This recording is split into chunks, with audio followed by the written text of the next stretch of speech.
チャンネル高評価、メンバーシップへの加入よろしくお願いいたします。永遠なる虚無よ、囚われし者の声を聞き届けたまえ。この永劫の孤独を断ち切る呪いを我に与えたまえ。死によって禁じられし栄唱に耳を傾けたまえ。我が魂と異なりし者よ、我が体を動かすがいい。我が魂と異なりし者よ、我が精神を犯すがいい。この苦しみの先を見通す眼を我に授けよ。我が誇り、我が悲しみ、我が鎖よ、力と英知と復讐に変えるため、我が魂と異なりし者よ、我が魔法を犯すがいい。我が魂と異なりし者よ、我が意志となれ。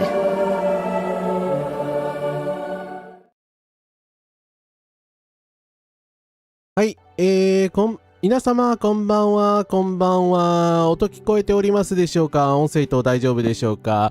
皆様こんばんは。どうもこんばんは。カルサマ100です。本日もお集まりいただきありがとうございます。本日は、占い師 V と読む追放魔女のタロット SF ザコズミックホイールシスターフットの第6回ということで、追放された魔女を操作し、独自の占いタロットデッキをデザインして物語を進めるアドベンチャーゲームザコズミックホイールシスターフットを初見実況をプレイしたいと思います。先ほど注意書きにあったように、自傷行為等の、テーマが含まれてますので、視聴にはご注意ください。先ほど7時からのね、インタラクティブフィクションを読む、メンバー限定動画も見ていただいた方はありがとうございます。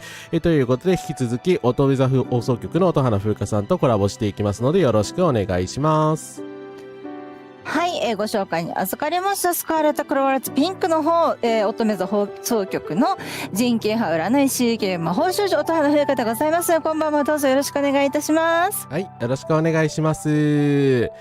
はい、音声大丈夫ですということで、しょうがさん、本当いつもありがとうございます。ね、ありがとうございます。ありがとうございます。ね、ということでですね、初見プレイなので、そろそろクライマックス等とは思うんですが、謎解きやストーリーのネタバレとは控えていただけると助かります。はい、あとチャット欄のルールは遵守してくださいということでですね。はい。はい。ということで、引き続きやっていきましょう。はい。そうだな。せっかくなので、今回も冒頭に、ご紹介をしたいなと思って、署名の方。ああ、そうですね。はい。ちょっとすいません、画面の用意ちゃんとしてなかったんだけど、すいません、突然言っちゃったんで申し訳ないです。どうぞ読んでください。はい。ですね、今、コメント欄には、チャット欄にも来てくださっている、しょうがさんが発起人となって、最近ありました、某野球監督による、実施、お子様に対しての、暴力というところを問題視しまして、すべての、暴力とか差別とかのサバイバーの方々が安心して過ごせる社会になるように、加害者への、更生プログラムというかですね、再発防止プログラムの受講と、被害に遭った方々へのケアを求める署名というものを集めさせていただいております。そうですね。私のブルースカイのアカウントの一番上に固定しておりますので、もしよろしければそちら URL でね、ご賛同いただきましてね、拡散もしていただけますと幸いです。よろしくお願いいたします。はい、とりあえず今取り急ぎ安倍晋之助氏の家庭内暴力防止のプログラム受講とご家族のケアへの提供をということで、概要欄のところに URL 追加しましたので、はい、ちょっとよければですね、そちらの方を見ていただければ助かります。はい、お願いいたします。はい、よろしくお願いいたします。突然言っちゃって失礼いたしました。申し訳ないです。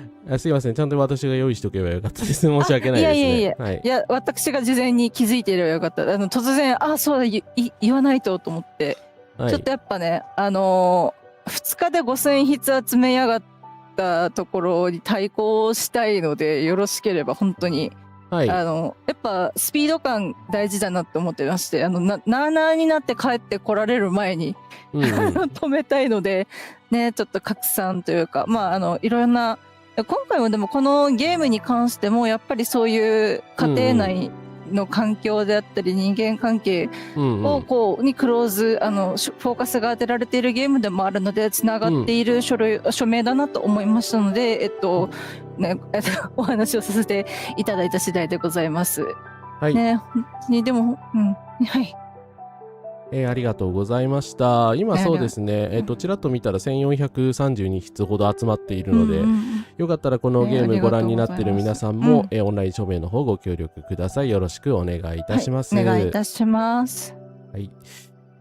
ということでですね、すいませんでした。ちょっとちゃんと用意しとけばよかったんだけど。ありがとうございます。はい。ということで、ゲームの方を進めていきたいなと思っております。はい。はい。よろしくお願いいたします。現在1500筆集まりました。素晴らしいですね。本当に。ようやく少しずつね、広まっていってよかった。はい。やっぱ、この1500という数字だけで見るとね、もちろんすごく数を集めちゃった復帰単眼のあれと比べると少ないと思うけど、でも1500じゃなくて一人一人が1500名集まってくださってるっていう重みですよね。この1500筆がサバイバーの方々の心に寄り添って助けてくれる絆創膏になってくれると思ってますので、本当にありがとうございますね。ゲームもそんな感じで人の絆を大事にしていくゲームなのでね、はい頑張ってやっていけたらと思います。はい。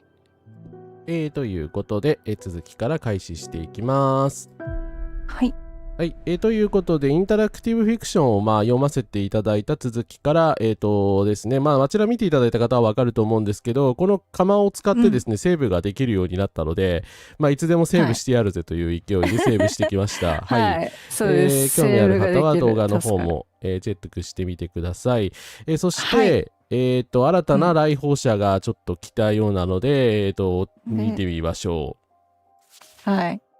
フォルトゥーナへ訪問者が許可されたんだったらあなたの口から知らせてもらいたかったよ。他の魔女からじゃなくてね、あんたが今の状況についてどれだけ把握してるかわからないけど、とにかく話をしよう。パトリス。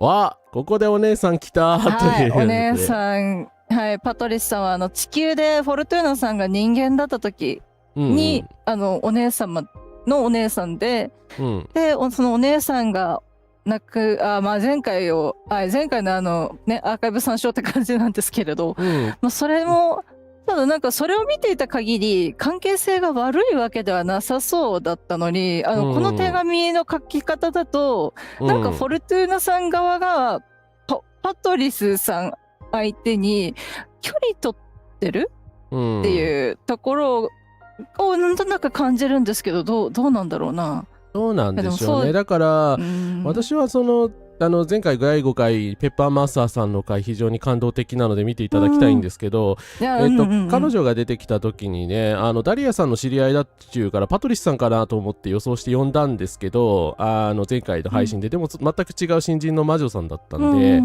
パトリスさんは未だに登場せず、なんかねダリア陣営なのか、ジャスミン陣営なのかもよくわかんないという状況でした。だからなんでお姉さんなのに呼ばれないんだろう、喧嘩してんのかなみたいな話もしてたんですけど、ようやくここについに登場っていう感じですよね。そうなんですよね。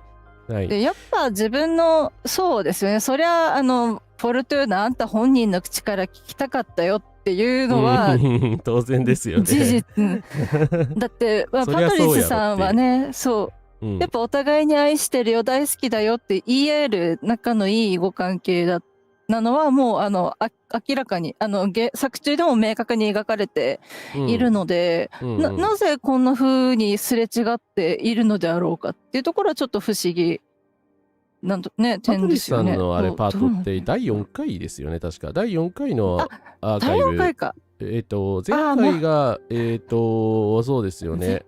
前回はその3人呼んで終わったから、はい。第4回のアーカイブを参照してください。パトリスさんと、はい、フォルトゥーナさんがどういう関係かっていうのは、それで書かれてます。はい。実のお姉さんなので、はい。そうですね。第1回でも一応仲のいいエヴァさんという方も加えた3人でのやり取りも見れますので、はい、もうとりあえずアーカイブを見てくださいっていうところで。はい。ということで、615さん、一ノ瀬さん、コンカラスです。また気になる展開から始まったということでですね、いや、本当にね、毎回何か引きがありますよね。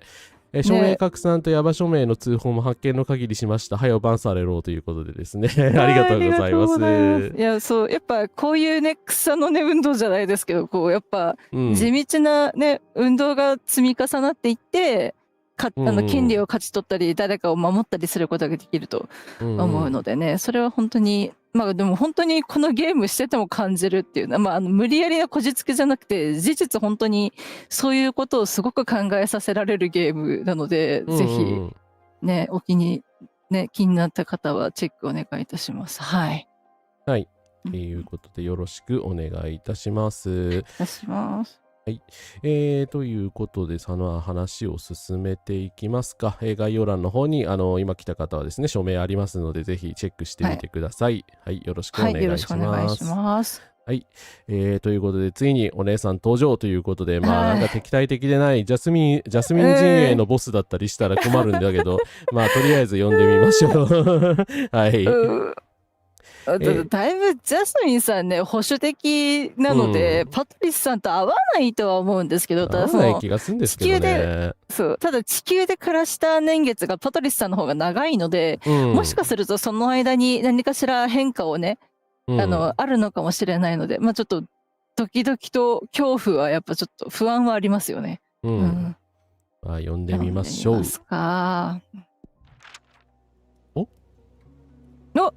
第5章に突入した。第5章価値観。パトリスさんかな。でしょうね。当時は今より暮らしが大変でね。今のマイケルくらいの年頃にはもう働いてた。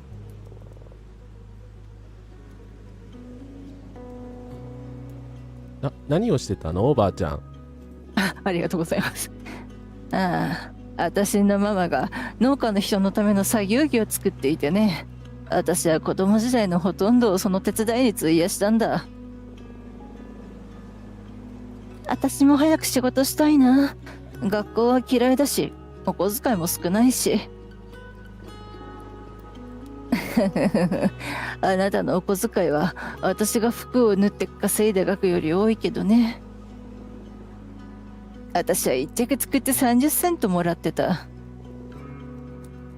ああ、そんなのやる意味ないじゃん。ママを助けなきゃいけなかったんだよ。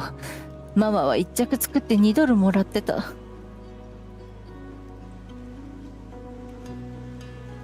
当時はそれでなんとか暮らしていけたんだ。なんで今は物の値段が高くなっちゃったの？円安のせいかな？ホルムズ、はい、ホルムズ海峡を閉鎖されたのに外交をしないからじゃないですか。その説明は私には難しいかな。パパが帰ってきたらインフレって何って聞いてみな。おばあちゃんもパパに教えてもらったの？うん、教えてもらわなかった。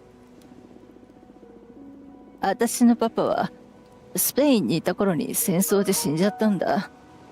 だからパパから教わったのはナイフの使い方と美味しいパエリアの作り方くらいかな。僕おばあちゃんの黄色いご飯大好き。サフランライスですかね。ああ、なるほど。ですよね。そうだね。じゃあ明日パエリア作ろうか。うん、やった。おばあちゃんはどうしてアメリカに来たの？言っただろ。アメリカではなく合衆国と呼びなさい。うわー、このセリフ大事じゃないですか。アメリカじゃなくて合衆国っていう、なんかまあそうですね。なんかおそらくもっと複雑というか、アメリカっていう呼称よりかは合衆国っていう呼称で呼ぶ方が良くなってるのかな。まあ例えば内戦になってなんかいろんな国に分裂してるとか、まあ可能性はありますけど、どういう状態なんでしょうね、アメリカ。そうですね。あとはもうネイティブアメリカンの方々へのそのいろんなあれとかもいろんな民族を取り込んでいっちゃってるので、やっぱその方々はアメリカだけれども、アメリカじゃないものにで生きているというところもまあなんかこう人種のサラダボールとまで言われてる国なので、やはりなんかそうなるほどなって今思いましたね。ね、そう。はいはい。で、なんで合衆国に来たの？パパが戦争で死んで数年後に、ママはファシストから逃げるために、私とフォルトゥーナおばちゃんを連れてフランスに行き、それから合衆国に移ったのさ。ファシスト？ファシストって何？そうだね。とても意地悪な人たちで、自分たちと考えや文化が違う人たちのことを嫌うんだ。大変わかりやすい説明ですね。はい、すごいパトリスさん。すごいな。いや、これ大事なとこですね。すごい大事。今のタイミングでこのシナリオをできることはやっぱりなんかね、おぼし飯ですね。やれっていう。発信しろっていう、マガの。まがまがしさを。いや基本だから別にこっちが向こうを嫌ってるんじゃなくて、向こうがこっちを嫌ってますからね。逆じゃないからね。そこは本当誤解しちゃいけない点ですよね。そう、いやそう、我々は差別主義者っていう概念を排除したいのだって、その人たち自身を消したいわけじゃないんですよ。一緒に生きていけばいいだけなので、ただその人たちが誰かの人権を踏みにじらない限りは一緒に暮らしていけるうん。じゃないですか。ただその傷つけに来てやがってるからうん。カウンターしなきゃいけないっていう現状があるそうですので、ね。共存を拒んでいるのはむしろ向こうなんですよね。そう本当にそう。だってこっちは本当にみんな仲良くしようよって言ってるのに、なんでうんうんうんあんなね、足用に言うのかっていう話ですので、そうですよ。むしろね、人のことうん嫌ってるのは、まあ、ファシストとかマガとかで言われる人のたちの方ですよね。はい。うんうん中国にもファシストはいるの？大統領がそうじゃないですか。大統領が側近も全部そうかな。だとメガテックの人たちもそうかな。たくさんいるよ。嘘。僕たち大丈夫なの？おばあちゃん。心配ないよ。私がみんなを守るから。おばあちゃん、フォルトゥーナおばちゃんの話聞かせて。その話をするのにこれ以上の場所はないかもしれないね。だってまさにこの浜辺で私はフォルトゥーナおばちゃんとお別れをしたんだから。ここでおばちゃんは死んだってこと？何度言わせるの？フォルトゥーナおばちゃんは死んだんじゃない。星の中で生きることを選んだんだよ。そんなの嘘。私だってわかるよ。もう。でも本当のことさ。私たちは美しい夏の夜にこの浜まで車を走らせた友達のエヴァと一緒にね。僕エヴァ大好き。いつもお菓子くれるから。関係性続いてるんだ。嬉しい。そうですね。エヴァさん大存命なんですね。エヴァさんについては第1章3章です。アパフィンさん、はいここからです。お願いします来ていただいてありがとうございます。ありがとうございます。そうだね。エヴァはいつだって優しい子だった。フォルトゥーナは美味しいピザを作り、私たちは上等なグレープジュースのボトルを開けた。ワインでしょ？ああ、そうだね。マリア・フォルトゥーナ。僕もワイン飲みたい。あの晩は美しい流星雨が見れてね。3人でお願いをしたんだ。私は妹が幸せになりますようにって。おばちゃんは幸せじゃなかったの？不幸せではなかったと思うけど、幸せでもなかったかな。フォルトゥーナは不思議な子で特別な力を持っていた。でも世界にはその力を受け入れる準備ができていなかった。フォルトゥーナがいきなりこう言ったんだ。私がなりたいのは魔女って。なんか怖いね。大丈夫だよマイケル。フォルトゥーナはいい魔女だから。そう言うとフォルトゥーナは立ち上がって海に向かって歩いていった。空からはたくさんの星が降り注ぎ、海の底からも星が上がってきてフォルトゥーナを包んだ。フォルトゥーナは歩き続け、やがて水の中に消えた。溺れちゃったんだ。言っただろ。フォルトゥーナは星の中で生きているんだよ。遺体は見つからなかった。だから溺れてないんだよ。今は魔法のある場所にいて私たちを見守ってるんだ。なんかそう思わないと辛いのかもしれないですね、パトリスさん的には。妹の幸せって、まあ、魔女になりたいっていう幸せ願いを否定するわけじゃないけど、自分の隣では叶わないんだこの子の幸せはっていうのってすごく絶望だったんじゃないかなって思う。一緒にいることより大事なことがあるんだなって思ったらやっぱちょっとなんかしんどかっただろうなっていうのは少し感じますね。どうして僕たちに会いに来ないの？さあ、どうしてだろうね。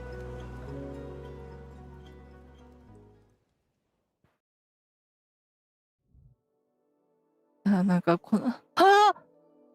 よう、フォルトゥーナ。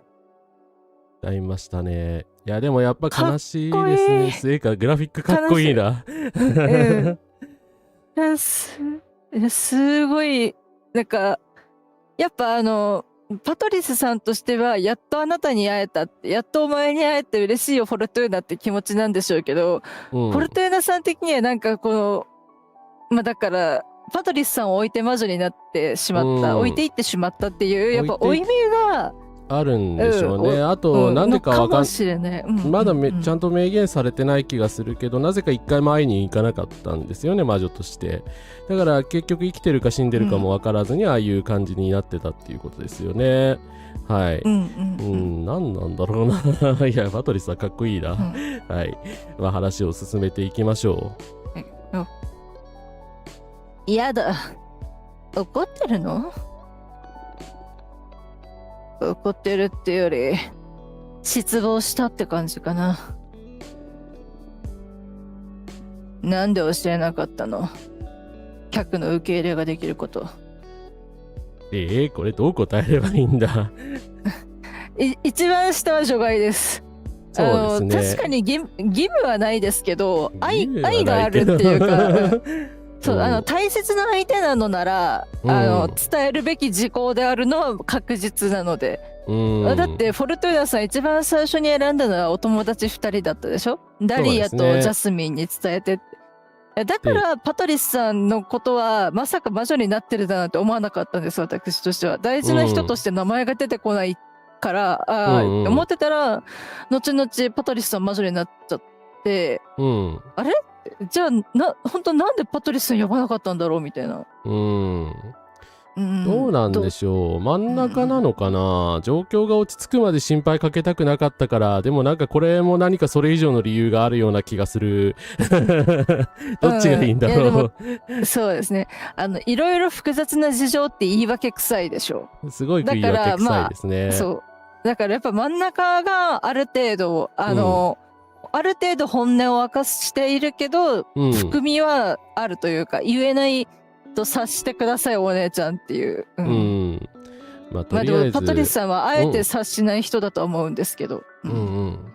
まあとりあえず状況が落ち着くまで心配かけたくなかったんですと言っておきますか。はい。ただそれは事実ですよね。やっぱ身内だから余計にベヒモス召喚した妹となると、パトリスさんの身がね、危険にさらされる可能性はあるっちゃあるので。なるほどな。状況が落ち着くまで心配かけたくなかったから。トラブルを引き寄せる癖は流刑並みになっても変わらないってことか。心配する自分がバカらしくもなってくるね。どうすれば自分の姉さんをもっと信頼してくれる？私があんたを失望させたことあった？お姉ちゃん、もう何度も説明したでしょ？お姉ちゃんのことは信頼してる。ただ、お姉ちゃんに助けられたいとは思ってないってだけ。なんか悲しい。お姉ちゃんはいつだって私の問題を自分の問題として捉えようとする。お姉ちゃんには私の友達でいてほしいの。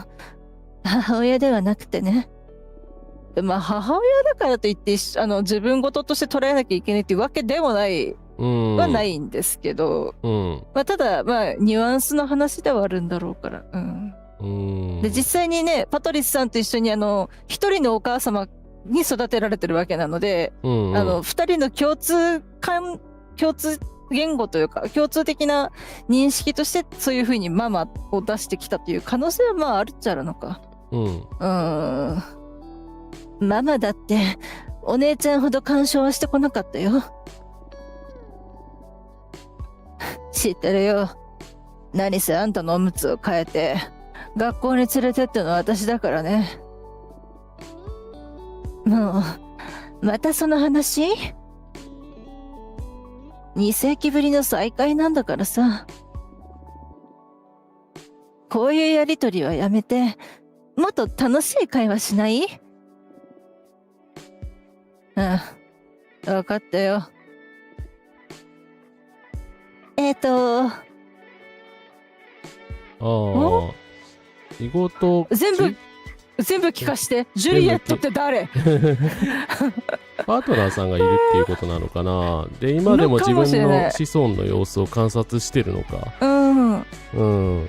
まあなんかフォルトゥーナさん的には、まあ、地球にいた頃からそうだったのかは分かんないですけど、まあ、パトリスさんがねお母さん代わりみたいなところがあって、まあ、距離を取りたいというのもちょっとあったけれども、別に嫌ってるわけではないみたいな、ちょっと複雑な関係が見て取れますね。はい、なんかこうハリネズミのジレンマでしたっけ、山嵐のジレンマでしたっけ、なんかそんな感じでこう愛しているからこそ近づいて傷つけてしまうかもしれないっていう恐怖を、まあ、フォルトゥーナさん側は持ってるけど、パトリスさんはそれいくらでも針で刺せばいいと、頼っておいでよと、あなたの針なんて怖くないっていう器の広さは感じますね。本当に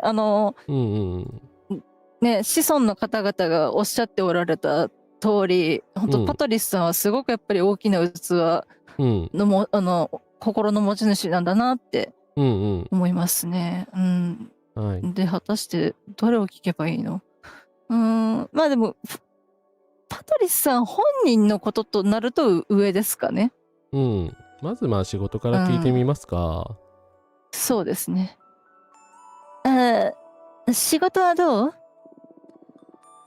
別に相変わらず書物の収集家としての変わらぬ暮らしよ。退屈なら仕事を変えればいいじゃない。いや、退屈なわけじゃない。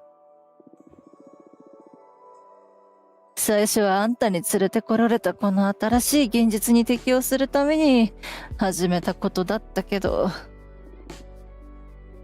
今じゃ面白いと思ってる。オカルトサイエンス。つまり地球のとんでも科学とかじゃなくて、本物のオカルトってのはものすごく興味深いものだよ。現実を分解してるような気分になる。今にも科学的なブレイクスルーに遭遇するような予感がしててね。自分のセオリーを書き出すまであと一歩ってとこかな。私なりにオカルトの定義を再構築することで魔女たちの心を安ぶってみたい。へえ、それは確かに面白そうね。あんたも読む？当たり前でしょ？聞くまでもないことよ。でも私が人間だった頃に書いた小説は全く読まなかったじゃない。それはレズビアンの大衆小説に興味がなかったから。でもオカルトは別。これあれですね、フォルトゥーナさんが墓前で読んだカードのあれですよね。そうですね。かな？だからまあ第4章3章なんですけど、そういうなんでしょう、図書館とかを経営する魔女になるっていう占いをしたら、まあ予言成就の力だと思うんだけど、まあ、パトリスさんこのように復活して、まあもしイフだったらその大衆小説を書いているだろうみたいなことを書いてもそれは最初のね若い頃のまだねフォルトゥーナさんが小生する前の話かなで占ってたんだけど、まあ普通にそういう小説を書いてね出版していたという話ですよねでもまあフォルトゥーナさんはそっちは読んでなかったということですね。ことか。ここもだからリーディングで選んだ選択肢が違ったらここの会話も変わるんですかね。かもしれないですね。ね。ていうかパトリスさんが復活した時って白髪でした？そうですね。はい。あれなんだっけ、墓場からボーンって蘇った時ですよね。だからあのそうです時は、そうです白髪だった気がする。あ、本当ですか。勝手に金髪だと思ってた。金髪かなんか茶髪っぽかったと思ってたので、なんか若い姿で復活したのかなと思ったんですけど。で、あと、ね、前回の配信で、魔女として召喚するときに、己の望む姿になれるっていう話だったので、まあだから若い姿じゃなくて、やっぱり年を重ねたこの姿に誇りを持ってるから、この姿になったのかななんて思ったんですけど、どうなのかなって思ってどうなんですかねでした。外見はちょっとどうなってるのかよくわからない。ただね、50代で亡くなってる確かはずなので、まあこれくらいの外見でいいのかなという気もしますけどね。でもすごくかっこいいですよね。素敵かっこいい。あ、変わるということで、キプレイの方のいや、そうだな、いろんな、すごいな。なるほどね。じゃあ、ジュリエットさんのこと聞いてみますか。聞きますか。ジュリエットは元気？まだ付き合いは続いてるの？いや、あれはもう終わった。50年くらい前に別れたよ。何があったの？あの子は自分から望んで最低者になったんだ。信じられないだろ？なんでまた？魔女でいることに疲れたみたいだね。圧倒的な自由を持つ存在でいることに。あの子は私に依存してて、自分の時間をどう使うかも私に決めてもらいたがってた。でも、私は誰の指揮者にもなりたくないし。あの子、忙しくしてるときはいいんだけど、私が自分の時間を欲しがると、途端にものすごく不安になって落ち込むのよ。それが私たちにとって良くないことは、あの子も分かってた。だからむしろ、自分の自由を捨てることを選択したってわけ。あの子の手紙によると、最低者になったことで任務と目的が得られたそうだよ。なんか悲しいけど、彼女にとっては良かったのかな。存在意義にまつわる不安は魔女の流行り病みたいなもんだな。不死の代償ってやつかしら。さあね。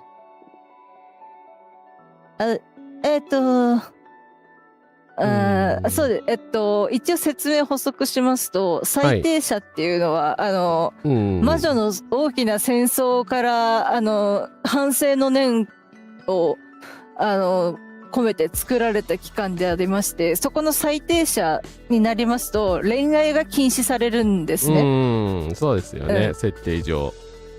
っていうところだったんですけど、なんか、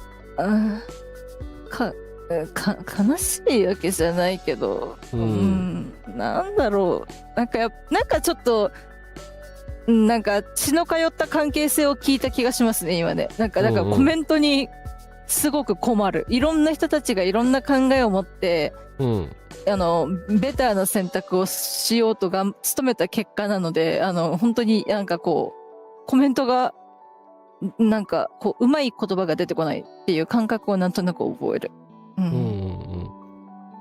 まあこちらに来てだから恋人ができて、まあそこは幸せだったんだと思いたいですけど、でその状態でフォルトゥーナさんは、まあ200年幽閉されてしまって連絡取れなくなってでなんかね付き合ってるのか聞いてみたら別れてるしっていうなんかいろいろね、別に普通に聞いてるだけなのになんか気まずい雰囲気になっちゃってますねまあしょうがないんだけど、まあとりあえずまあでもやっぱパトリスさん的にはやっぱ愛してるからこそ見送るより他ないっていうところそうですね。だったのかもしれないポルテンですね。ナさんと同じかもしれないですね。うん。今でも自分の子孫の様子を観察してるの？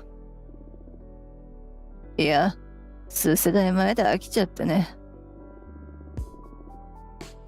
マリア・フォルトゥーナやエリックやマイケルなんかを見守ることは私にとって重要だったけど、あの子たちがどんな風に自分の子供を育て、その子たちがどんな人間になるのかにはとても興味があった。自分が残したものが広がるのを眺めて、エゴに浸ってたって感じかな。でもある世代からそれは意味を失い、単なる覗きと変わらなくなった。赤の他人の人生を盗み見ているような感じだね。つまり、彼らがお姉ちゃんについて話さなくなったってことね。黙りな。お姉ちゃんの性格はよくわかってるから。嫌な妹だね。あ、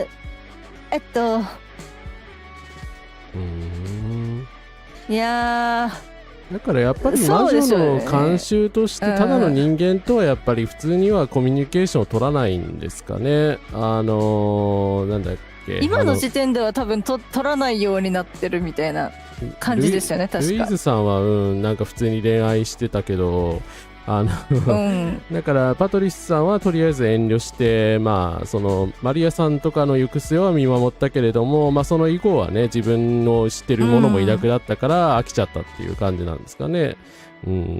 まあ、多分飽きたというよりかはやっぱり多分、他人の人生、やっぱ、マリア・フォルトゥーナとエリックとマイケルに関してはその生前になんか面倒を見てたから、他人ってわかるんだけど、あとはやっぱその自分の血が入ってる子たちがどんな風になっていくかっていうのを見るだけっていうのはやっぱり確かに覗きの感覚というか、その子の人となりを直接話して知ったわけでもない、人の人生を見てるところでっていうなんか悲しさ、虚しさなんかちょっとこう、これは違うんじゃないかなっていうふうに思ったのはあるかもしれないですね。っていうかずっとね、窓さんにね、腰掛けたままで座ってくださればいいのにな、机。本当にね、落ち着かないというか、まあ、なんかちょっと距離を感じちゃいますね。そうなんですよね。物理的距離が物理的に距離があるあるので、なんかこう、心の距離のような、本当は近づきたいけど近づけないみたいな、なんかこうもどかしさを感じる距離ですよね。で、あんたは今回何をした？どういう意味？何か恥ずかしいことか、危険なことか、違法なことをやったんだろう。いきなりエイブラマーを召喚できるんですけど。いや、けど、なんだろうな、個人的にはやっぱりパトリスさんに嘘をつきたくないですし、あんまり隠し事はしたくないんですけど、ここでエイブラマーさんを見せると、パトリスさんは共犯者になっちゃうので、やましくはあるけど、ダリアさんが通ればね、その関係特に問題なくなるんですけど、まあ、訴追されるのであれば、遡って、ダメってなるのであればダメなんですけど、まあ多分大丈夫だと思うんですけど、どう答えればいいかな。まあどうなんだろうな。とりあえず真ん中でいいのかな。いや、いきなりね、そうエイブラマー見せられるのすごいですよね。まあ信頼してるからまあいいって言えばいいんだろうけど、はい。まあ信頼の証ではありますよね。とはで、まあでも一番下は多分そう言うとパトリスさんはもう多分追求してこなくなっちゃうから、突き放しというか拒絶ですよね。で、真ん中も真ん中で、でまた最低者の話かっていう感じなんですけど、最低者が私の罪を刑を見直しただけだよなので、どういう風になるのかな、どうすればいいんだろうこれ難しいな。うん真ん中行きます。エイブラマーさんはとりあえず。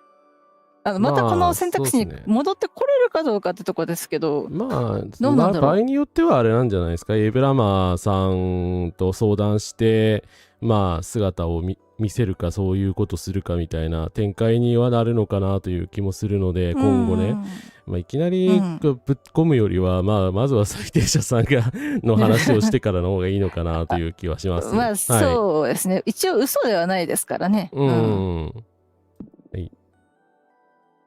最低者が私の刑を見直しただけだよ。嘘言うな。隠したって無駄だよ。何かがおかしいことは分かってるんだ。じゃなきゃ、訪問が許可されたことは私に伝えないはずがない。それだけじゃない。あんた新しいタロットを持ってるね。タロットじゃないよ。なら余計たちが悪い。何をしたあんたには、私を遠ざけたかった理由があるはずだ。お見通しお見通しお見通しめっちゃお見通しされてる。いやー、そうだな。やっぱ、信頼感じますよね。そうですね。だってそう、嫌われてるから呼んでくれなかったんでしょじゃなくて、隠したいことがあるから私を呼ばなかったの。じゃなきゃあんたは私を呼ばないわけがないっていうのって、信頼の証じゃないですか。そうですね。いや仲良くしよう仲良くしようぜなあ、喧嘩してる。見透かされてる。ということで、エイブラマーさんを呼ぶしかないですね、これは。はい、そうですね。やっぱパトリスさんが、相手にちょっとそうやって嘘は思ってつけないとくれるってことは、つきたくないので。はい。はい。わかった。エイブラマー、姿を見せて。そうだろ、フォルトゥーナ。こいつはベヒモスじゃないか。あえて光栄だ、パトリス。しかもこいつ喋れるわけベヒモスやっぱ喋んないやつもいるんですね。それか逆に言語が違うのかもしれないです。魔女が使う言語を習得しているベヒモスっていうその知能っていうか、知性とかにその魔女との関係性が深くないとやっぱりこういう言語をわざわざ使わないのかもしれないですね。どうなんだろう。喋れるとはどういうことだ？そもそも言語を発明したのは我らベヒモスだぞ。そして私はこいつではない。せめて彼と呼んでくれ。なんてことをしたの、フォルトゥーナ。これはどっちを選べばいいんだ？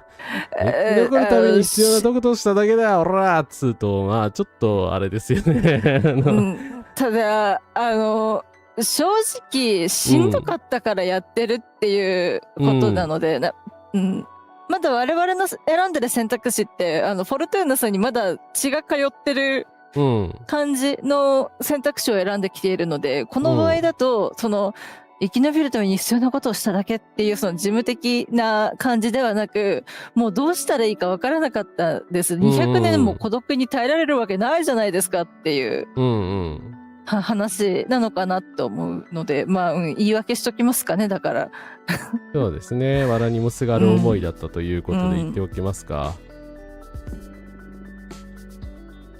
ごめんなさい。私藁にもすがる思いだったから。くそ。エイダーナの死体を見つけ出してケツに蹴りを入れてやる。こいつはあいつのせいだ。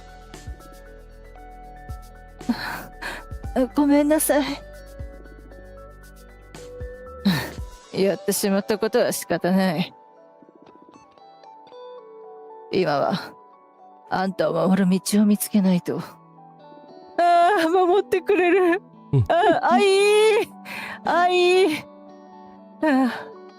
こんなでかい秘密はいつまでも隠し通せるもんじゃないからね。そして私は、妹をこの世から抹消させるつもりはない。今度の選挙をうまく利用して、あんたを助けよう。まずは各所に頼んで、あんたをなんとか。お姉ちゃん。何？だから、そういうのはやめてって。これは私の問題なんだから、私が解決する。あんたじゃ無理だよ。だからこんな状況になってるんじゃないか。私はお姉ちゃんより数十年長く魔女をやってるんだよ。お姉ちゃんからのお説教は必要ない。地球では私の姉だったかもしれないけど、ここでは違う。言ってしまえば、ここでは私の方がお姉さんよ。だから身をわきまえて。今なんて言った？この恩知らずめ。言った通りよ。今度は私がお姉ちゃんを守る番ってこと。私のベヒモス問題に関われば、お姉ちゃんだって罰せられるかもしれない。親友にだって話してないことなんだから。お姉ちゃんだって巻き込みたくなかった。何を言ってる。お姉ちゃんの助けはいらない。とにかくそのことをまず理解して。だったらなんで私は魔女にしたの？私がしたわけじゃない。お姉ちゃんはもともと魔女になる定めだったの。何度話せば理解するの？私はカードを読んだだけなんだから。何？そうか。どうかしたの？私がお姉ちゃんを魔女にしたんだ。そんな、嘘。ごめんなさい。何なのいきなり。反抗的かと思えば、今度謝るってわけ？お姉ちゃんが骨肉腫になったのは。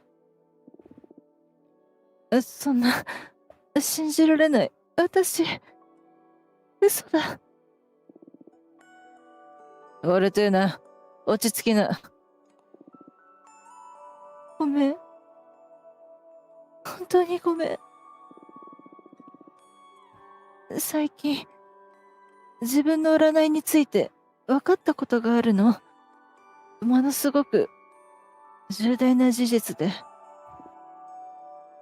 つまり、私は読み手ではなくて、書き手だった。どういう意味よ、それ。最近、エイダーナの遺体が訪ねてきたの。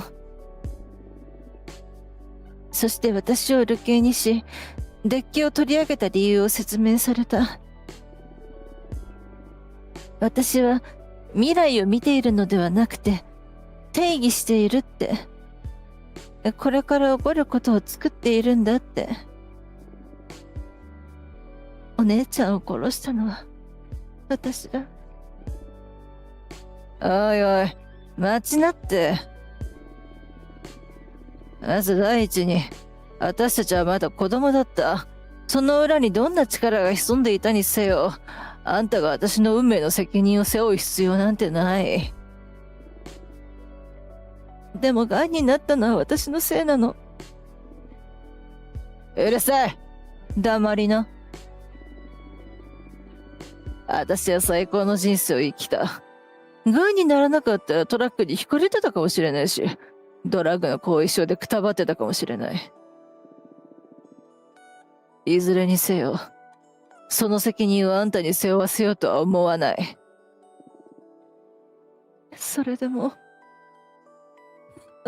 ごめんなさい。それに、お姉ちゃんの言う通りだ。お姉ちゃんはいつだって正しかった。お姉ちゃんを魔女にしたのは私だった。私はお姉ちゃんが死んでいくのが耐えられなくて、その魂をこの宇宙に引き寄せた。まあ、それに関しては確かにあんたのせいだな。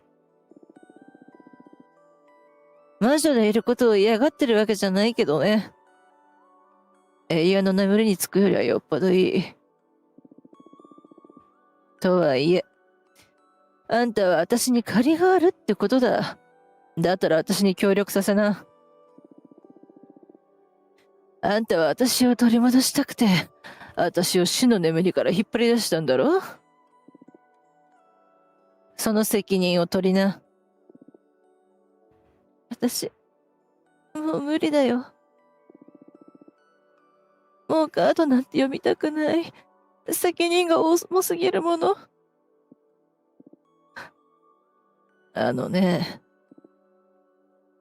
いいか？あんたの力が倫理的な葛藤を伴うもんだってのはわかるよ。でもここは地球じゃないんだ。ここでは、どの魔女も自分の野望を満たすために、自分の能力を最大限に活用してる。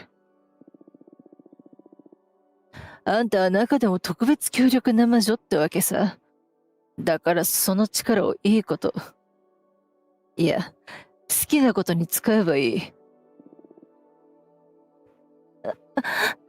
そんな風には考えられないよ。ほら、エヴァが好きだったあの雲男の話に出てきたセリフがあっただろ？大いなる力を使わないのは無責任だって。大いなる力を使わないのは無責任ですけど、その大いなる力を乱用するのは暴力っていうね、なんかそこまで膨れたくなっちゃいますけど。雲男ってあれですかね、スパイダーマン。唐沢さんの、ですよね。唐沢さん大好きな、マーベル系のあれかなと思って。大いなる力には大きな責任が伴うっていうのが、スパイダーマンのセリフなんですけど、この場合だからフォルトゥーナさんはエイナーナさんに言われて、その自分の力のね超パワーの根源は理解していたつもりだったけど、パトリスさんがその超パワーによって復活したり癌になったりしたっていうことは我々は気づいてたけど、やっぱり気づいてなかったんですね。そこに気づかされて、うわーってなったけども、パトリスさんの度量の大きさによって解決っていうことなのか、すごいな、この人。やっぱフォルトゥーナさんなんとなくどこかで気づいてたけど見たくなかったんだと思うんです、その事実を。だから結局そうだな、多分一番その姉の人生を狂わせたじゃない。いやだって人生はもう終わってたから、魔女性でいいんですか？そうですね。をこう生んでしまった。だから英語の時の中生きなきゃいけないっていう苦痛を持たせてしまった。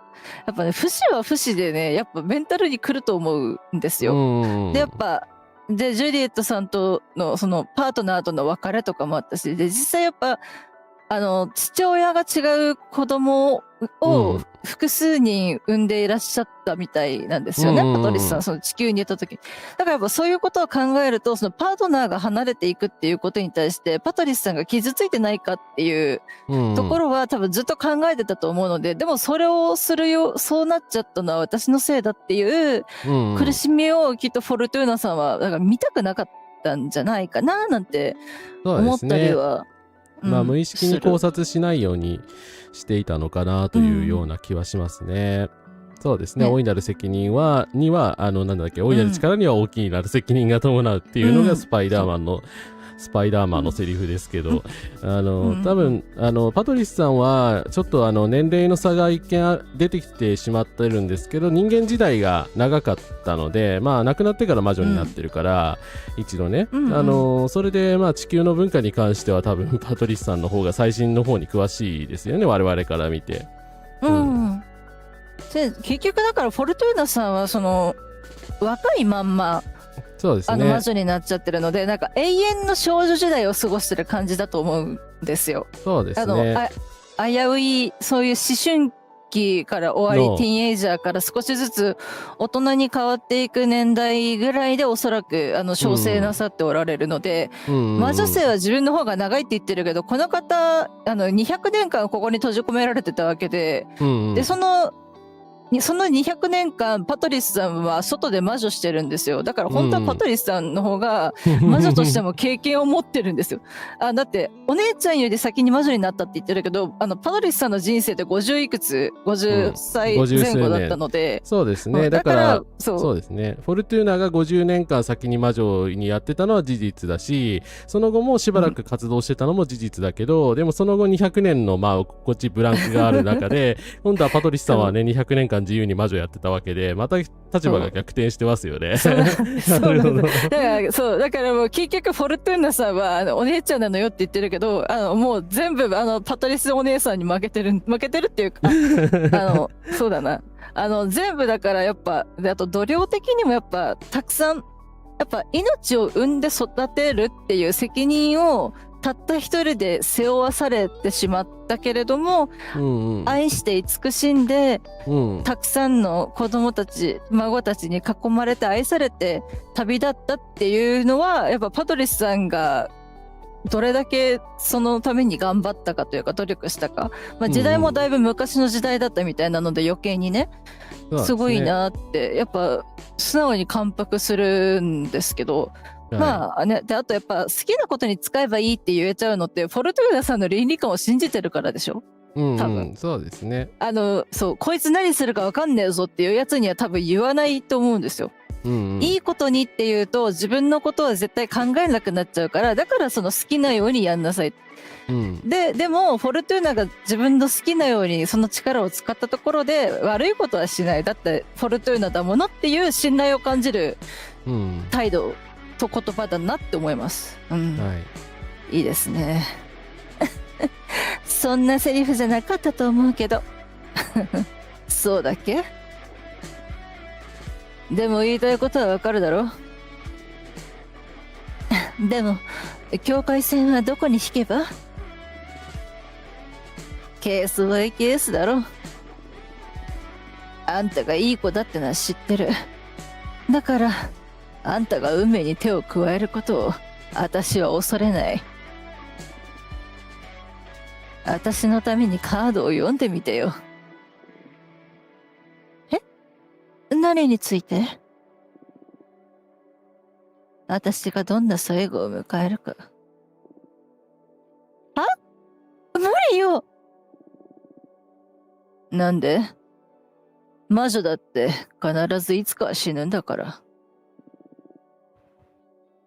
私のために美しい詩を書いてよ。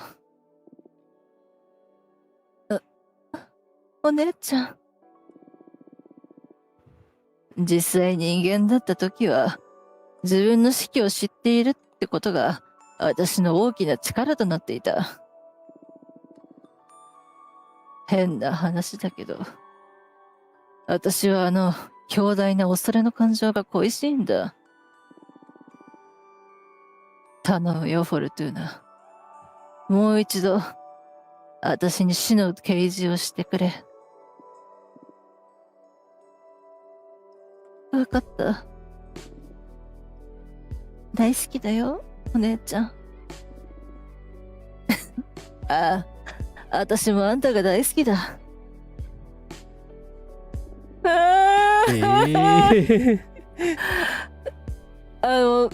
そう実際不死性の話してる時に思ったんですよ。フォルトゥーナさん、自分の不死性を代償にしてるので、死ぬんですよね、確実に。だから今うわーと思って、だからパトリスさんはまた置いていかれるのかと思ったけど、でも妹が運命に手を加えることを恐れないっていうことの証明として己の死をまた差し出せるっていう。やっぱそのぐらい愛しているし、守ってあげたいし、助けてあげたいんだなっていうのを感じて、素敵。でもこれってやっぱ血がつながってるからとかだけじゃない愛ですよね。なろうと、しっかりお互いに積み重ねてきた、歴史があるからこその、セリフとかだと思うので、なんかすごく重い言葉を聞いたなって思います。ですね。ねえ、本当に。また、こんなことをするなんてね。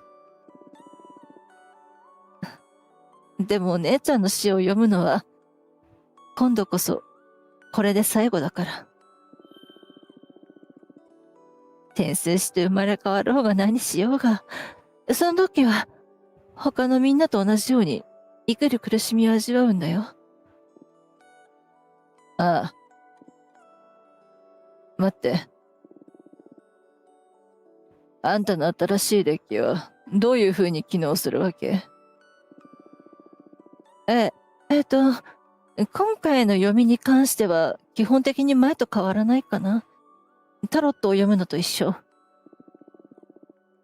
ただ、このデッキは、私が自分でカードごとにアルカナを選んで作ってる。つまり私は、タロットカードみたいに特定のシンボルに限定されることなく、自由に占いの性質を広げることができるの。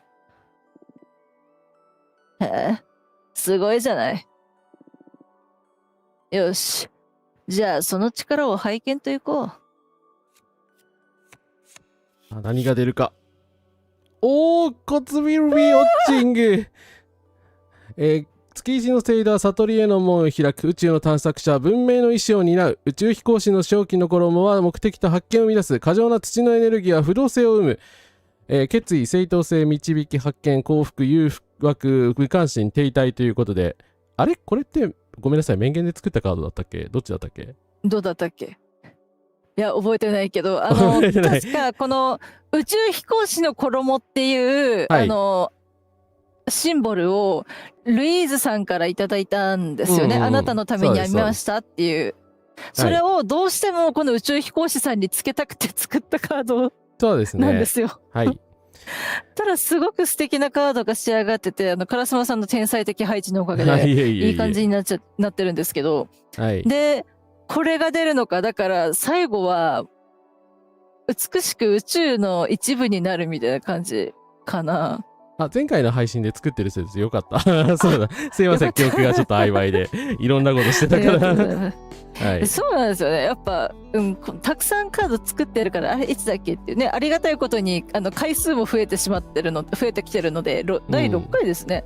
そうですね。まさかこんなにたくさんね、この物語に触れる時間をいただけるとは思ってなかったので、嬉しい。シーンが見たい人は前回5回の配信を見てください。はい、お願いします。ということで置いてみますか。なんかすごく自由を求めて、あなたは宇宙の乱行パーティーの最中に死を迎え、あなたのエッセンスがそこにいた100人の恋人たちの間に散らばるであろう。あなたはさらに高い領域に登る。あなたはインスピレーションの女神となり、この世界とは兆候や啓示を介してのみ接触することになる。あなたはこの世界の魔女の半数を消滅させるというサノスのような恐ろしい力を解放し、それによって処刑される。なんだこのパワー。あなたは自分のお気に入りの弟子を見守るため、宝石のついた送信具へと変身する。まあ、これもこれでありなんですけど、一番最後これね、今、変身するっていうの。なんかどれもすごいな。そう。なんだろう、魔女を魔女性をやめて別の姿になるから、まあ一応最後なんでしょうけど、結局これも永遠なんですよね。まあぶっ壊されたりしない限りは。ただなんか、パトリスさん的にはそのお気に入りの弟子の一人だけのためにっていうわけじゃないと思う。ただパトリスさんが誰か一人のためだけに何かをするってなったら、その相手はフォルトゥーヌさんだけだと思うので、なのでまあ、パトリスさんがこうまでして世界にいたいかと言われるとそうじゃない気がするはする。そうですね。いやしかし、うん乱交パーティーの最中に死を迎えないでほしい。そうもう若い頃のねパトリスさんならやらかしたかもしれないんですけどやっぱそう100人の恋人たちの間にそのエッセンスが散らばるんじゃなくてエイダーナさんの遺体をどうするかについては食して自分の力にするか宇宙に放流して微小のエネルギーに変えて宇宙を少し止ませるかっていう話なんですけど、だからパトリスさん的には絶対誰かに食われたくないと思うんですよ。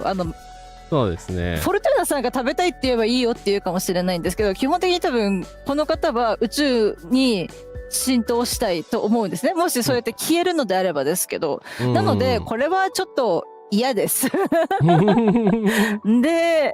でそうこれの方が、ただ女神なんていう高尚な存在になりたいかと言われるとなりたくないんでしょうけど、ただやっぱ登っていく変化を得るっていうところからすると、だからこの世界にいられない。でもパトリスさんはだから生きる世界が変わってる、一回変わってるからもう一回変わったところでっていう、乗り切れる方じゃないかなとは思うんですよね。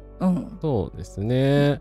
だから3番目は論外です。これは論外。これはねもう最初から考慮してません。すいません。1と3は考慮してないです。個人的には2番目の選択肢で、2番目ですね。はい。インスピレーションの女神になるんですね。すごいな。ただやっぱ地球にいた頃もそうだったっぽいですよね。そうですね。いろんな人にインスピレーションを与えたり影響を与えたりする大作家だったというふうに評価されていたので、ふさわしいんじゃないかなという気はしますよね。だって God's Will Be Watching ですよ。このカードからは実際これしか読めない。あなたはもっと高い場所に行くと。で、蝶って変化を表すシンボルでして、死と再生、破壊と再生、生と死っていうところの変革を表すシンボルが月、さらに宇宙飛行士が登っていくが、月の青銅っていうがっしりした土台があるから、精神性が失われるわけでも、何かを見失うこともなく、あなたがより高いところに行くだけですというところはあって、いいカード作ったな、さすがカラスマさんだな。個人的にはこれ推しなんですけど、カラスマさん的にはどうですか？いや、私もこれでいいと思います。ありがとうございます。ね、エアもらえるしね。ありがとう。2個ありがとう。あなたはさらに高い領域に登る。あなたはインスピレーションの女神となり、この世界とは兆候や啓示を介してのみ接触することとなる。は？冗談だろ。静かに眠ることもできないってわけ？それはすいません。私、お姉ちゃんは女神になりたいんだと思ってた。私はすでに女神だっての。かっこいい。そういうことか。かっこいい。ほんとパトリスさんかっこいい。ほんとこの作品に出てくる魔女の皆さんすごくかっこいいですね。エイダーナさんはちょっと嫌いなんですけど、すいません。そうですね。やっぱちょっとあの人は高い次元に行って、で、本当にだから神の声を聞いてるっていう、権力に陶酔していた感じがするので、ちょっとやっぱあの方だけは好きになれないんですけど、こういう、誰かを下に見るんじゃなくて、己を素晴らしいと思える力っていうのをすごく、今、パトリスさんからいただいてるなと思います。いいですね。かっこいいな。そうだったね。今から読みを変えられる？ごめん。それはできないんだ。私は、カードが提示する選択肢の中から選ぶことしかできないから。そこまで含めてるんだ。そうなんですね。ゲームシステム的な話かと思ったけど、フォルトゥーナさんが提示された選択肢から選んでるんだ。なるほど。なるほどな。だからやっぱ好きに書き換えてる。そりゃそうか、そうだよな。まあなるほどな無意識的に選んでるのかもしれないですけどね、私たちは選択肢で選んでるけど、はい、いやそう女神になりたいんじゃなくてね、すでに女神だったんですよね。すごいな。すごい。私に残された時間がどれくらいかってのはごめん、わからない。でも遠い未来のことだったら読みには出てこないと思う。そうなんですよ。実はタロットってそんなにたくさん長い先のこと読めないんですよ。なるほど。近未来までしか読めない。3ヶ月ぐらいとかぐらいまでなんですよね。やっぱそんなやっぱ長期的に見るっていうのがなかなか難しくて、1年間分はね、なんかホロスコープスプレッドって言って、ホロスコープ、12星座とかの円を作る時みたいに、それで1月2月3月4月って言って置いていって、1年間どんな感じかっていうのを見るっていうのはあるんですけど、基本的には近い近未来までしか具体的に見れないっていうのがタロット占いとか占いにはあるので、確かに、四季を読んでって言ってきた時点でそれはもう近い未来のことであるっていう。ただ魔女にとっての近いがね、たったの2世紀かもしれないし、2世紀もあるなのかもは多分それぞれによるとは思うんですけれど。まあでもフォルトゥーナさん、人間の時にね、50年か40年ぐらい先だったのか、まあパトリスさんが死ぬ時のことを占ってるから、まあそう考えるとやっぱ50年以上は先のことなのかなという気はしますけどね。はい。そうですね。なのでもうそういうふうに遠い未来のことまで読めたというか書いたっていうところなので、フォルトゥーナさんの占いは確かに私がやるような占いとも一線を画していますけど、まあただ今回そういうふうに尋ねられて読んでるからやっぱ遠い未来めちゃめちゃね1000年2000年とかではないっていうことは、まあなんとなくわかるのかな。であとタロットナンバーが10なので、もしかすると10に関わる数字なのかなとか、まあ10年後とか月とか100年後とか、まあそういう感じか。そうですね。何か10がつく日とか、そういう風に読んでいくんですけど、あとはその蝶が3匹飛んでるから何か3と10に関わる日かなみたいなのだったり、だから月が満月だから満月の日の3と10がつく日みたいな、いう風になんかカードからこうモチーフを引き出してそういう風に読んでいくんですけれど、なるほどな。でもパトリスさん的にはもう一回死んでるから何も怖くないっていう感じではありますよね、多分ね。まあそうですよね。今更何が怖い？だってもう一度妹と会えたっていう時点で多分パトリスさん的には幸せなはずなんですよ。蘇らせやがってって言ってるけど、軽い憎まれ口じゃないですけど、気の置けない中だからこそのやりとりじゃないかなって思うので、なんで血がこんなに多いんですか？ 21 って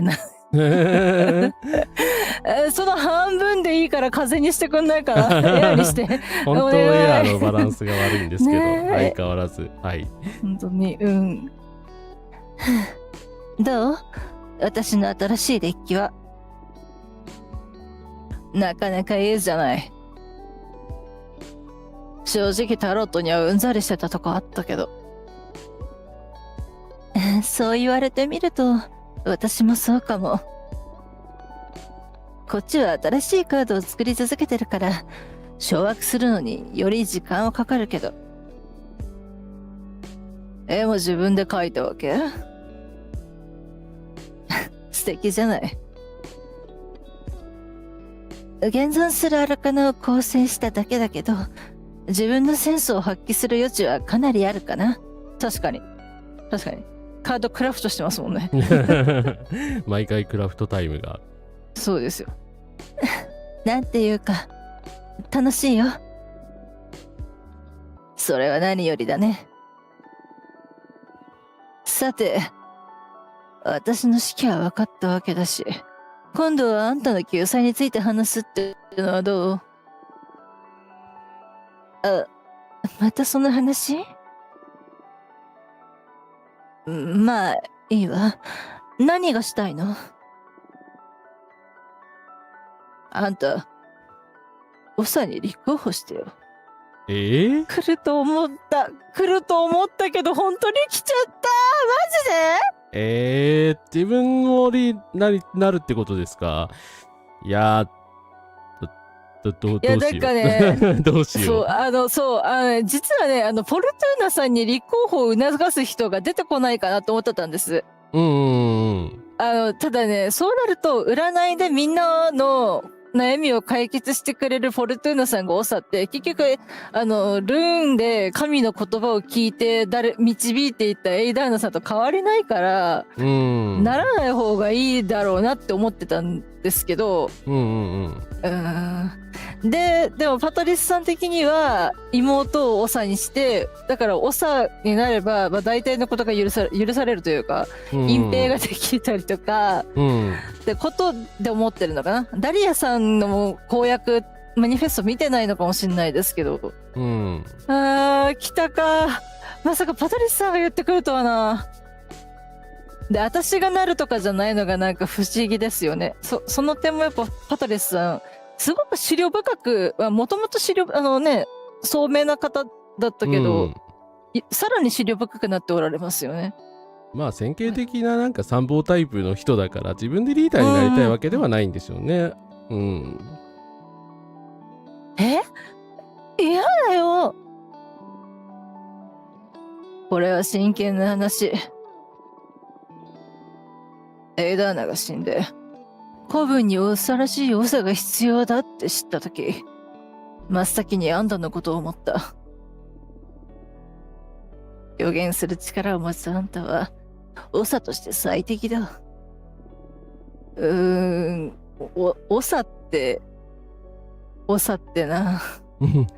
でもエイダーナ路線になる可能性もあるから、それはね、ちょっと良くないですよね。カードのパワーがあれば、何でもできちゃうから。みんながみんなパトリスさんと同じように、フォルトゥーナさんの占いとか、心情とか心を尊重してくれるわけじゃないじゃないですか。そうですね。だからパトリスさんは純粋に思ってるけど、他の方々はフォルトゥーナさんが長になったら、長はみんなを導く使命があるから、絶対に占ってくれるってなっちゃうので、個人的にはだからやっぱりフォルトゥーナさんは距離をそういう権力と距離を置いておかないと危ないとは思う。利用されないように。そうですね。三すくみじゃないですけど、政府とね、裁判所はね、司法はね、あれしてないといけない。三権分立。マジ首相の告訴通らないかな、マジでお願いします。だからこそ訪問可能になっていることを知った時は腹が立ったの。もっと早く知ってれば選挙活動に向けていろいろ準備ができたのに。それは申し訳なかったけど。いや、全部あれだけどね、先を見通すことか長に求められる資質じゃないし、国手だと思った以下その責任たるやというところでもあるし、ダリアとジャスミンがすでに立候補してるんだよな。でダリアとジャスミンが立候補してて、私はダリアの肩を持つじゃないけど、ダリアを応援するのって言ったら、じゃあ私もそうするよってなるのかな。どうなんだろう。いや、どうなんでしょうね。それはやめて自分の選挙に集中しなさいって言われるかもしれないし。いや、その2人はちょっとねってパトリスさんは言うかもしれない。で、真ん中は、やっぱ大いなる力には責任があるので、責任たる思いだろうけど、それは受け入れろと。その分私が支えるっていうことだと思うので、真ん中を言うと、多分そんな感じの答えが返ってきそうだなって思ってて。で、一番上は正しいけれど、そうなると、いや、でも、あんたはそれ以外も心優しくてみんなのことを考えて、子分のために子分の終末を予言したんだからっていう風に丸め込まれそうなので、どうなんだろう、どれがいいんだろう。めっちゃこの選択肢困る。困りますね。でもまあ現状としてまあはすでにダリアさんの選挙活動を応援してる身だから、まあとりあえずその事情を把握してもらいますか。ダリアとジャスミンがすでに立候補してるんでっていう。うん先にそれ言わないとなんか言い訳がましいですよね。だからなんかそうですね。まず最初にこれを言っておいて、いやそれでもあんたがいいって言われた時に他の選択肢うんかなって思うので、まずは言ってみますか。ですね。もうダリアさんに約束してますからね、そもそも。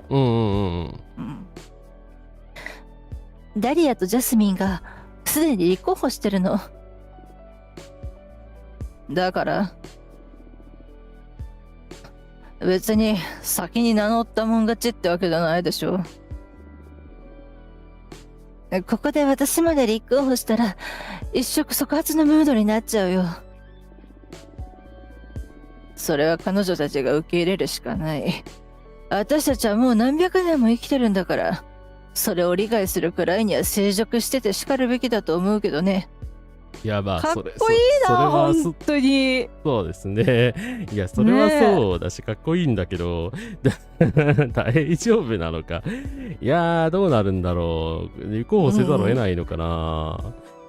はい進めてみましょうか。できればダリアさんを長にしたいんですけどな。別にダリアでいいと思ってたんだけどな。いや、そう。あんたにだって、長に立候補する資格があるんだから。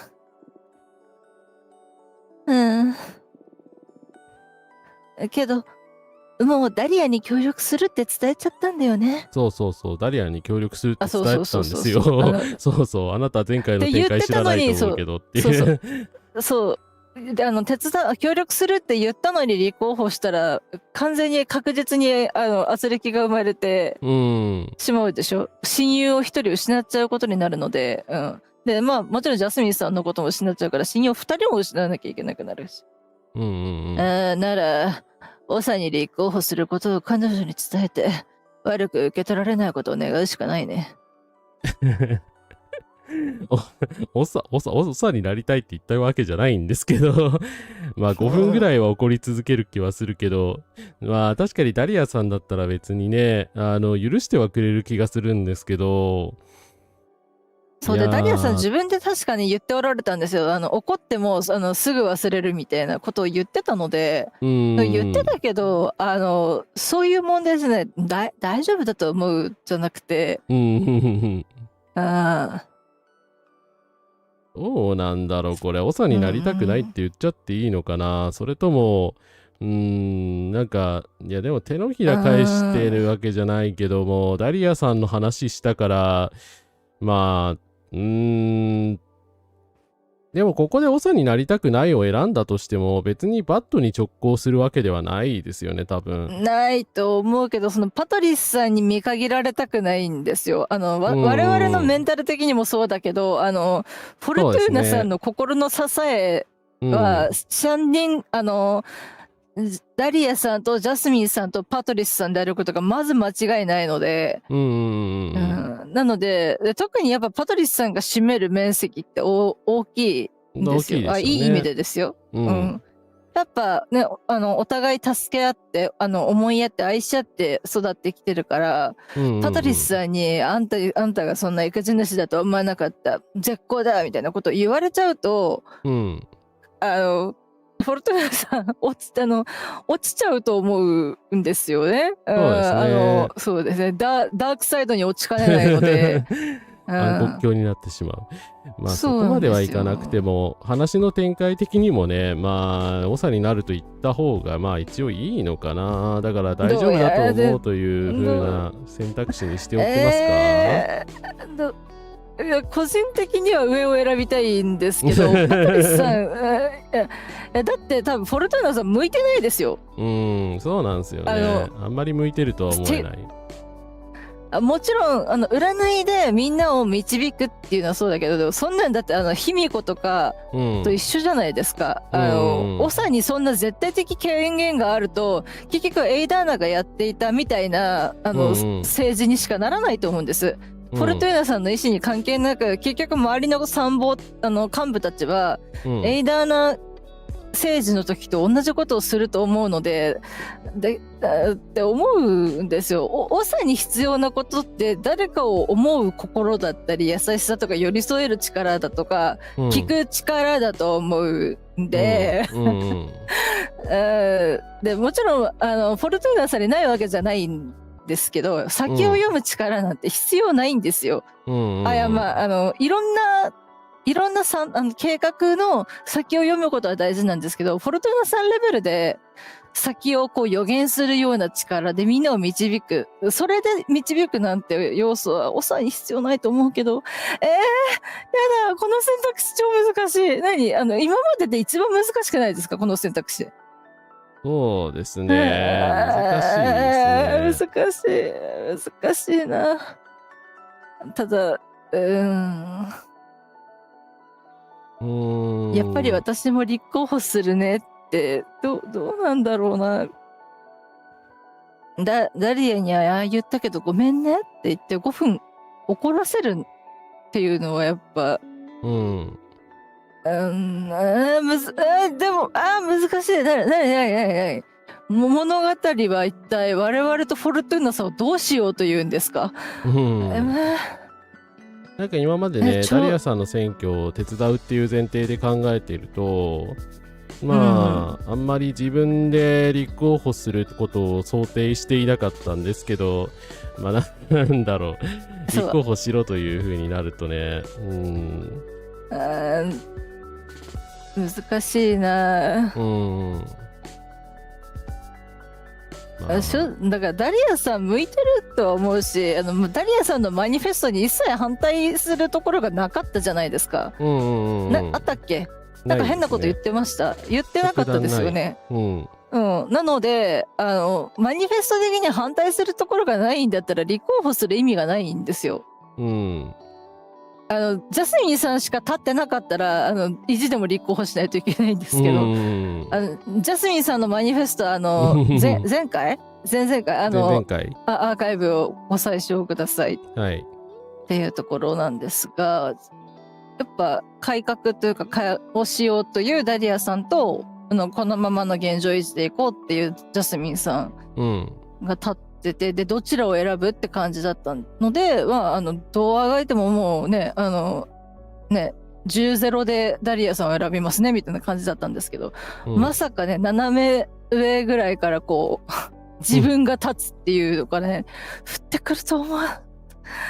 いやでももっと早い段階でやっぱ私が長になるって言い出してたら別だったんですけど、この段階でやっぱり長になるって流刑に合ってる人間が言い出すと、でも何かなるんですか？不利ですよね。いやでも分かんない。どうなんだろう。パトリスさんが一体何を考えてるかが分かんないんだよな。とりあえず長にはでもあまりなりたくないんですっていう意思表示をしてみますか。それでも長になるっていうもしかしたら展開になるかもしれないですけど、とりあえずは意思を伝えて、そうですね。そうですね。失望されたくないとは言いましたけど、よくよく考えたらパトリスさんがフォルトゥーナさんを、にそんなことで失望するわけがないので大丈夫だ。でも私長になんてなりたくない。やれ私に土下座してお願いしろっての？お願いするとかしないとかの問題じゃない。子分を率いるなんて未来をいじくるよりよっぽど大変よ。私にできるとは思えない。できるさ。あんたは繊細で賢い。それにこれから起きることを知ることがじゃなくて書くことができる。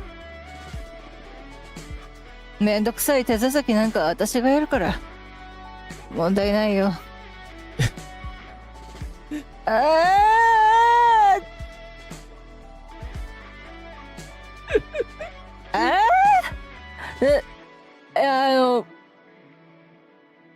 トリスさんの気持ちがわからないでもないですよ。やっぱだって世界で一番信頼してる魔女はフォルトゥーナさんで間違いないので、だからあんたのことを、だから無条件に信じてくれてるっていうことだと思うんですけど、だからこそ、で、長になったら確実にやっぱ守れるから、何がすっ転んでも、天変地異が起こっても、何があってもフォルトゥーナさんを守りたいから長になってって言ってるんだろうなーってのはわかるんですけど、なんか、難しいな。でもダリアさんでも守ってくれそうですけどね。何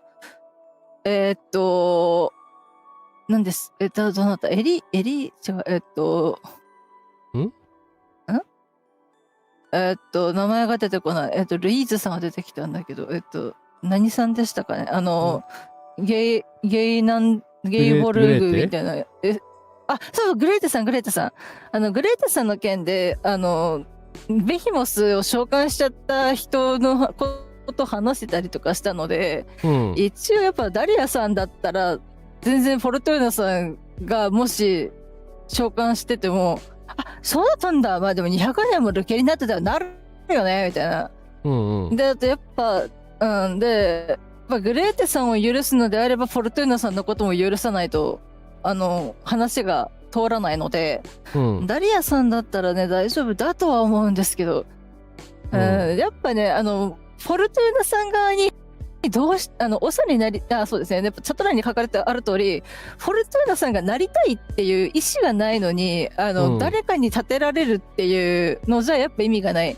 やっぱフォルトゥーナさん側にビジョンがない限りは、やっぱちょっと立候補しても、意味がないんじゃないかなと思ったりするんですけど。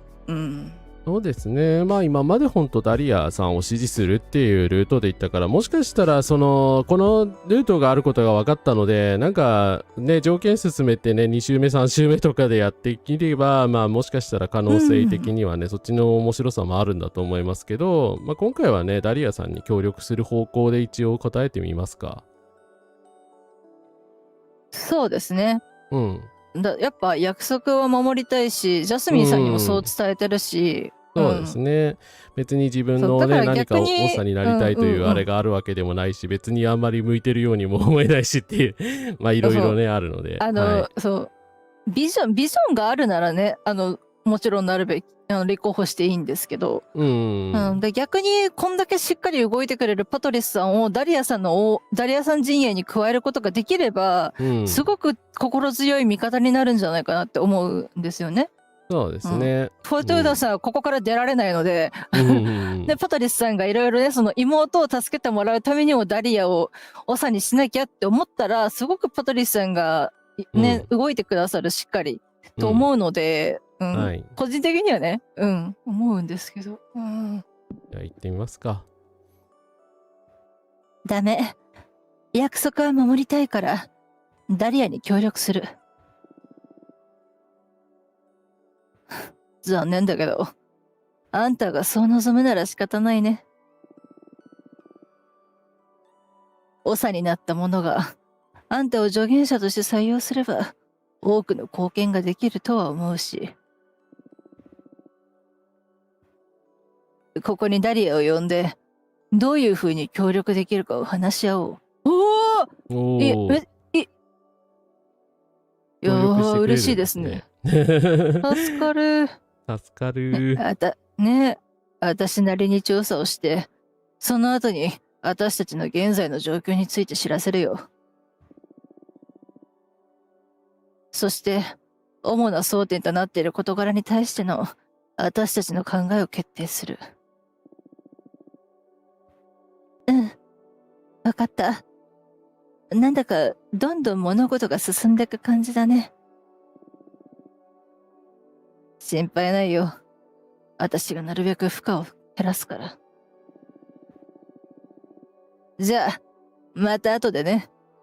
デッキの準備をして、少しゆっくりして、友達に伝えることを伝えな。私が戻ってきたら活動開始だ。了解。じゃあ、また後で。あ。ひゅー！やっぱ、すごい力強い。まあ実質お母さんみたいなもんだったんですよ、もうね。うんはい。うん。随分と仕切りたがるあれだな。そうなのよ。空気の契約によってお前が得た力も全く作用していなかった。自分の魔力にやや失望したくらいだ。まあ、お姉ちゃんはもともと私のことは憐れんでるからね。そこは変わらないってことでしょ。あ、そうか、同情してほしいでしたね、待機で。ああ、そうですね。同情してほしいの選択肢を選んでたけど、パトリスさんの選択肢は全然変わらなかったという。同情してほしいを選んでなかったけど、まあ変わらなかったっていうことなんですかね、そこは。まあ、ただ、だからそもそも同情してるというか、フォルトゥーナさんの味方だから、ただそのどういう風にしてフォルトゥーナさんを守るかっていう方法が、フォルトゥーナさんと噛み合わないっていうだけの話で、だから同情させてるっていうか、もう同情してるから聞くわけがないみたいな感じなのかな。ですかね。私も姉の方についた方が良かったかもしれないな。はっはっはっはっは。何よそれ。しかしすごいことになってきたな。興奮してるか？不安の方が大きいんだけど。どうなんだろう。なんかまあパトリスさんが味方についてくれたっていう時点でだいぶ心が軽くなったんですね、私としては。ああ、なるほど。やっぱそう誰よりも自分の味方でいてほしい人が、に長になってほしいとまで言われて、でも無理だよって自分の意見伝えたら尊重してくれて、じゃああんたが思うようになるように私も努めるよって、あんたの負荷にならないよなるよって、あれだけやっぱパトリスさんがついてくださってるって思ったら、まあ、楽しみっていうわけでは、楽しみっていうとなんかちょっと言い過ぎっていうかあれですけど、あ、大丈夫だって、一緒に戦ってくれるんだって、いろんな差別とか偏見とか、苦しみ、この世にはびこる全ての悪をぶっ潰すっていうね、それはまあ私の意見ですけどそれに絶対的に味方になってくれる、いつでもフォルトゥーナを愛してくれるっていう存在があるのが安心。まあただ確かにダリアさんとパトリスさんが噛み合うかどうか、いやまあでもダリアさんもね、ダリアさんですごくいろいろ考えてねおられる情に熱い方なので、大丈夫じゃ大丈夫なのかな。だからまあ楽しみでいきますか。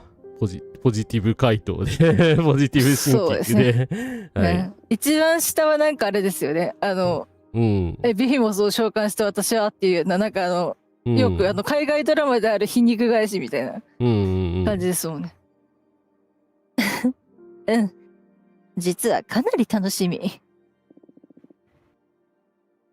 自分が政治に関わるとは思わなかったけど、私もそう思ってた。生きてるとねそうただ生きてると政治に関わってるっていうことに気づくまでにだいぶ時間がかかりました。それは学校で教えてほしいです、小学校でね。はい、本当に、これを機会に文句だけ言うのはやめて行動に移すことにする。まあそれは素晴らしいですね。ダリアをエイダーナのように憎まれる存在にしようとでも言うのか？そんな風に思ってないよ。もうダリアの性格だから腹を立てる魔女はたくさん現れるだろうね。完全なる平和なんてのは幻想に過ぎないのかな。いや、実現します。はい。平和大事。実現させます。実現させましょう。はい。私はこの世界の外にいた時にしか平和というものを感じたことはない。存在は必ず混沌を生む。では私に何をしてもらいたい？どういう意味？お前の最終的な決断はダリアとジャスミンに伝えるためにここに来るよう手紙を送ることもできるが？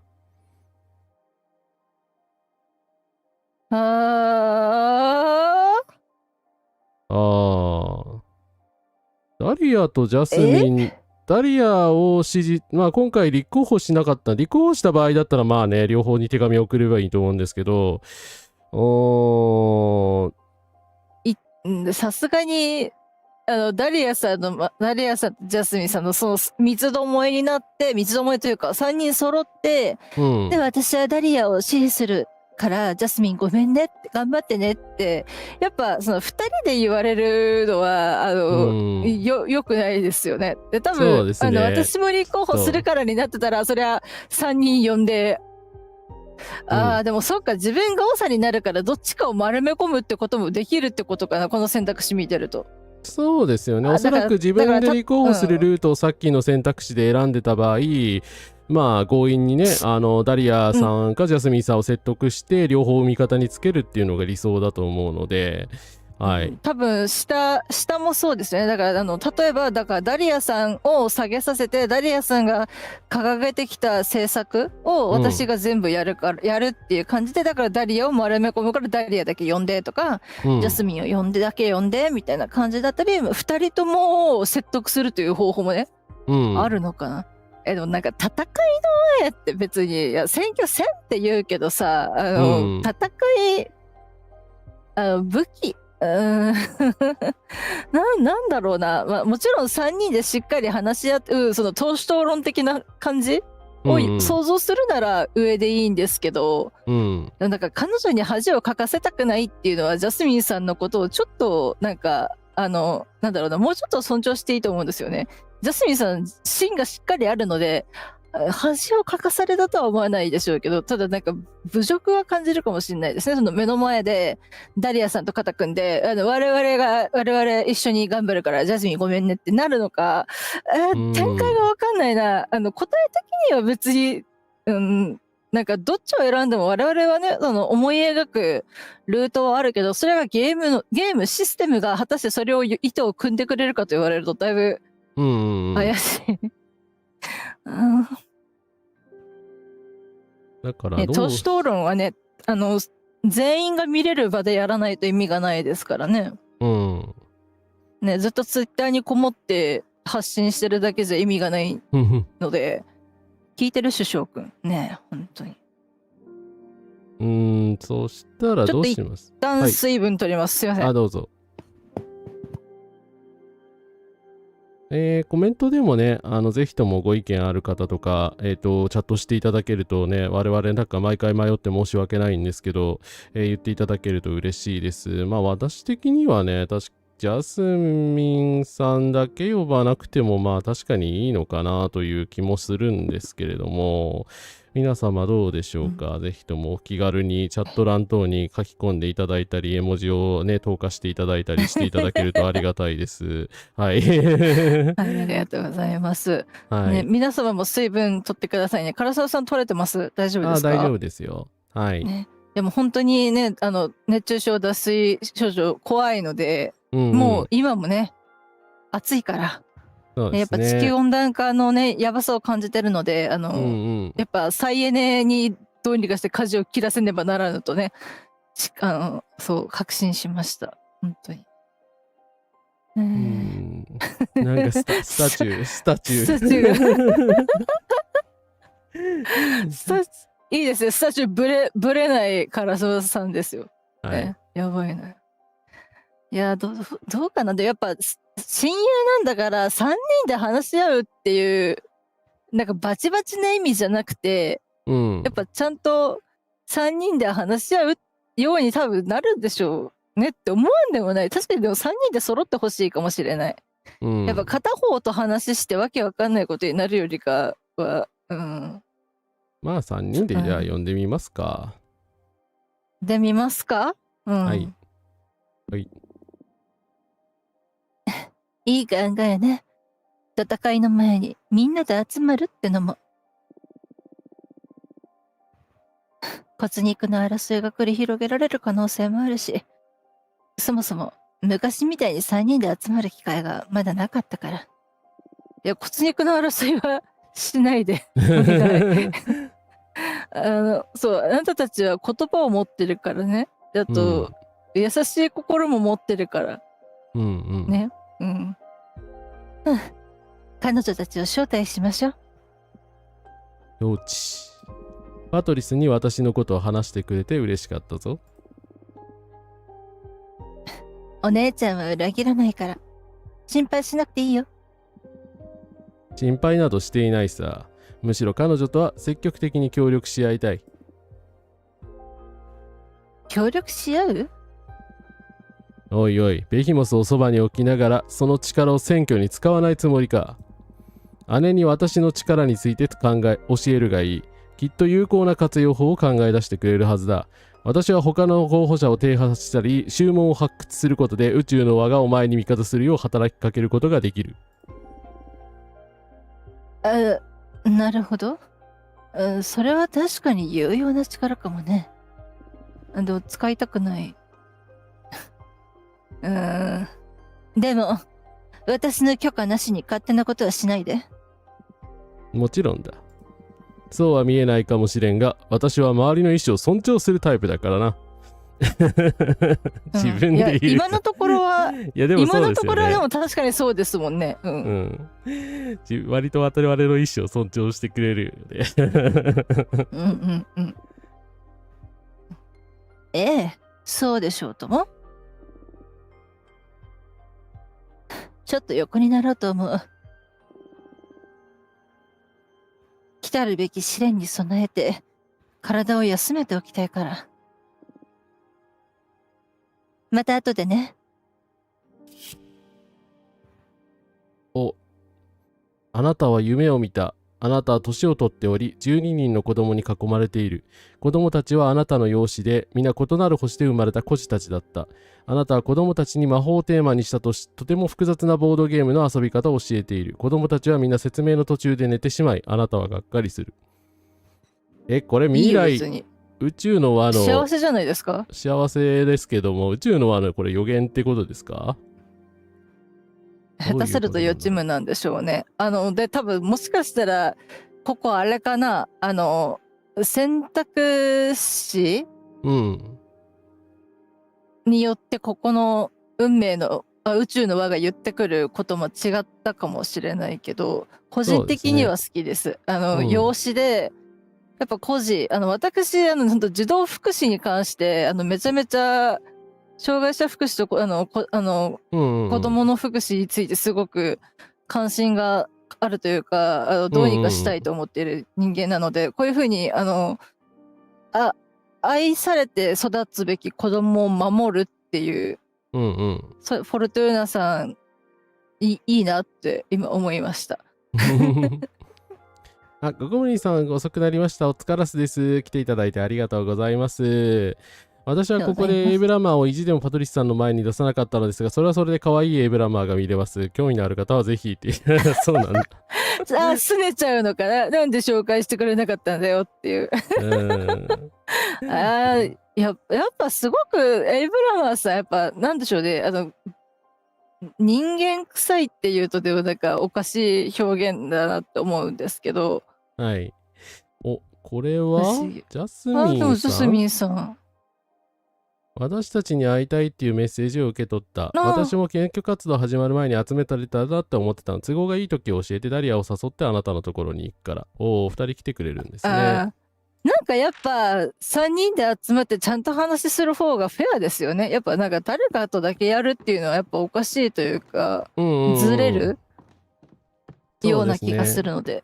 はい、そしてすいません、ちょっと面見でない方申し訳ございません。私すっかり忘れていたんですけど、ちょっとカードを紹介したいです。コッツウィルビーウォッチングは前回作ってたもんね。これで、これあれですよね。面見で作りましたよね。はい、これそうですね。はい、すいません。ちょっと皆さんに紹介するのを忘れておりましたが、ジョイアルカナのエイダーナさんがくれた、同化寺というカードを使って、カードの、剣の放棄というカードを作りました。鉄のゴーレムはエンテレヒを強化する。同化寺は夢の実現のために多大な代償を支払う勇気を体現する。同化寺は同族を救うため、自らの心を殺す意志を体現する。黙秘の司は心の中の真実に幕をかけるということで、うなぎのね、黙秘の司っていうあれをシンボルを無理やりねじ込んだので、仲間勇気支持成功対話平和などのね割といい感じのアルカナになりました。はい。画面の恐ろしさに対してだいぶなんかね、って言ってるんですけど、そうだな。で、道化寺さんについては、詳しい方が名言のコメント欄の方で教えていただいたんですけど、はい。何かし、この道化寺さんは、この作者さんの別のゲームに出てくる方で、あ、そうなんですね。そう、で、なんか体の一部を、何かこう望みを叶える代わりに代償をもらうっていうことらしくて、でそれでだから剣の放棄だから相手の体を奪うから放棄になってるんだろうなって思ってでした。なるほど。まあこれもそうだし、コッツウィルビウォッチングもね、古文は前回パートでかっこよく出ましたけども、いいカードなのでガンガン出して、狙っていきたいと思います。そうなんですね。やっぱ道場で大気エア風のところで道場を選んでるからエアを使うと優しくなる可能性があるのかなって思ったりとかするんですけど、やっぱちょっと、エア使うカードは優しめというか、なんか、エアとか水はやっぱ優しめにいきますよね。ですね。だから我々エアばっかり使ってね、2しかないんだけども、水のカード作るしかねえよっていう感じなんですけど。そうです。いや、ただね、多分エアね、全部のカード解体しても今度21とかに多分届かない気がするんですよね。届かないですね。でしょ？多分だって解体してエアーになるカードって古文とかあとビタースイートダンスもないから、あんまりないから、あとはこの水のアマランサスも火か、ないね。うわ、いっぱいなんか出てくる。怖っ。まあ宇宙の輪はどうでもいい。教えてくれてるのか、なんかいろいろ。そうですね。一応そういう促進とか保護とかありとあらゆるものを象徴するんだなという。だから我々ね、空気のカードが全然ないので、そこは変わらないんですけど、コッツウィルビーウォッチングはちょっとエアーあるけど、はい、水とね、エアーの、バランスを駆使してなんとか頑張っていきたいと思います。はい、思います。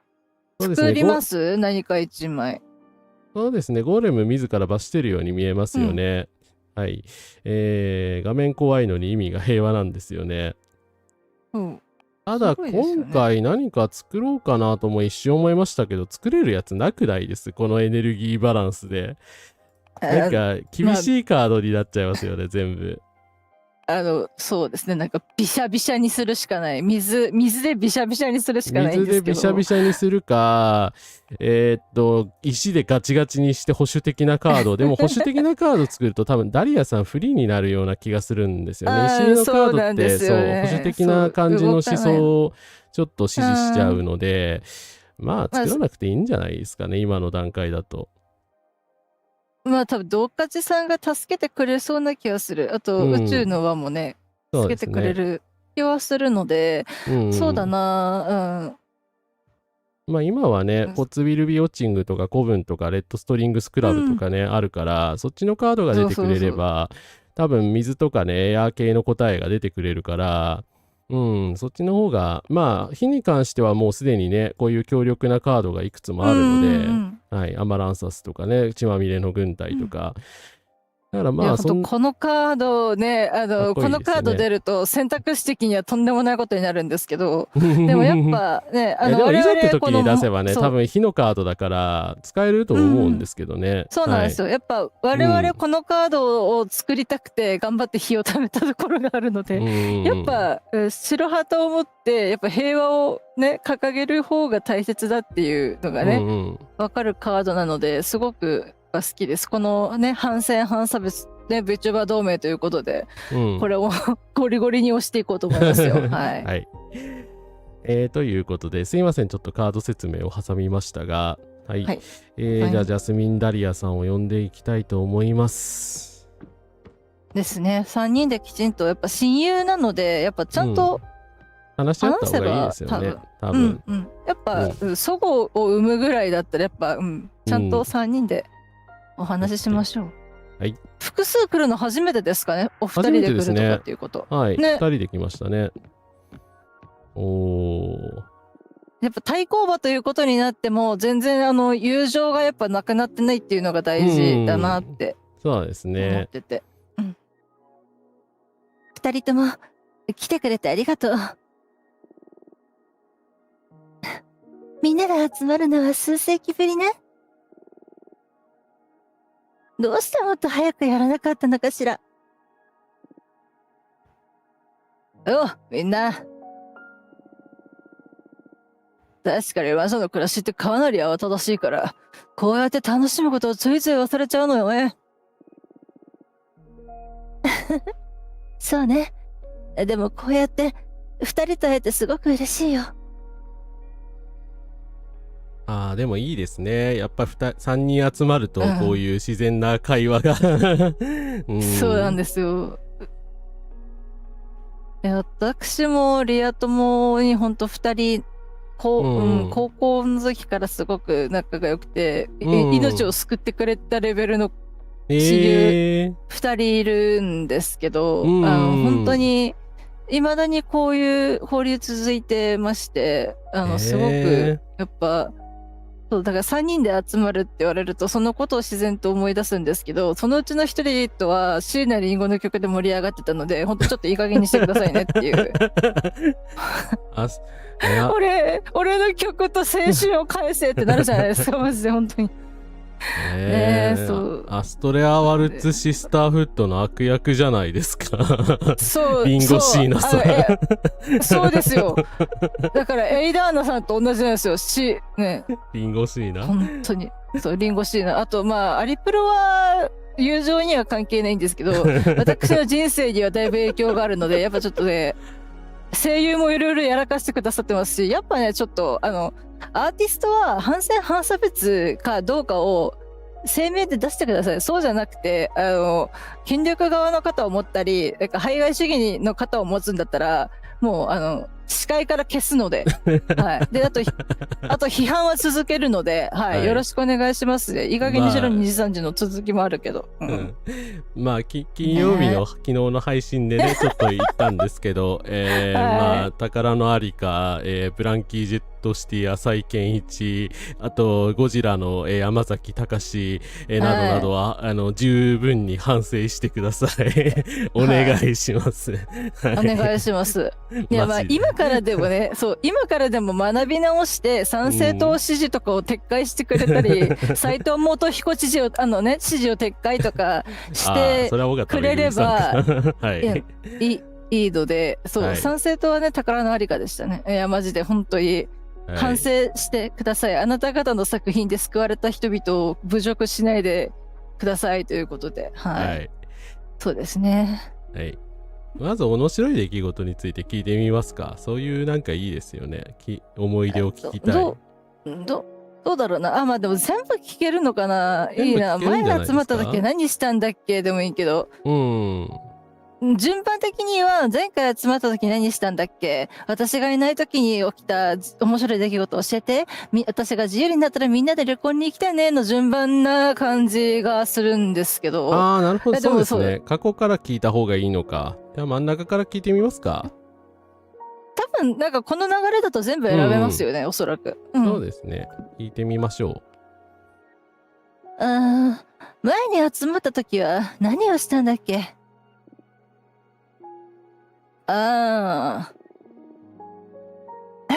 思い出した。あなたたちが私のガーデンに来たのよ。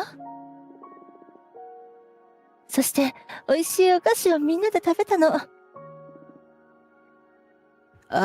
そうだった。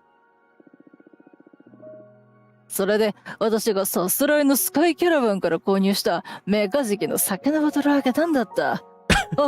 さすらいのスカイキャラバンってあれですね。さっきのね、カードスフィアにありますね。スフィアにあったやつと、メカジキの酒のボトル。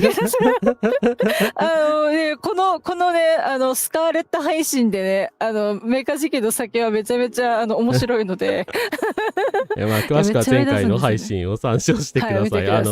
呪われたバーテンダーの話が聞けますので。呪われたコーヒートークバーテンダーがね、見れるので。はい。面白いな。あれね。思い出したわ。それであなたが教えてくれた馬鹿げた人間の遊びをやってさ。そっか、ダリアさん地球生まれじゃないので、だからいい意味の異文化交流ができたって感じですね。多分そうですね、おそらく。ああ、そうそう。真実か挑戦かってやつね。私が人間だった頃に、ティーンエイジャーの間ですごく流行ってた遊びね。ああ、それで私があなたに古文の未来を呼ぶようにって挑戦したんだった。待って、この流れで読んだの、破滅。あ、そうだったんだ。やっぱなんかこの3人の運命が交わるときになんか変化が起こるってことなのかもしれない。破滅って言ってるけど、それはただのきっかけっていうか、火付けに過ぎないみたいな感じなのかな。可能性ありますね。うん。そうだ。それがきっかけで、こんな風になっちゃったんだった。だなめ。みんなあいつが悪いのよ。それはそう。いや、まあ、そうですね。集団の、いや、もちろんです。もちろん、集団の長に何の責任もないような時もあるはあるんですけど、基本的には集団の長は全てにおいて責任を取らないといけないので、で特にエイダーナさんはそうですね。だから見せしめのようにフォルトゥーナさんを流刑にせずにみんなで立ち向かおうってすればよかったんですよ。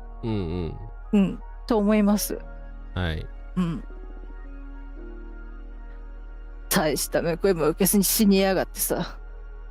いやまあ、そうですね。だから死ぬって逃げになっちゃうので、できればね、牢獄檻に入って反省してほしかったんですけど、安倍晋三って言うんですけどね。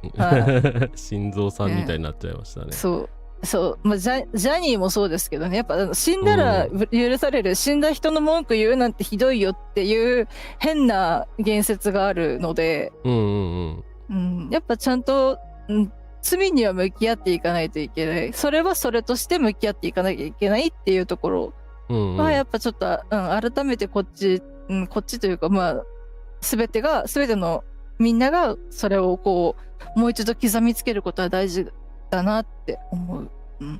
はい。後始末をするのは私たちだってのに。選挙のことでナーバスになったりしてる？それはもう。私は平気かな。むしろ興奮してるって感じ。心配はしてないけどね。誰が勝ってもしっかり古文を導いてくれると思うから。やっぱこれが大事なんですよね。ネガキャンとかステマとかしなくても、ちゃんと戦えばいいんですよ。聞いてる？もう今日なんかずっと聞いてるになってますね。これ首相官邸に URL 送りましょうか。マジで、本当に。とはいえ、古文にとって最良の結果になってほしいし、それには私の方針が一番無難だとは思ってる。一つ言っておきたいんだけど、私はジャスミンは素晴らしい長になれると思う。でも無難ってのは進歩を止めることと一緒よ。やっぱこのメンタル大事ですよね。すごい素晴らしい。やっぱお二人とも呼んでよかった。そうですね。何の心配もいらなかったわ。だって私たち今のままで十分じゃない？必要なのはエイダーナの行き過ぎた方針を正して古文への愛情を足すことだと思う。それはあなたが現状維持によって恩恵を受ける立場にいるからよ。はい、その通りですね。それは基本的に現状維持によって恩恵を受ける立場の人による現状維持っていうのは、まあ当然保守派だからそういう風になるのはわかるんですけど、なんて言うんですかね。まあ現状に差別とかですね、暴力であるとかが維持されている場合、まあそこはね、解決しないっていうことにもなりかねないので、そこを本当気をつけないといけないし、まあなんか今はね、広がってるのってどっちかというとそういう考え方だから、やっぱりそこは批判していかなきゃいけないですよね。はい。いや、本当に世界中そんな感じうん、ですよねなってますからね。本当ダリアさん本当に思慮深い方ですね。うん、でもちろんジャスミンさんもダメだって言ってるわけじゃないんですけど、やっぱ優しさとうんやっぱ変化への恐怖っていうのがは悪ではないので、うんとりあえず今立て直そうっていう考えと、うん痛みや苦しみを伴うって分かっててもそれでも進歩しつつ並行しようっていう話だと思うので、新エレや何でも規則に従って動くのが苦手な魔女だっているんだから、私もそうだけど、私は革命を起こすつもりはない。でも平等な環境を作りたいと思ってる。高齢の魔女だけが権力を握ってるのはフェアじゃないよ。でも新入りにはまず教育が必要だわ。招請したばかりでいきなり重要な決断を下すことなんてできないでしょ。いやそれは魔女の世界についての知識がないという点ではそうかもしれないですけど、やっぱもうちょっと個人へ対する尊重、声の尊重が大事なんじゃないのかな。どうなんだろうな。それはどうかな。年を取ることにはデメリットもあるからね。フォルトゥーナはどう思う？そのことなんだけど、この機会に私の立ち位置を伝えておくね。私はダリアに協力することにした。これあれですね、立候補するを選んでおくと、立候補することになったぞ、覚悟しろみたいな展開になるのかな。そうになっちゃったんですよね、絶対ね。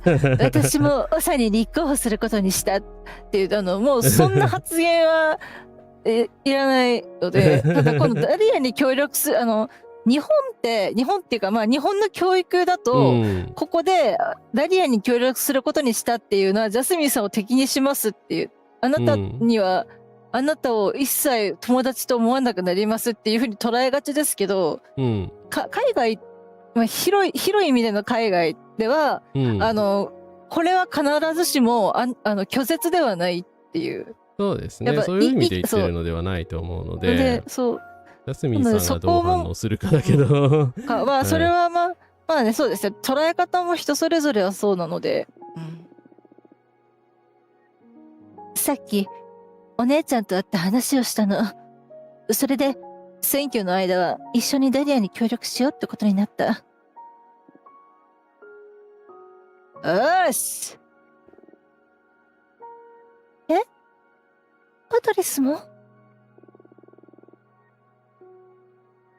みんなが敵に回ってたなんて、私の方針そんなに間違ってた？ジャスミンさんを蹴らないでください。あなたの方針はちょっと時代遅れだよ。そうだね。今すぐ立候補辞退した方がいいと思うよ。みたいな。いや。立候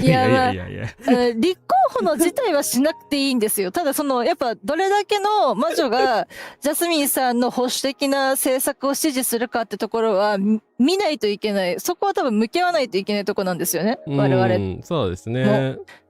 なのでその層に対してどう働きかけていくか、どう多様性を尊重する世界にできるかっていう。だから逆にジャスミンさんやっぱ偉いですよね。やっぱ芯があるからこういうふうにちゃんと考えたり聞いたりできる。もちろん傷ついてないわけじゃないでしょうけど、問題に向き合おうというこの姿勢本当に素晴らしいし、我々ちょっとやっぱ向き合うべき。ちょっと時代遅れだよはギリギリですけど、一番下はひどいですね。それは言えない。し、ダリアの方針の方が私たちが求めるものに近かったからっていうのは、間違ってたかというところに対しての、逃げじゃないですか。答えとして、直接的な回答になってない。ただその時代遅れっていうのも、でも時代遅れっていう言葉もね、危ないっちゃ危ないんですよ。ただ私もね、昭和の時間でね、時間が止まってる方々に対してみたいな言い方する、ほら、昭和は良かったっていう人たちがいる限りはこの言葉使わないといけないんですけど、まあでもやっぱ、時代遅れっていうのはなんかやっぱこう、まあちょっと強すぎる気もする。ラベリングではあるうん。かな、とは思うんですけど、でもジャスミンさんのどこが悪かったか間違ってたっていうかちゃんと指摘したいんですけど、まあでも多分それは今やらなくても、まあだってどのみちダリアさんの方針が私たちにはやっぱ必要だったし、実際世の中変えていきたいって思ってるんだったらね、そっちの方針を選ぶしかないんで、まあだから本当はね、そうやってね、お互いの違いを強調しつつも、まあ議論してやり合っていけたらいいなって私も普段思ってるんですけど、私が普段ああいうね結構強い言葉でね、お前は立候補辞退しろとか辞任しろとか言ってるのは、まあ、あくまでも差別とか暴力とか、そういうね絶対ありえない選択肢を選んでしまう人に対して言ってるのであって、って思いますけどね。人道によるジャッジというか、あれなので、そりゃだって人の命を命とも思わないような輩に対しては今すぐやめろって言うしかないのでね。でしょ。ね、熊本で長距離ミサイルを置いたりとかするようなやつらにはお前とこに置けってね言ったりとかねしなきゃいけないので、まあなので、ダリアさんの方針があくまでも我々のね、社会民主主義革命みたいなところに近いのかなと思いますのではい。ナノクラストさん、コンカラスです。コンカラスです。多様性の押し付けという言葉にはってなりましたっていうだから結局多様性の押し付けだと思ってる人はマジョリティで今までたくさんの人たちを踏んできたっていうだけのことなんですよ。やっぱそこにちょっと気づいていただかないといけないかな。そうですね。やっぱ間違ってたとこ指摘したいとかじゃなくて、まあ保守派の意見なので、間違ってるわけではないのか。ただそれを適用するかどうかは別だというとこなのかな。そうですね。確かにそうですね。一番上がいいかな。はい。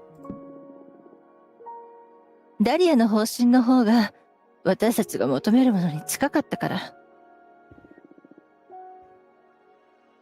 要はあなたはばあさんたちの仲間だしってこと。そうじゃない。違う。いやフォローしたのに。ダリアさんそれは違う。ダリアさんそれは違う。ダリアさんそれは違う。めっちゃ敵対的になっとる。いやまあでも多分バキバキ、まあでも本当ダリアさんは多分歯に衣着せぬというかそうですね、本音で話し合うことを信条としてるので、だからダリアさん自身も嘘はつかない。嘘は絶対つかなそうですもんね。そうだな。でも私自身はおばあさんじゃないでしょ。その点はどうなの？そりゃそうだ。いやまあそれはそう。ばあさんたちは自分たちが持つ子分への影響力を隠すためにあんたを利用してるんだよ。まあでもそういうことか。まあそうですね。担ぎ上げられてるといえばそうなんですよ。結局ジャスミンさんが提案してた古文で何か起こった時の対処は、長と賢者4人の5人で話し合うって話だったので、そうですね。でだからその賢者として選ばれるというか、だからその賄賂とか裏金とか、なんかそういう感じになるんじゃないかっていうのを多分その話をジャスミンさんからお聞きした時にも多分我々言ってたと思うんですけど、なのでやっぱハイライトされてる本人はそれに気づいてない場合も多いので。そうですね。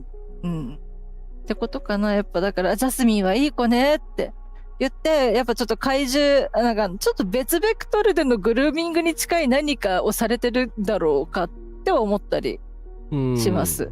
年齢関係なくなんですけど、概念的になんかあなたはいい子ねって、そういう考えが素晴らしいし、魔女としてこの子分を支えるものとしていいことだねっていう風に、やっぱジャスミンさんにすり込んだ誰かがいるっていうことをもうちょっと考えた方がいいかもしれないですね。私は誰とも共謀なんてしてないわ。本当よ。共謀してるなんて言ってないよ。でもあなたの掲げる方針がばあさんたちにとって都合のいいものであることは確か。まあそれは本当にそれは事実なんだよな。でもそれって単に私の方針が賢明なものであるということの表れなんじゃないの？賢明というより逆行的かな。二人とも落ち着いて。そういった討論は選挙活動の時にやろうよ。自分たちの主張を展開する機会はこれからたくさんあるんだから。ここで言い争いをする必要なんてない。確かに。そうね。その通りだわ。これで立ち位置は決まったってわけね。この件が決着するまではこうやって仲良く集まることもないだろうね。戦闘開始よ。みんな頑張りましょう。うん、頑張ろう。うん、お互いに全力だね。あら、帰っちゃっ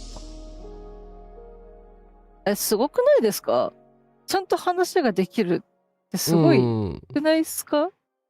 でもまあきちんとね、おやっぱなんか互い尊重した上でね、うんうんうん立場性は明らかにできたのでね、やっぱ読んでよかったなとは思いますね。選択肢がどれが正しかったのかちょっとわかんないけど。うん、はいやっぱ片方だけ読んでたらこうはならなかった。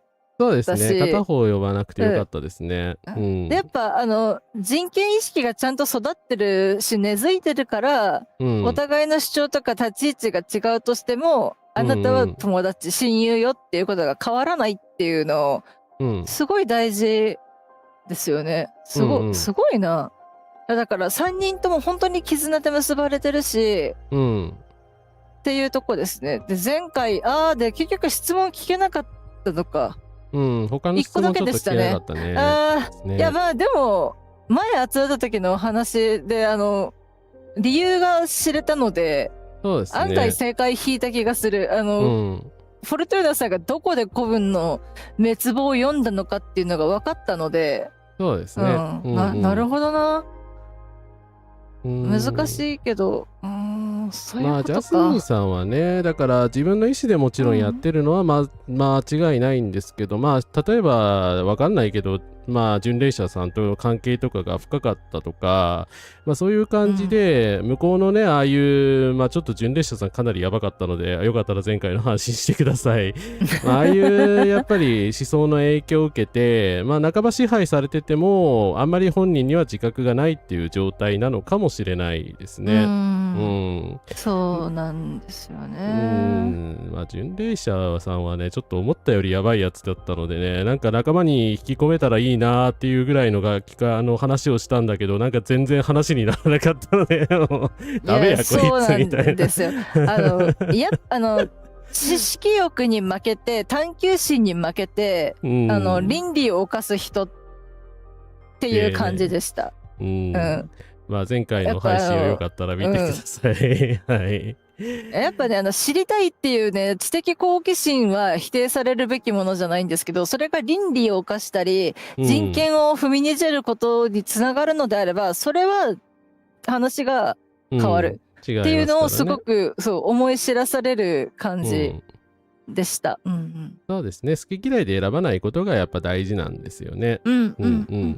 私もだからジャスミンさんキャラとしてはねすごい立ってるしねもちろん好きですけど、ただなんでしょうね、まあ今回の方針をやっぱりあれを許すわけにはいかないので、いやマジ本当にジャスミンさんのマニフェスト見てきてほしい。見てくださいマジで本当に。あれは第4回かな。4かな多分。多分。一個一個ジャスミンさんから提案されるたびに全部音羽の風花がブチギレるっていうダメでし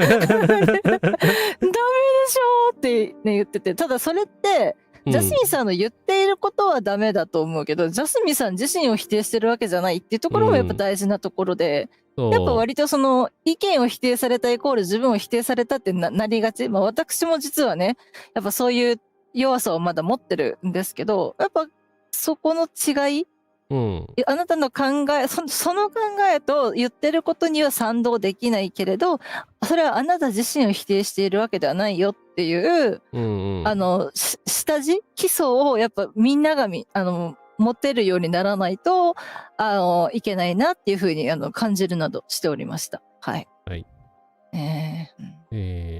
そしてこれはお姉様ですかね。そうですね。人格と意見はやっぱ別ですからね。そこを切り分けられないと、ちゃんとそういう人はちょっと議論できないので、本当まあネットによく言いますけども、感情とね、あれは違うし、論理違うし、誹謗中傷とね、批判は違うのでね、やっぱそこわかんない人たちはね、議論できないですよね、ちょっと。そうですね。やっぱ言動とか行いとか思想は否定するべき、していいっていうか、間違ってると思うならしていいんですけど、見た目だとか、をやっぱり上げつらうのは差別。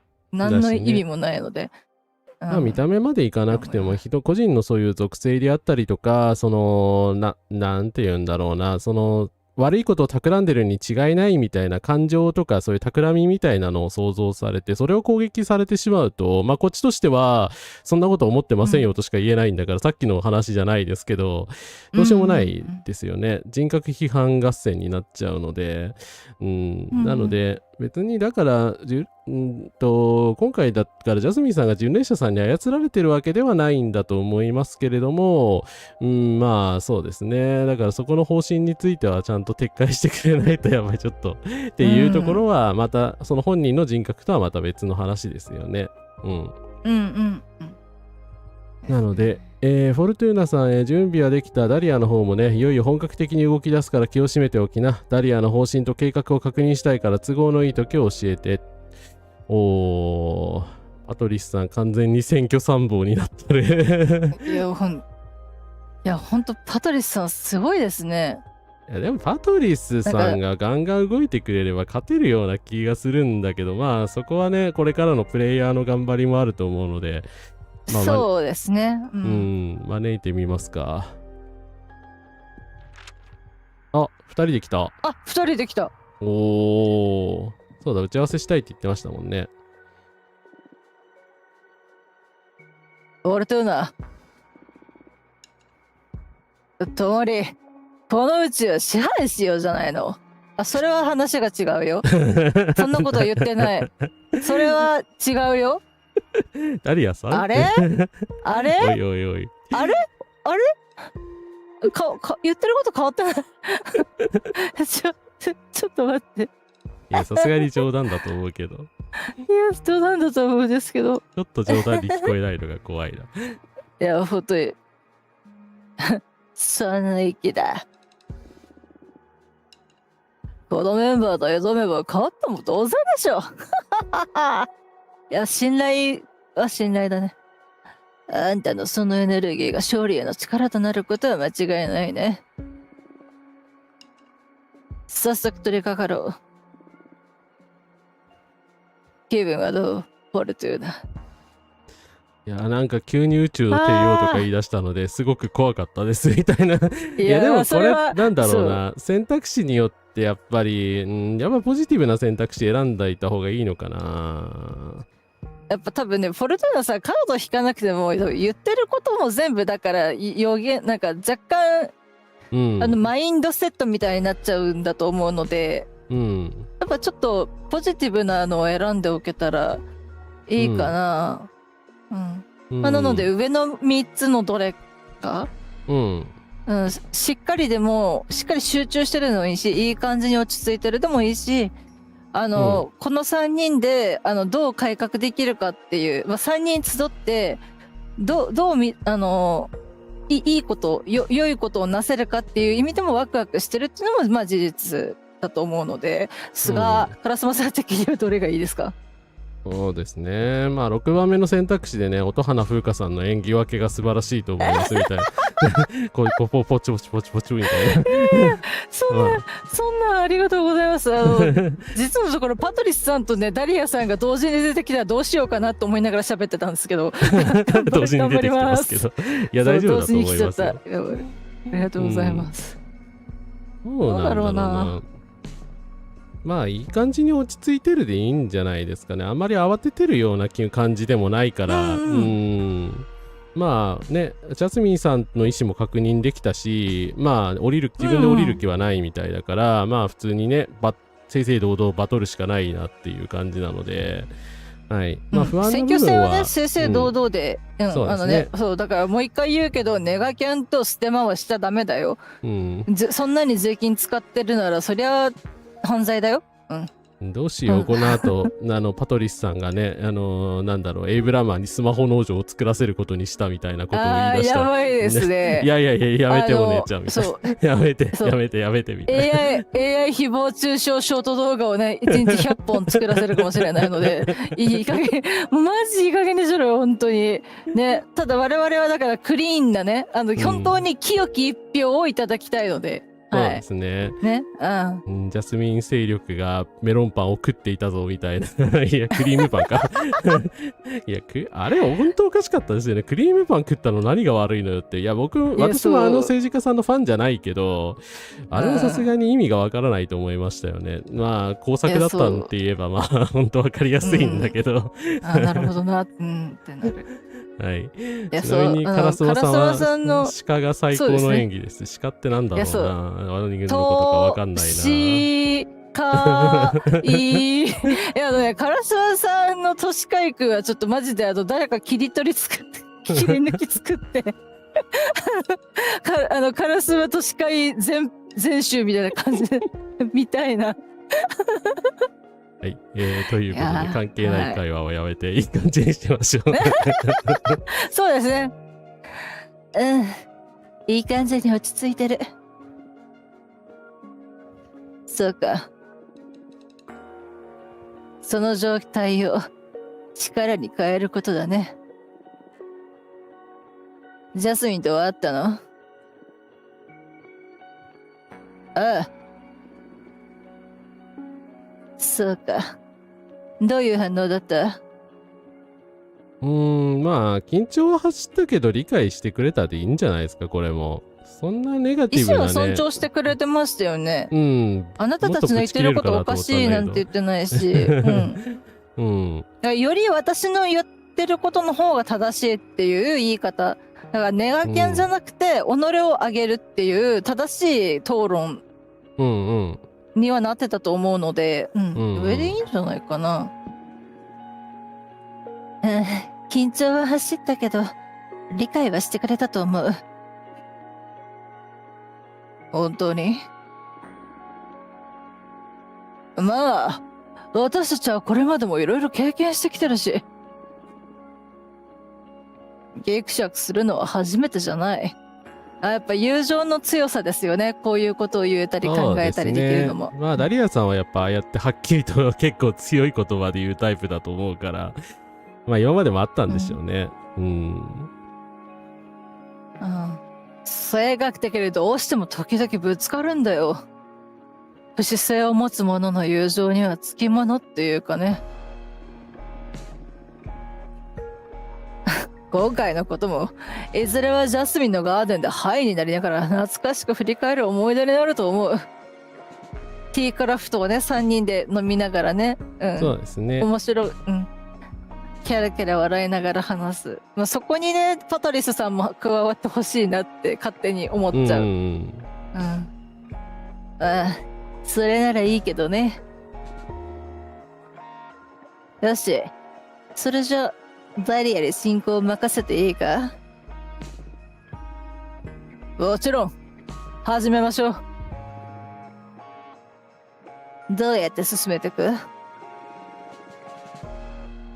外に出て、私たちの方針の素晴らしさを広める。最初にもう少し戦略を立てた方が良くないか？何に関する戦略を？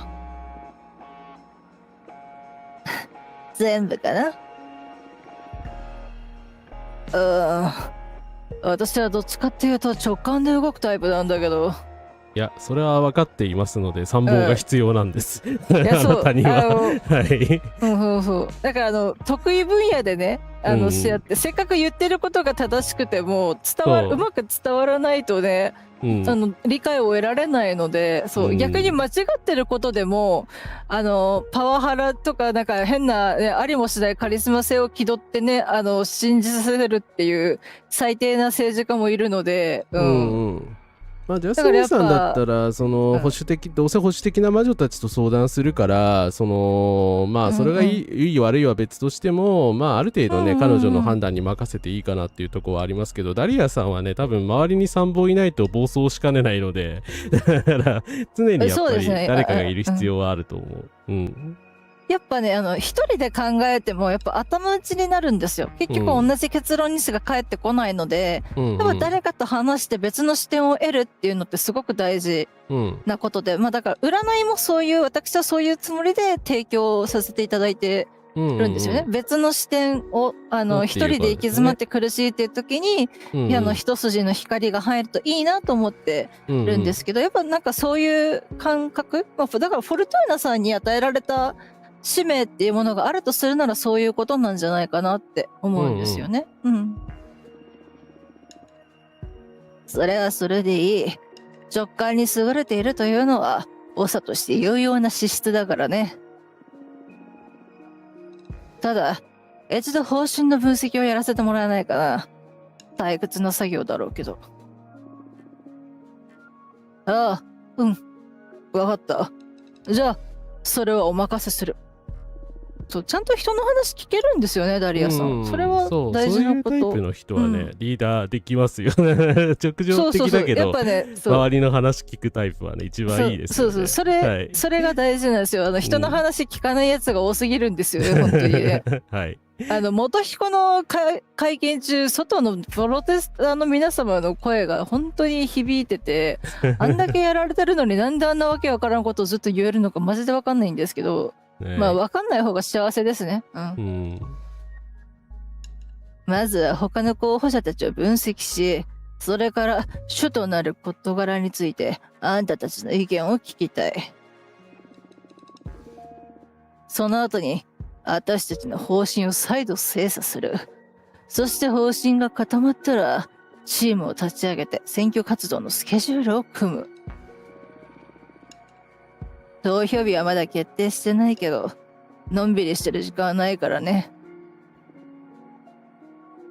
それでどう？確かに、賢いやり方だね。いいよ。よし。それじゃ、最初に現状の確認からだ。古文の5本の柱について聞いたことある？すなわち、審判、処罰、禁忌、有限生命体の扱い、魔女の務めについて。私から説明しようか。まあこれもう一回確認だけしときます。もしかしたら前々回かな見てらっしゃらない方もいらっしゃるかもしれないので、ちょっと見てる方はね、私たちもまあ大体把握してみんな大体把握してると思うんですけど、まあちょっと見ててください。はい。そうですね。これをこの5本の柱をもとに、今から会話イベントが続くと思うので、ちょっとやっぱ情報、データはある方がいいかな。はい。聞いたことはあるけど、一応説明してほしい。念のためということだね。いい心がけだ。つまりこういうこと。私たちの子分は5つの法を軸にして活動をしている。さっきも言ったように、審判、処罰、禁忌、有限生命体の扱い、魔女の務めを軸にしてね。よく覚えておきな。審判は子分内の争いにどう対処し、誰に非があるかを決めるためのもの。子分が目指す先や大きな出来事への対処方法などを決める最高部門的な要素もある。今までこれはルーンの審判に委ねられてきた。つまりエイダーナが神々と相談し、その決定に私たちは盲目的に従うってやつだ。盲目って言葉はあれなので、はい、まあすいません、うっかり読んじゃったんですけど。まあ考えずに従うぐらいの、言い換えをした方がこれはちょっと良かったかなと思います。すいません。そうですね、はい。申し訳ないです。読んじゃった。続いて処罰について。誤った行為や禁忌を犯したと審判によって判断されたものをどう処罰するか。現在はあんたもよく知ってるように、罪を犯した者はその重さに応じた長さの流刑に処される。私たちのスローガンを流刑なんてクソくらいにするのってはどう？いやまあ確かに流刑はクソでしか言いようがない。このゲームが始まってんの流刑が原因ですからね。そうですよ。はい。エイブラマーさんを呼んだのも流刑されたからなので、はい。やっぱそう社会で生きてきた人間同士なので、流刑孤独ってすごいしんどいんですよ多分。もちろん一人になりたい時っていうのは誰かと一緒に暮らしていることというか社会で生きていること前提の言葉なので、やっぱだからね、いくら長い不死性を持つ魔女だとしても200年一人で、しかも地球軸で生きてきたフォルトゥーナさんにとっては地獄のような日々だったと思うので、ですよね。ね。はい。フランクだね。意外にウケるかもな。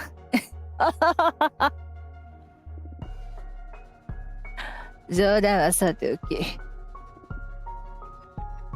続いて禁忌。すなわち危険の大きい魔法や知識、ベヘモスの召喚やネクロマンシー等がこれに当たる。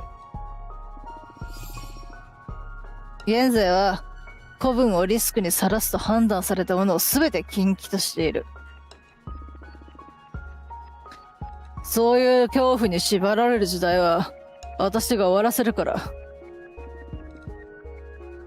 それから有限生命体の扱いについて、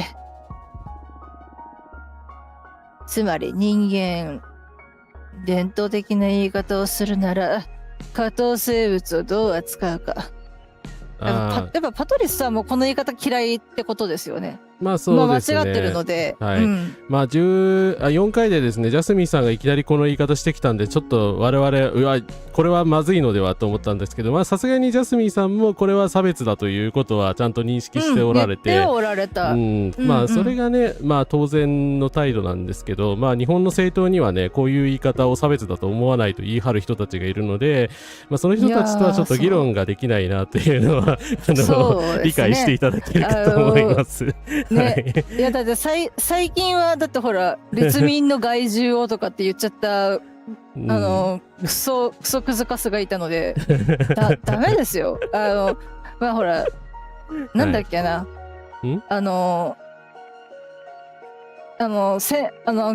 パレスチナへの虐殺についてもそうですけど、やっぱ人でなしとか悪魔とか鬼って言いたくなる気持ちはもちろんあるんですけど、やっぱそうやって非人間化するのはやっぱよろしくないですね。人間、あくまで人間が犯した罪だから裁けるので、人間が犯すっていうことが大事なんですよ。だから我々も一歩間違えるとああなるっていうところをしっかり考えて、だからこそ法で裁くっていうところが大事ですね。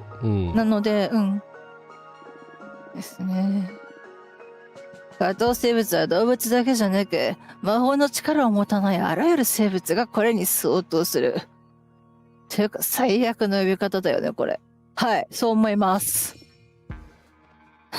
エイダーナは有限生命体を魔女が自由に搾取し操ってもいいとしてきた。いいわけあるか。戦争を起こそうとしてましたからね。そう第三次世界大戦でエネルギーを言おうとしてたので、本当にだからエイダーナさんは本当にちょっとダメです。はい。あの人はちょっと好きになれる要素がなくて困る。知ってた？エイダーナは地球で第三次世界大戦を起こさせようとしてたんだよ。なんで？人間からエネルギーを収穫するために。また収穫っていうのもそうですよね。作物を収穫するのと一緒でしょ。やっぱ植物と同等にされるのが差別かって言った植物へのなんだろう、差別的になっちゃうかもしれないですけど、やっぱそれぞれの命を大事にしないっていう、今のねビーガニズムに通ずるところでもあるかと思うんですけど、やっぱそこんとこ、やっぱね、人語を介さないからやってもいいみたいな、自分たちは支配下であるっていうのはやっぱちょっと変わっていかないといけないなっていうのは思います。まあ私もだからそんな詳しいわけじゃないけど、ビーガニズムについて補足しておけば、植物に関しては株の部分を排除しない、株とかその土のね根の部分を排除せず、上のね部分だけを切り取るって、植物は痛覚がないので、それに対しては自己再生できるし、特にね人間に対して恨みを抱いたり、痛みを伴ったりすることはないっていうことで、植物食が推奨されてるっていうような理屈ではありましたね。だから植物の生命を奪うことを推奨してるわけではないっていうところですね。そうですね。なので、植物に対してもやっぱ敬意というか、命をつないでくれるものですからね。野菜とかもそうですけど。なので私もプロテインはソイプロテインにしてます。そうなんですね。はい。ですよね。そう大事だな。ふざけんなって感じよね。ほんと死んでくれてよかったわ。なんだろうね、やっぱ不死性があるから死んでくれてよかったっていう言葉が軽いのかもしれないですね。どうなんだろうな。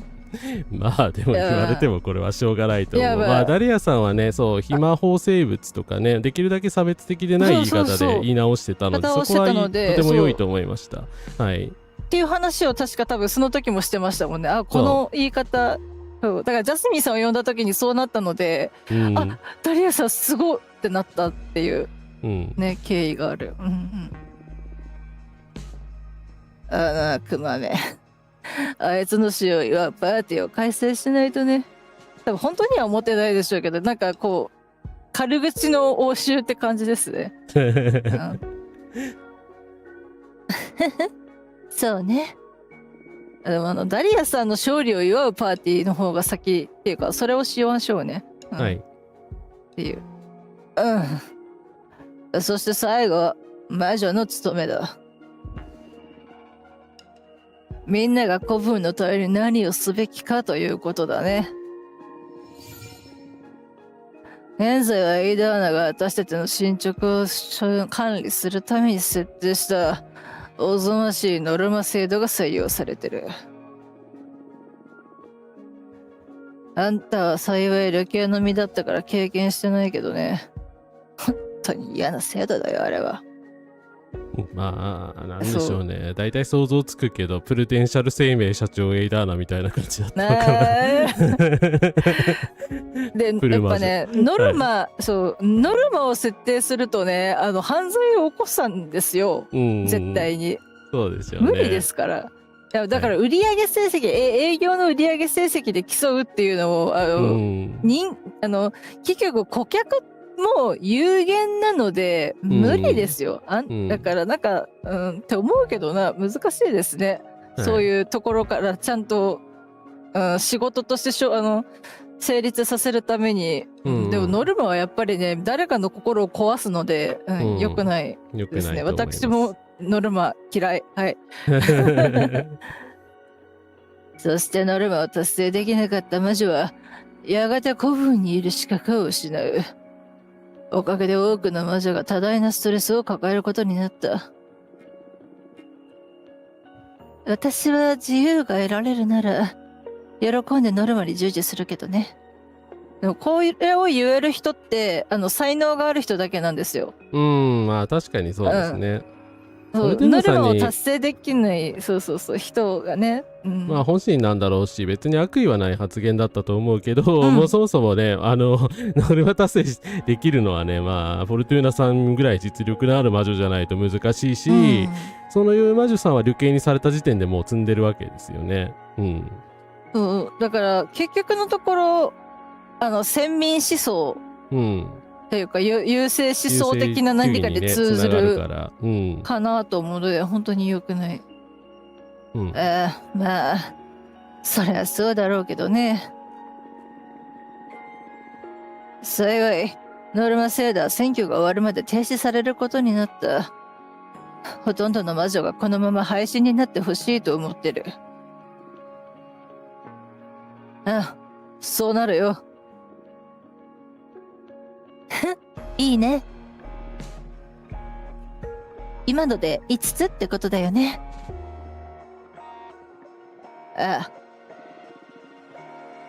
でも今回の選挙にはもう一つ重要な争点がある。エイダーナの遺体の扱いだ。そうだよね。古文の意見は2つに割れている。今いる魔女たちで彼女を体内に取り込んでより強力になるか、遺体を宇宙に散布してより多くの魔女を招き古文の多様性を高めるか。ここは迷うとこじゃないでしょ。たとえチョコレートとコーティングしちゃってあの女の遺体を食べるなんてごめんよ。私たちはより多くの魔女への扉を開くべき。そうすればエイダーナの遺体も多少は役に立つってもんよ。その気持ちはわかるよ。私は正直どっちでもいい。あんたたちがいいと思う方に決めな。とにかく時間をかけて自分の中でよく咀嚼するんだ。そして話を続ける準備ができたら教えて。準備できた？できた。よし。じゃあ今度は競争相手について話そう。私が集めたジャスミンに関する情報はこんな感じだ。ジャスミンは1800年頃、産業革命の真っ只中にあるイギリスの小さな町で生まれた。やっぱりイギリス出身なんですね。そうだ。なんかそんな感じはしてた。まあなんかやっぱお茶って聞くとやっぱ紅茶のイメージが強いですもんね、イギリス。まあこれもステレオタイプなんでしょうけど。でしかもあれですけど、イギリスの紅茶の茶葉ってどこで栽培されてるんですかね。どうなんだろう。昔はそうからアフリカとかから結構搾取していたものなのかな。帝国主義の時代は。ですし、だから香港にある紅茶の伝統も結局あれもそのイギリスの植民地というか、あれの経緯があるので、確かにそうだ。そうなんだよな。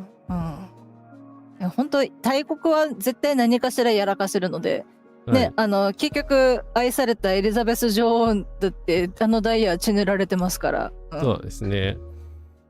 響さんコンカラスです。スリランカです。そうなんだ。スリランカですよね。スリランカ、そうですよね。そうだ。だから茶葉はね、いろんなところで、まあ今ね、日本もね、和紅茶って言って、緑茶じゃなくて、まあ、発酵の仕方を変えるだけなんですよね、緑茶と紅茶って。確か。なので、まあ、作ろうと思えば作れるので、まあ、そんな感じで国産の和紅茶とかも出てきてるので、であとはやっぱ、今まで紅茶買うときになんか、ちゃんとクリーンなあれをしてるますみたいな、カエルのマークの、が確か認証的なやつがあったと思うんですけど、やっぱコーヒーカカオ、紅茶バーとかはやっぱその辺はすごく気をつけないとどこか、まあ、今あれかパレスチナで言うならオリーブとかレモンとか柑橘もそうですけど、うんうんうん。やっぱどこかから搾取してその国の代名詞になっちゃってるものっていうものがあるので、うんやっぱちょっとそこは気をつけていきたいとこですね。なるほど。スリランカの国名が1972年までセイロンで、いわゆるセイロンティーっていうのはセイロン国からの、まあ、お茶であることに由来するっていうことなのか。なるほど。ありがとうございます。ありがとうございます。うんうん。なるほどな。古文の魔女からの共感を得るには非常にいい生い立ちと言えるだろうね。中世以前から生きている最高齢の魔女からすれば、ジャスミンは若い魔女だけど、世界大戦やテレビやインターネットやグローバル社会を知っている私たちよりは、まだ親近感を持ちやすい。私も今例に挙げられたことは知らないけどね。ああ、確かに。ダリアは地球の出じゃないからね。ジャスミンは保守的な魔女たちが言う最後のまともな魔女の世代に生まれつつ、私たちの世代とも良好な関係を築いている。彼女の方針はエイダーナのリベラル版といったとこだ。処罰や責任を緩和することで独裁色を排除しようとしている。すごい冷静な分析ですね。いやでもこれ完璧な評価ですよね。だからまあ4章見たことある、4章見てくれた方は分かると思う。まさにそう、エイダーナのリベラル色が強いバージョンなんですよ。だからなんでしょうね、石破政権かなみたいなでも石破政権であっても、まあ、やることでもあんまり変わらないのでまあそうです政党保守って感じ、まあ、極右じゃないけど、右翼的というかそういう極右的なとことはかなり離れてるけれども、でもまあね、元の方針が保守だからねっていう感じですよね。はい。それより現状を維持しつつ、個々の魔女を作業負荷や失敗の恐怖から解放し、それぞれが目的を追求する余地を与えようというわけだ。すごいね。こんな短期間にどうやってそこまで調べたの？私は書物の収集家だ。それに今言った情報はみんな公開されてる。大したことじゃないよ。選挙戦のためにやっぱちゃんと情報を出してるってことかな。まあそうでしょうね。おそらくもうああいう五大方針に対してどう考えるかみたいなのは出してるのかな。ですね、選挙の準備しなきゃって言って2人とも帰っていきましたからね、あの話した後。それじゃよく聞きな。彼女の方針は要約するとこうなる。審判は4人の最高齢の魔女と長の話し合いによって行われる。これがもうダメっていう話をねしたんですよ。マイルド独裁やんっていうだから一応合議制だけども、まあだから民主的では全然ないですよね。最高齢の魔女4人がだから長を丸め込むことができるし、その、他の4人の賢者たちに袖の下とかをねしかねないので、っていうところではある。高齢の魔女たちに最も受けがいいのがこれだろうね。処罰には警告方式を採用する。何回の警告かはまだ明らかにしてないけど、複数の警告が積み重なった魔女は古文から追放されるという流れだ。だから結局追放するんですよね。追放したところで変わらないんですよ。ね、だからやっぱちゃんと構成プログラムを受けてください。構成プログラムを受けてください。はい。ただやっぱ日本って構成プログラムとか自助会、が認識がされてないし偏見が過ぎるので、やっぱちゃんとそこが浸透していかないと結局は被害者を生んじゃうんですよ。被害者を生まないためには加害者を生まないっていうのが一番早いので、そうって思うので頑張ります、頑張ります。はい。レケよりはだいぶ穏便な処置だね。最悪通報されても他の場所でやり直す自由があるわけだから。そうだからだから追放された魔女を他の子分が歓待するっていうのはありましたね。すごい本当は優秀な魔女だからっていう。ただその、エイダーナの後部の中では下でも他のとこに行くと中の上ぐらいだったりするとかね、そんな感じらしいんですけど、でもやっぱそういうの気持ち悪い。できないことはできないんですよ、人って。人だけじゃないけど、だからできることしかできないっていうところを考えるとやっぱり怖いですよね、そういうのは。ね、はいね。近畿に関しては変更なし。最高齢の魔女たちが危険と判断したものは全て禁忌となる。有限生命体に対しては守護と導きをこちらから提供すべきという方針。もうこれウルトラマンと同じことを言ってるのでダメです。はい。ゾフィーファンからってツッコミしたそうですよ。そうなんですよ。何が人間のためになるのか、何から守るべきか、そういったこともきっと最高齢の魔女たちが決めるんだろうね。だから結局ジャスミンさんじゃなくて最高齢の人たちが自分の好き勝手にできる方針になっちゃってるんですね、結果的に。だからジャスミンさんは自分がすごくそのみんなのためにやってるって思ってるし、最高齢の魔女から「ああジャスミン素晴らしいよ」って言われてるからそうだねってなってるけど、やっぱもうちょっとこうひどい目を受けてるというか、いろんな差別とかちょっと経験してきちゃった層から見るとどれだけ恐ろしいかってことが分かる。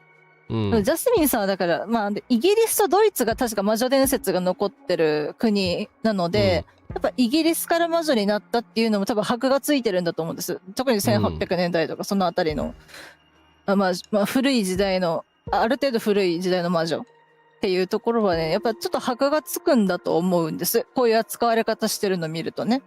はい。ね。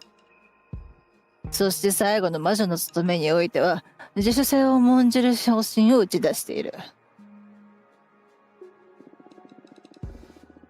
個々の魔女はおのずと子分への貢献を考えて行動するはずだから、誰かを査定したり任務を押し付ける必要はないとジャスミンは主張している。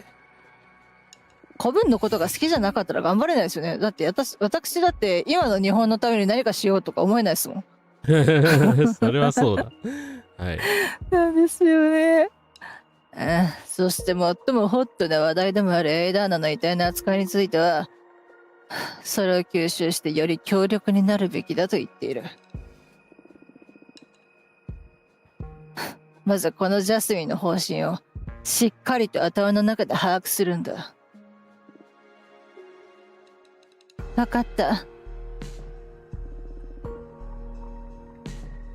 すごいね、パトリス。あんた本当に大したもんだ。そりゃどうも。よし、それじゃ。私たちはこれにどう対抗するかを考えよう。みんな分かってくれるはずだよ。私たちの方針の方がずっと優れてるって。いや、そう思うんですけど、やっぱ反対派はすごいですよね、多分。そう、だから戦略を立てないといけないですよ。でもおかしいですよ。正しいこと言ってるけど、策略を巡らせないと通じないってやっぱ悲しい。非対称戦にはあるあるというかね、ルーサー・キングさんもマーティン・ルーサー・キングとかって今はもう成人化されてて、彼のね、ああいう方針があったからいいけど今の左翼はけしからんみたいなこと言うやついるじゃないですか、よく。でもルーサーって特に白人層にはもう当時めちゃくちゃ嫌われてて、過激派左翼っていう扱いだったので、だから今もあんまり変わらないんですよね、正直。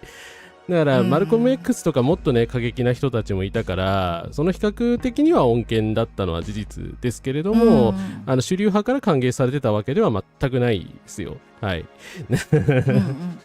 まあだからああやって戦略練ってやる必要があったんですけどね。うん。だね。分かってもらえなかったら気合で分からせる。いや、気合はもちろん大事だけどね。でも主張において優位に立つにはちゃんとした戦略が必要になる。あれてな、どう思う？彼女のこの方針にツッコミを入れるとしたら、どういう指摘が一番有効だと思う？どれどれかな？突っ込む必要がない。ジャスミンがかわいそうって。いや。マジ、それ、やばいな、それ、ツイッターでよくあるやつじゃないですか。高市さんがかわいそう。ふざけんなよ、かわいそうもないよ、喋れよ、総理なんだからよ、っていうね。うん。甘い。こういう寛容な方針は不正な行為を誘発しやすいぞって。個人主義は共同体を分断させるぞって。これはどっちかというとこっちに来るだろう批判ですよね、おそらく。そう。ただ、あと伝統と古文の文化が失われるでも違うから、まあ真ん中が正解なのかな。いやだって正直伝統と古文とかどうでもいいのでみんなが支え合って助け合って健やかに健全に社会正義と公共の福祉にのっとってできてればいいんですよ。だから伝統と古文のために人を軽視しちゃいけないんです。ね、名誉ある巨人軍のね、監督の名を汚してしまいとかわけわかんねえことを言うんじゃねえよっていうところなんですけど、本当にね、ちょっとマジで。だから、寛容な方針は不正な、だから寛容な方針のせいで不正な行為をしますっていうのは、やっぱちょっと私的にも嫌。寛容にかまけて不正な行為をする輩が悪いので。そうですね。はい。で、クラフトさんおやすみなさい。ありがとうございました。おやすみなさいませ。ありがとうございました。そうだな。そうですね。真ん中。まあ、真ん中しかないですよね。しかないですね。だからこっちとこっちはおそらく、まあ向こうの陣営が言ってきそうなことだし、この辺もそうか。あと、まあ、じゃあ突っ込む必要がないは論外なので。論外。はい、3ですね。はい。逆にこのまま操り人形にされてる方がジャスミンさんかわいそうですよ。ジャスミンさんはしかもその認識がないし、本当に古文を良くしたいと思ってる方を高齢の魔女たちがうまく狡猾に使ってるっていうことの方がやっぱ許せないので、いや事実かどうかわかんないけど、でも巡礼者から巡礼者からは絶対引き離さなきゃダメだから。そうなんだよな。って思いますけどね。ね。権力者寄りの方針で新入りがないがしろにされてる。なるほどね。その線から攻めれば古文の意見を二極化させられるかもしれないな。本当は二極化させたくないんですけど、まあでもそれはとりあえずは救われるべき人が救われた後にちょっとずつ戻していく、もう優先順位ですよね。命とか暮らしが優先、なのでとは思うけど、なかなか考え続けて動き続けていかねばならない。そして最終的に若い魔女や弱者の立場にいる者、それに理解のある高齢者たちの支持を得ると。そう、我々はこういうことがしたい。素晴らしい。我々はこういうことがしたい。素晴らしいです。大事。いけるかもしれないね。よし。今度は親友としてのあんたたちの知識を生かして、ジャスミン本人の分析をしよう。ジャスミンの一番の強みは何だと思う？ジャスミンはすごく知恵が回るから、そこが私の一番恐れるところかな。でも正直そこはあんまり気にしなくていいよ。あなたも頭いいっていうか、あなたもいろいろ考えられるし、どちらかというと、その直情的な判断はしないっていう、ダリアさんと違って、そこはね、やっぱりその冷静に来られちゃうと向こうが冷静っていう風に見せられちゃうと選挙戦ではちょっとあれかなっていうところですかね。そう。うん、あと日本のなんか冷静な方が正しくて怒ってるやつみっともないみたいなやつすごい嫌いなんですよ。あれどうやったら滅ぼせるんですかね。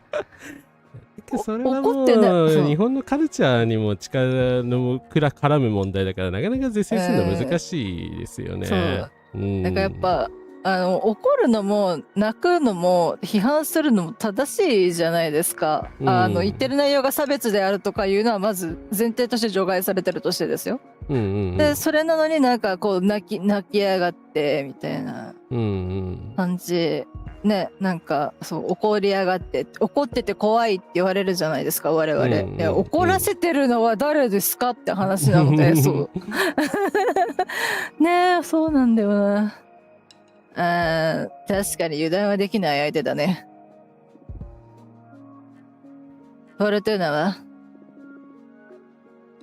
ジャスミンの一番の強みは何だと思う？なんかこの辺はまあ分からなくもないけどこれはなんか差別なので差別的なのであんまり言いたくないですね。見た目はルッキズムだしなんかそうだからみたいならちょっとそう身だしなみを整えているとかだったらまだいいんですけどやっぱ、その結局のところ魔女の世界に地球の白人至上主義があるとは思わないですけど、白い肌に金髪の髪で緑の目を持ってるっていう存在がどれだけ優遇されるかってことを考えたら、やっぱりそのジャスミンさんの見た目っていうのは、強みというよりかは権威に扱われてしまう、ジャスミンさんが悪いわけじゃないですよこれについては全然、なんですけどで別に頭はいいけど操ってはないのでそうですね、上は違うでしょ。そこはちょっと違うと思いますね。だから適応力か支柱支柱なんじゃないかなという気はするんですけどね。あまり今まで出た情報だとだってね要は長老的な人たちにも信用があってしかも私たち側にも信用があるっていうことだから多分いないですよねあんまりそういう人って。そうなんですよね。で、おしゃべり好きだからやっぱいろんな人との関わりがあると考えた時にやっぱりその古文をつなぐ、つなぎの存在であるというところはあるかなっていうところですかね。で母性を感じさせるじゃなくてなんかこう受け止めてくれる魅力的なオーラだったら、わかるんだけどそういうのを母性って言い表すのが嫌いなんですよ。不正はなんだってなるし、単に包容力とかね優しさとかでいいと思うんですよね。そうだからそこをジェンダーと結びつける必要ないじゃないですか。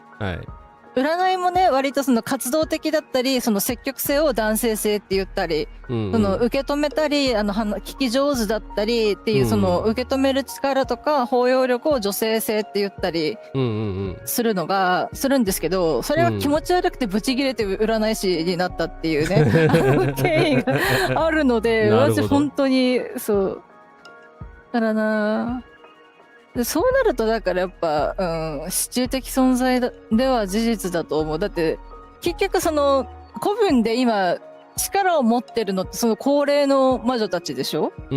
ですね。でその巡礼者さんからも気に入られているというか押されているというところを見るとやっぱ支柱的存在で合ってるんじゃないかな。でここ外すと多分選挙戦に響きますよね。そうですね。間違いたくない選択肢ですね。怖いな。でも多分それだと思うんだけどな。そうですね。だからそう怒るところでねちゃんと怒ってくれるっていうのはね本来信頼がおける人だっていう風な、ところだと思うんですけど、冷静ならいいってもんじゃないし、そのジャスミンさんのああいうね優しさとか包容力は当然人格のね高さとして評価すべきだと思いますけど、だからといってねなんかねジャスミンがやるから許されるみたいになるとそれはそれで間違ってますよねじゃあ彼女いなくなったら最悪死んだりしたらどうするんだっていう話でやばいその掟だけが残っちゃうのでって思いますよね。なんかジャスミンさんはだから、まあ人格がやばいわけじゃなくて、素敵な方なのは間違いないので、相談役として、だからその包容力とか、共感してこう、穏やかに話を進めたりとか聞き出す力に長けているから、相談役としてね、その子分を支えていくってことの方が逆に必要なんじゃないかなって。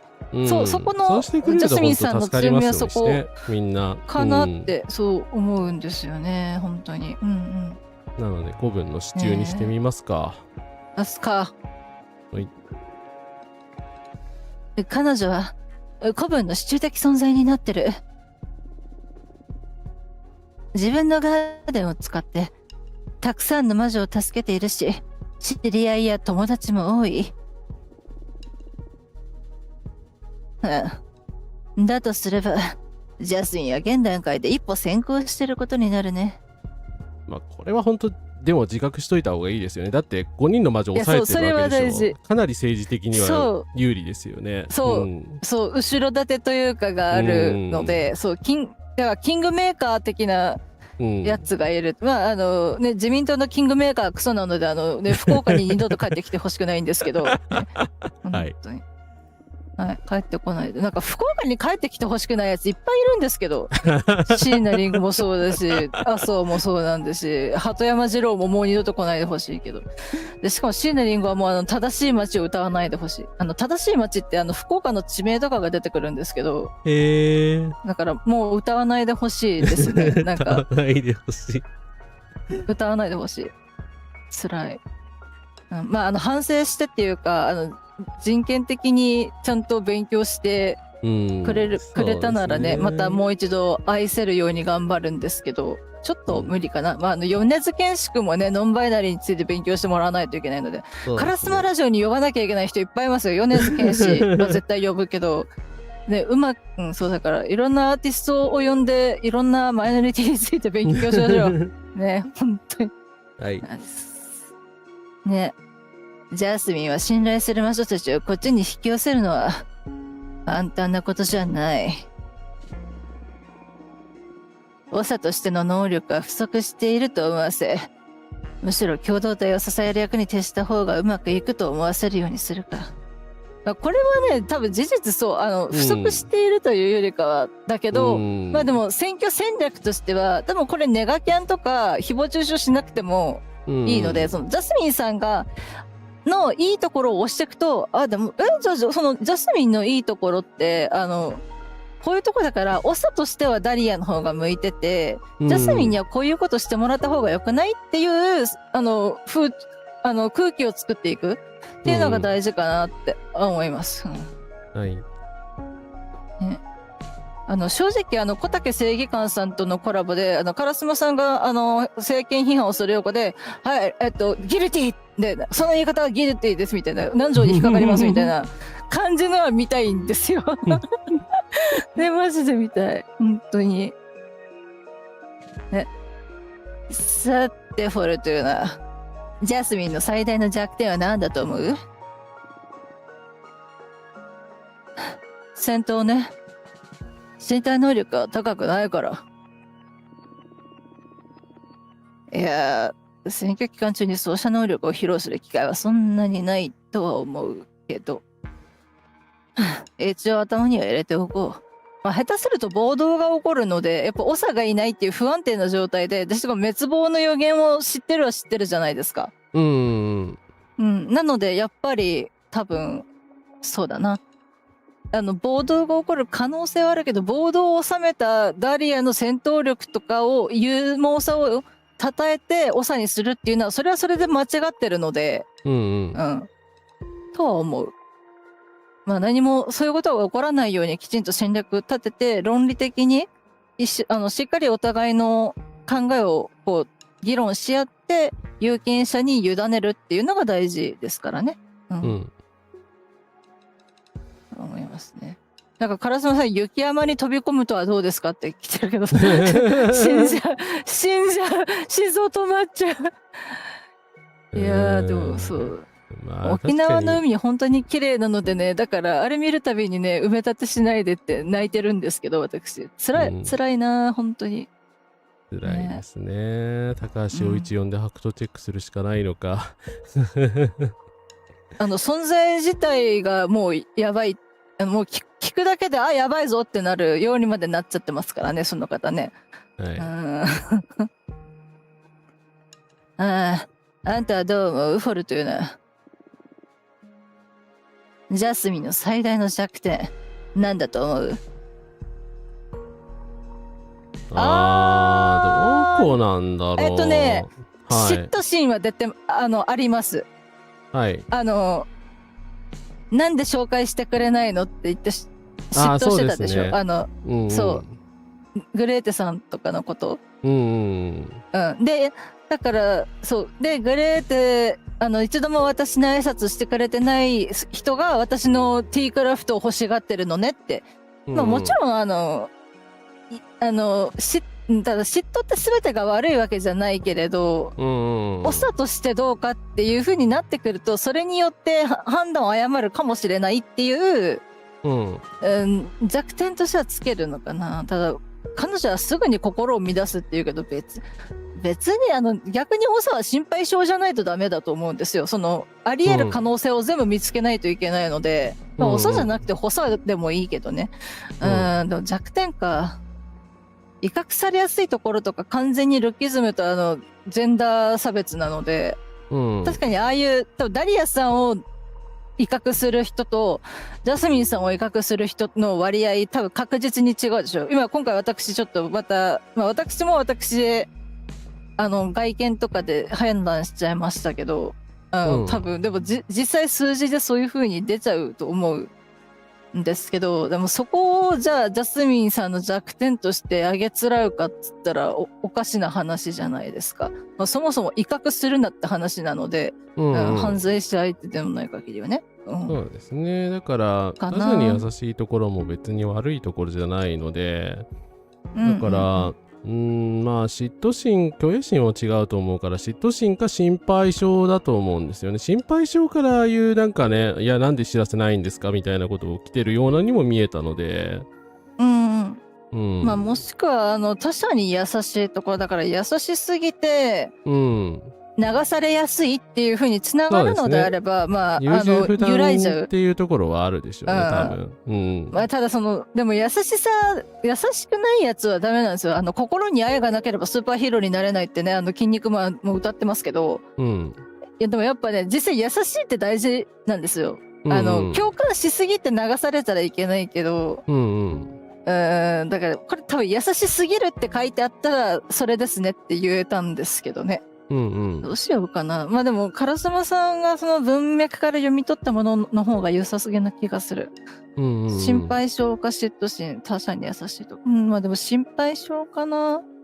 そうですね。なんかこの流れだと別にダリアさんにすごい嫉妬しているようなのを見せてるわけではないので、最初の方の流れからすると、何でもそうやって聞いてきたりとか、心配性的なね、ところがやっぱり問題なのかなと。あと優柔不断っていうのも多分心配性から来てると思うので、なんでだから5人の魔女に逆らうなんてありえないっしょみたいなのがおそらく頭にあると思うんですよね。それは別に他の人たちに嫉妬してるっていうよりかは優しすぎるって、だから大きく現状を変更すると、何が古文がそれこそね予言通り破滅するかもしれないっていう。なので新たな魔女を迎え入れても指導できないとか、そういう風なところがあったので、確かにそれは心配性で心を乱しているっていう風に言える気はする。とりあえずこれを選んでみますか。お願いします。ダリアさんを勝たせてください。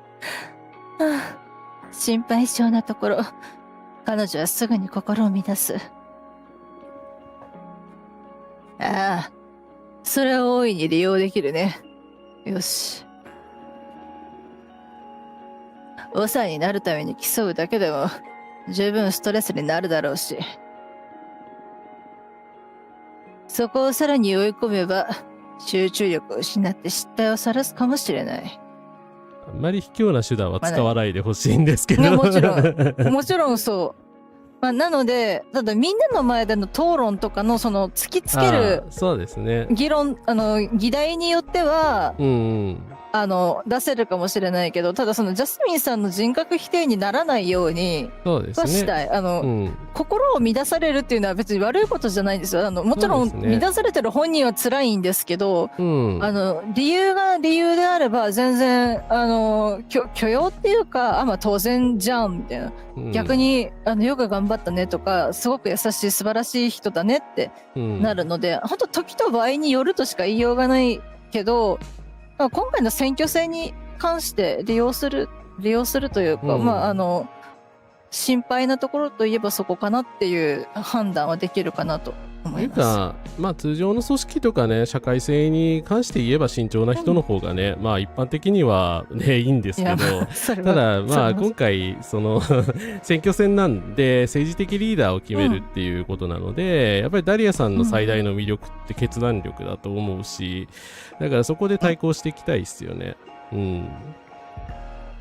そうですね。やっぱこういう情に熱いリーダー、もちろんジャスミンさんに情がないって言ってるわけではないんですが、人情に満ちた積極的でポジティブなアクティブな方の周りにそれぞれいろんな方々が集ってみんなででみんなで補い合って支えていくっていう。だから結局長とは呼ばれてるけど、その長だけがやべえすげえってわけではないっていうところをやっぱ、そこをしっかり押していけたらいいんじゃないかなって思いますよね。ね。なんかすごい罪悪感に包まれてるんだけど。情けは無用だよホルトゥーナ。向こうの助言者たちだってダリアに対して同じことをしてくるはずだからね。でしかも多分向こうの高齢の魔女たちの方がひどいことやってきますよ。いやー、陥れようとしてくると思う。絶対なんか抽象動画作ってるでしょ。する。絶対 AI で1日100本作りますよ、あいつら、本当に。やばい。で、しかも多分それをジャスミンさんが嫌だなって言っても、多分高齢の魔女たちは多分言いくるめて、大丈夫、ダリア、心配しなくてもダリアは、ね、ちょっとつつけばいいんだから私たちに任せときなさいみたいな感じで、ジャスミンさんの意図しない攻撃をダリアさんが受ける、可能性があるので、そうなるとまたジャスミンさんの心が揺れるでしょ、そんな戦い方したくなかったのになんでそんなことされてるんだろう、でもここで引くと長としての素質を疑われちゃうかもしれないっていう、だから結局本当にジャスミンさんは高齢の魔女から離れた方がいい。離れるべきだと思いますよね。本当は、ね、高齢の魔女たちがねいいやつだったらいいんですけど、なんか話聞く限り絶対いいやつじゃねえよなっていうねところ。我々の印象が最悪なので、はい。いや我々権力者嫌いなので、はい、すいません。ね、そうだよ。だからね、もうエイダーナさん名前が出てきた時点で嫌いでしたからね。ね。それに、これはいざという時の保険みたいなもんだ。私たちが適切にカードを切れば、真正面から戦っても勝利できる。それはそう。ダリア、あんたは自分にできる最善を尽くすんだ。私が汚い手を使わなくても済むようにね。バトリスは心配しすぎだよ。私に任せなって。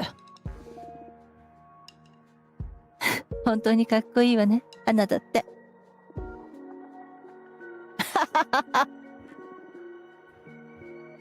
じゃあ、サイプレッサの分析に移ろうか。サイプレッサってなんだ？これ初出の単語ですよね。サイプレッサ、なんだろう。誰？サイプレッサって？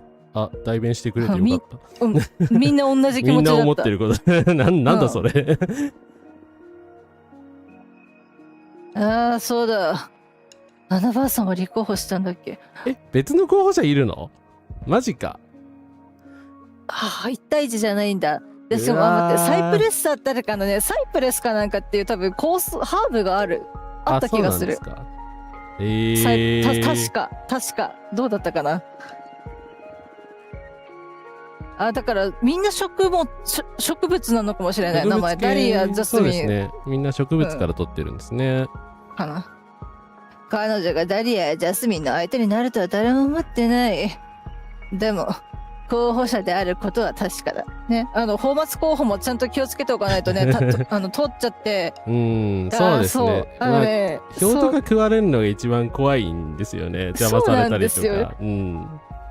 で、あと嫌なのが、だから結局河合祐介なんてやつを抱え込んでるせいで、役所に入管の職員常駐させて相談窓口にするじゃないですか。あれどういうことですか？川口ですよね。いや、なんかとんでもない話だと思ってますけど、川口の、でも川口市議会議員ではないから、まあ出張でああやってなんか差別にしに来てるけど、河合はね。ただ、川口市自体がな、やっぱり川口市政そのものに問題があるのではないかとちょっと読まざるを得ないですよね。いや、そう、だからもう、あれ最悪なので、ちょっと本当どうにかならないかな、どうにかならないかなっていうところなので、まあ、泡沫候補はそれが嫌なんですよね。票を奪いに来るというか。そうですね。あれが、だから分析をしておこう。ダークホースになる可能性だってあるからね。まあ本当どんな手使ってくるか分かんないからですね。魔女だから魔法使えちゃうし、っていうところはあるしな。だから誰なの？教えてよ。彼女は歴史家の魔女だ。古文では最高齢。エイダーナよりも長く生きてる。地球の出だけど、人類が文字を知るよりもはるか昔に小説した。もしかして植物とか、なんだ、動物から小生した魔女かもしれない。見た目からすると、そんな感じしますね。で、今コメントでサイプレスって糸杉のことなのかって書いてくださってますけど。糸杉の魔女。なるほど。ってことは植物が知性を持って魔女になるっていうパターンもあるのか。でも素敵ですね。そう、素敵なんだけど、でも女しかなれないっていう縛りがな、しんどいっちゃしんどい。前回のね、前回の場合はペッパーワンサーさんはよかった。あれはねよかったんですけど、あれはね、だから本来あるべき姿になれたのでいいんですけど、やっぱなんか魔女っていうくくりはやっぱ今後ぶち壊していけたらいいな。悲しいじゃないですか。いろんな人がいていいと思うんですけどね。まあいろんな方がいていい。そうね、本当奈良県のあの人はちょっとどうにかならないですか。奈良県のあの人は複数思い浮かぶんだけど。そうですね。いやでもほら片方が流したネット情報を信じて会見で初心表明してたじゃないですか。そうですね。どっちもダメですね。どっちもダメですね。ね。絶対的な記憶力の持ち主で、彼女の年齢にはあらゆる出来事が記録されている。なるほど。そういう能力の持ち主なんだ。植物の魔女ですね、おそらく。やっぱそういう人はでもトップになると怖いよ。絶対的な権力になっちゃうじゃん。そうですね。独裁しそうな怖さがちょっとある。だからなんか長老的な感じでご意見なんか困った時に助けてくれる生き字引としていてくれる方が絶対いいと思うんですけど、なんで立候補したんだろう。動機次第ですよね。そう、動機次第。あとどんな人が支持してるかかな。私は古文の書庫の構築において何度も一緒に仕事をしてる。彼女の知識のすべてを紙に記録するのは終わりのない作業だよ。古文の補佐役としてその知識で私たちを支えてきてくれた存在でもある。だから副知事が知事に立候補するみたいな感覚なのかな。なるほど。もともと相談役だったんだ。はいはいはい。でもサイプレスは変化を望んでないみたいで、ジャスミンやダリアが打ち出す方針にも不満があるらしい。それで初めて長に立候補したってわけ。なるほどね。だから一切変えたくないんだ。ジャスミンさんですらやっぱ変えてるから、いやエイダーナの体制を全部引き継ぎます。私が正当な後継者です的な感じになっちゃうのか。ダメじゃんってでも逆にこれ利用すればまあもしかしたらジャスミン陣営を削るかもしれないですね。そうですね。なので、ジャスミンさん側の公約っていうかと被ってるっていうか、なんか近いねみたいな感じにしていくと多分お互いに票を食い合う可能性はあるけど、でもやっぱジャスミンさんをしっかりジャスミンさんとサイプレスさんとダリアさんのそれぞれのしっかり見比べた上でダリアさんに投票するっていう行為をしてほしい。だからちゃんとダリアさんの思いとか、正当性とか未来、将来展望とかをね伝えたいですよね。はい。彼女の方針はシンプル。エイダーナのしていたことをそのまま引き継ぐというものだ。さらに彼女はエイダーナの遺体をある種の助言役として保存し、それを介して神々の声を聞くことで子分の行き先を決定すべきだと言ってる。悪じゃん悪じゃん。なるほど、ルーンの審判さえ変えようとしてないってことはそういうことが、まあエイダーナの死体がないと、ルーンの審判ができなくなるからっていう理屈ですか。すげえなこれはちょっと極端すぎるな。結局ね、だから巫女の巫女になるってことですか。はいっていうことですよね。むちゃくちゃするなっていやでもだからそうなった時にですよ、ただその自分一人でやらなきゃいけないから入ってこないでみたいな感じで、実はこっそり一人でエイダーナの遺体を食べちゃってるとかっていう可能性も出てくるじゃないですか。わかんないけど可能性はありますよね。ただ何にしたってサイプレッサさんが通っちゃうとフォルトゥーナさんとあれまた名前出てこグレーテさんか。グレーテさんがやばいので、そうですね、グレーテさん逮捕されちゃってるので、やっぱそこをちょっとどうにかしないとかな。ただその裁定者に捕まってるから結局のところあれか、その個分の近畿すべて禁止が生きてるから、まあまだ流刑にはなってないと思うんですけど、裁判にかけられてる状況なんじゃないですか。だからベヒモスに関する禁忌を緩和しないといけない。だからジャスミンさんの方針でもダメだし、もちろんこのサイプレッサーでもダメ、ダリアさんの禁忌解除しかないんですよね。そうなんですねやるしか。ただその、裁定者に捕まってるから、その、月石の聖堂のその、裁定者たち側も禁忌としてベヒモスを扱っているっていう可能性ないんですかね。古文によっては古文はベヒモス OK だから捕まえなくていいけど、古文はベヒモス禁止だから捕まえてねっていう感じなのか、向こうで法律が決まってるのか、どっちなんだろうな。どっちなんでしょうね。わかんないな。ね、ちょっと裁定者の人たちがどういうルールで動いてるのかがわかんないので。何それ、最悪じゃん最悪、それに尽きるね本当最悪だわ。最悪だね。私は彼女を個人的に知ってるけど、彼女自身はとても優しくて親切だ。とはいえエイダーナの亡霊に支配されるなんてことは誰も望んじゃいない。そりゃそう。だから支持者は少なく、いてもその全てが高齢な魔女だ。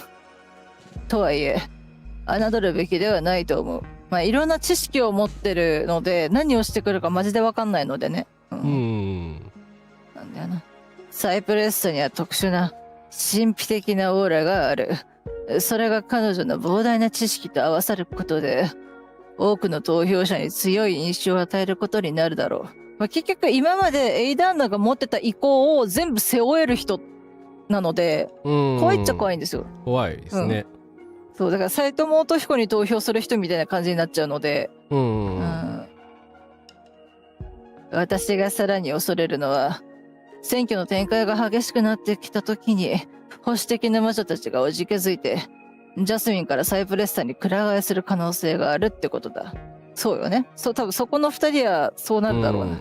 確かに、ジャスミンさんが完全に見捨てられてしまっったとしたらね、まあ最悪サイプレッサが結集して、まあ勝っちゃったらね、まあ最悪ですよね。もはや。そう、だかおら、ーみたいな。そう。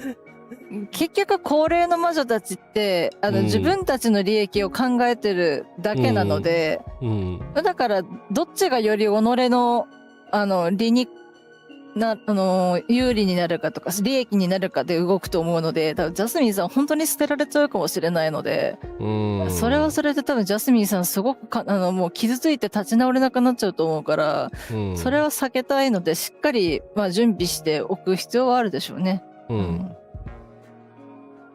なるほど。彼女を見くびらず、しっかり注意を払っていれば問題ないとは思うけどね。正直、私は彼女が立候補するのはいいことだと思う。戦術的観点からすると、これは私たちにとって最良のシナリオよ。つまり、分断させて制圧する。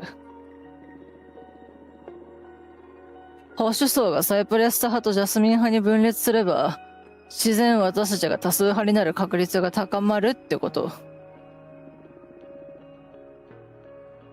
へえ、選手としてのあんたの経験もバカにならないもんだね。まあ、そうですよね。やっぱ戦術、戦の術って書くだけあって、やっぱり、まあ、どっちもね、やっぱ、そう、どっちも知能を持った生物がやることなので、やっぱ、似てくる。その手に何を握るかとかが違うって、何を求めるかが違うってだけで、結局のところは戦いですからね。まあ、武器がないならいいっちゃいいんですけど、そうだな。ああ、敵の粉砕は私たち魔女戦士の専門分野だからね。魔女戦士ってかっこいいな。かっこいいですね。ね。頭を使わなきゃ宇宙の強敵に勝つことなんてできないんだよ。マユッさんコンカラスです。木の年齢的な、そう、年齢にやっぱりね、なんか記憶を留める能力を持ってるらしいですね。で、まあ、おそらくそういう神秘的なパワーを持っているっていう、まあ、非人間の魔女だから、そういう意味でもね、いろんな層に訴えかけるだろうし、だからあんまり放置してもまずいし、かといって完全に押さえつけるとダリアさんの言うような戦術的効果が全くなくなっちゃうので難しいな。どれぐらい泳がせとけばいいんでしょうね。そうなんですよね。自滅はしそうにないじゃないですか。自滅はしないですね、多分。そう、そこが怖いんだよな。見直したよ。ダリアを見くびっちゃダメよ、お姉ちゃん。ああ、覚えておく。とにかく、これでダリアの方針を精査され準備はできたと思う。少し休憩するかい？私は大丈夫。オーラというのはどう？これ何なんだ？普通に決定しちゃっていいんじゃないですか。なんかここで休むとなんかすでに選挙戦始まってるっぽいし、タイムが少し過ぎるとかってなる可能性ありますよね。もしかすると多分占いフェーズが来ちゃうからカードを見てきたらどうですかパターンかもしれないけど、そうですね。まあでもそうですね。今のところ構築必要ないので、そう、作る必要ないので。いや、早く方針を決定しちゃおう。よし。じゃあダリア、頼む。オッケー。じゃあ聞いて。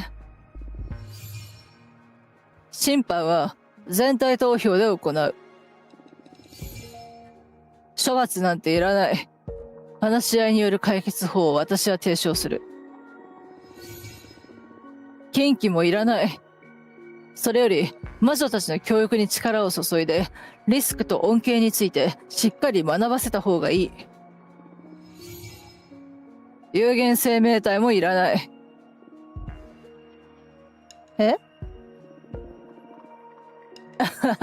ごめん。いらないは言い過ぎた。つい流れて口に出ちゃった。それいらないいらないいらないって言ってましたからね。要は全てのつながりを断つ。私たちは十分な特権を得ているんだから、人間たちの生活に干渉する必要なんてない。人間のことは人間に任せて、私たちは宇宙や魔法にフォーカスするべきだと思う。了解。まあそうですね、植民地支配っぽくなっちゃう、入植者っぽくなっちゃいますからね。違う、あれでなると。魔女の務めには魔法税を導入して対応する。これは画期的な方針だと思う。古文の魔女は自分が生み出した魔力の一部を古文に収め、全体のために使う資源として蓄える。それは古文にとってかなり強力な資源となるだろうね。あれでも魔法税の話って前回してましたっけ？あ、しましたしました。あ、したか。ごめんなさい。あ、いやいやいや。でもダリアさんは、ね、その後すぐジャスミンさん聞いてね、破壊力に我々が絶句してたので仕方がないんですけど。はい。でもやっぱそうやってやっぱ税ってやっぱ集められる時に集めて必要な時に出すっていう原油の放出はちょっとどうかしてると思いますけど基本的にはねそういう風に使われるのが税なので、あっていいと思う本当に、なのでダリアさんの言ってることはちゃんとだからほとんどケチつけるところがないんですよね。とてもいい方針なんですよね。まあ全体投票とかもねあまりにも票の偏りとか何かがあれば監査をすればいいので、そんな感じでいいと思うけどな。どう？以上。なかなかいいだろ？最大の争点となってることを忘れてるよ。アイダーノの遺体をどうするか。あんなおぞましいおさの死体はもちろん散布する。魔女の血は貴重なんだから、より多くの女たちが魔女になれるように扉を開いた方がいい。了解。率直な感想を言っても？もちろん。あんたの方針は共同体の親切心と善意をよりどころにしている。まるで理想郷のようだね。理想って何が悪いの？はい、そう思います。はい。はい。あんたの気持ちはわかる。だけど他の候補者たちはこっちのあらを探してくるはずだ。だから今の段階でしっかり自己分析をしておいた方がいい。了解。ファルトゥーナ。ダリアのこの方針にツッコミを入れるとしたら、どういう指摘が一番有効だと思う？なんかひどい差別的なコメントあるんだけど、おいおいおいおい。いや、選ばないけどさ。はい。ひどいよね。だって、まあ原始的な社会体制の惑星出身であることを指摘するとか、そんなふざけた内容じゃなくて、その文化圏が違うところ出身だから感覚がちょっとなんだろう、合わないっていう言い書かれ方ならそれだと思うんですけど。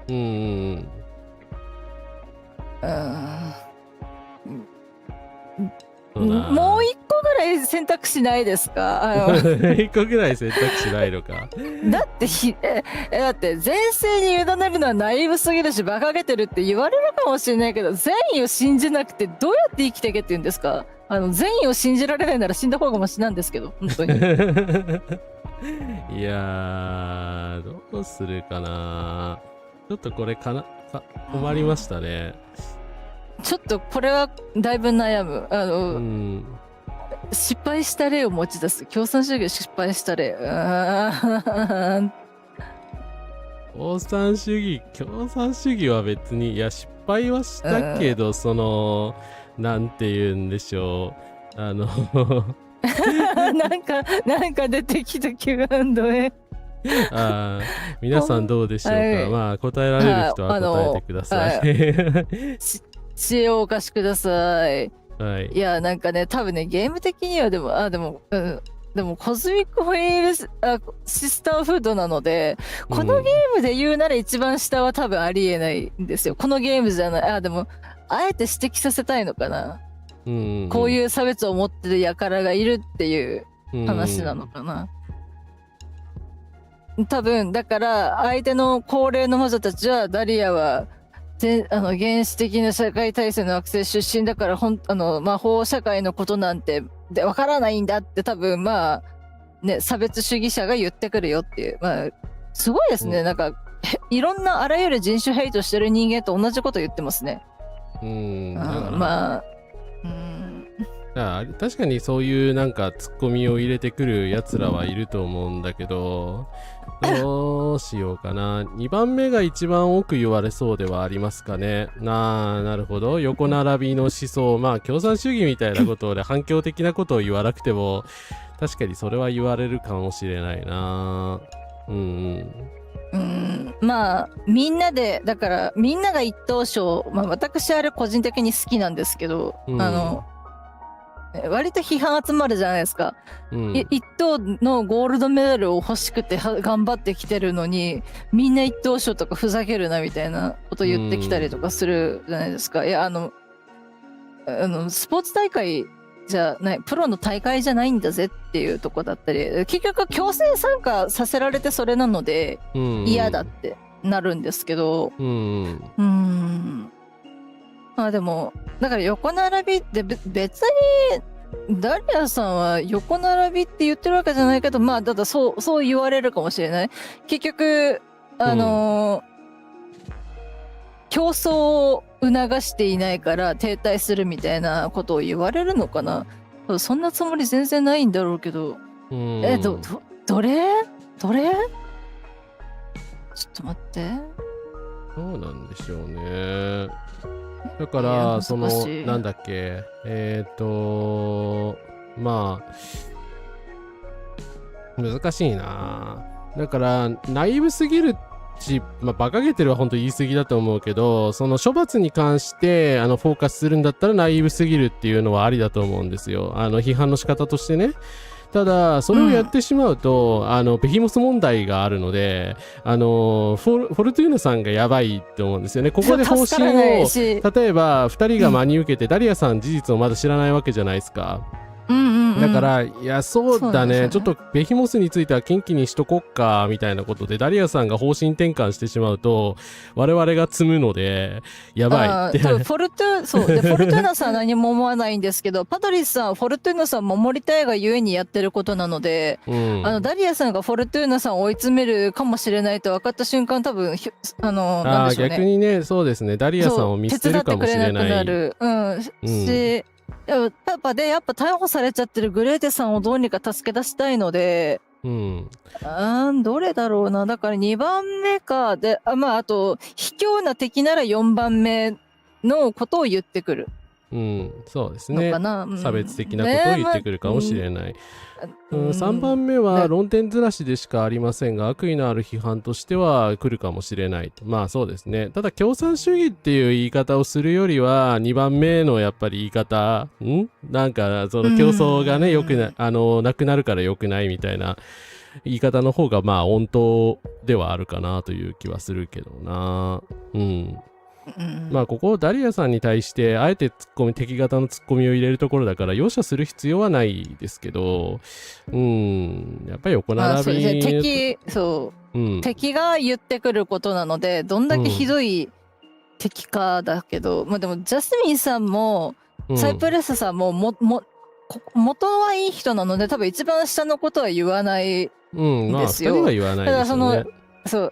周りのやつらが言ってくるかもしれないっていう価値観が分かんないからどうなんでしょうって思うけどでも多分ねお二方はそんな風に惑星出身が違うからなんかダメだとは多分思わないけど周りがそれを上げつれてくる可能性はもちろんある。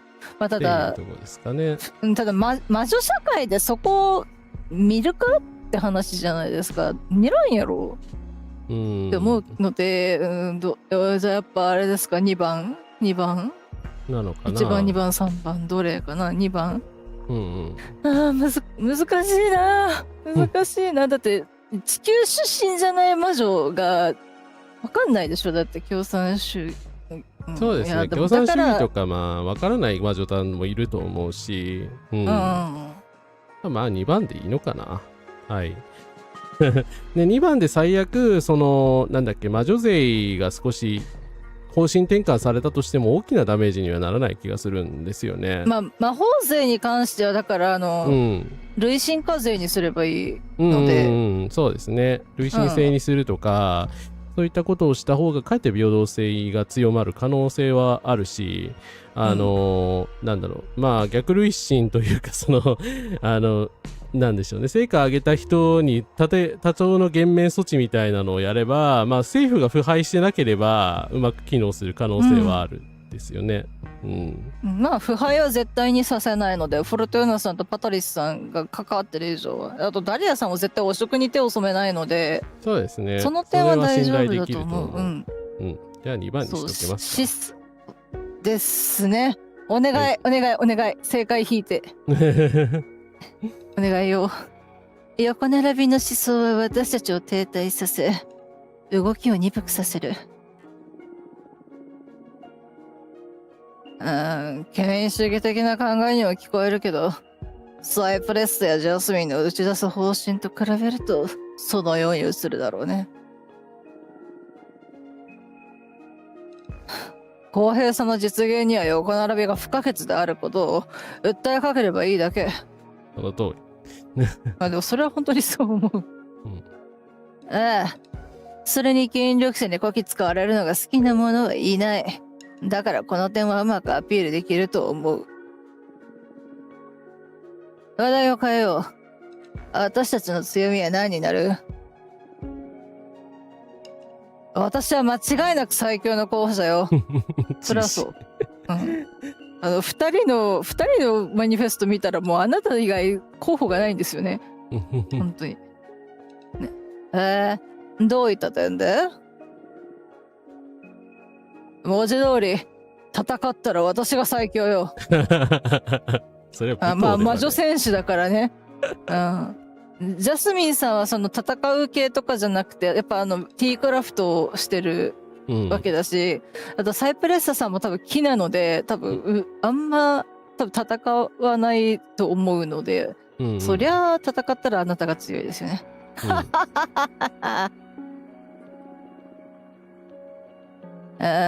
確かに選挙がバトルロイヤルで決まるなら、それは大きな強みだ。真面目なことを言うと、自分の何が優れてるかってなかなかわからないもんだよね。だろうね。フォルトゥーナ、あんたはダリアのことをよく知ってるはずだ。ダリアの強みは何だと思う？好き。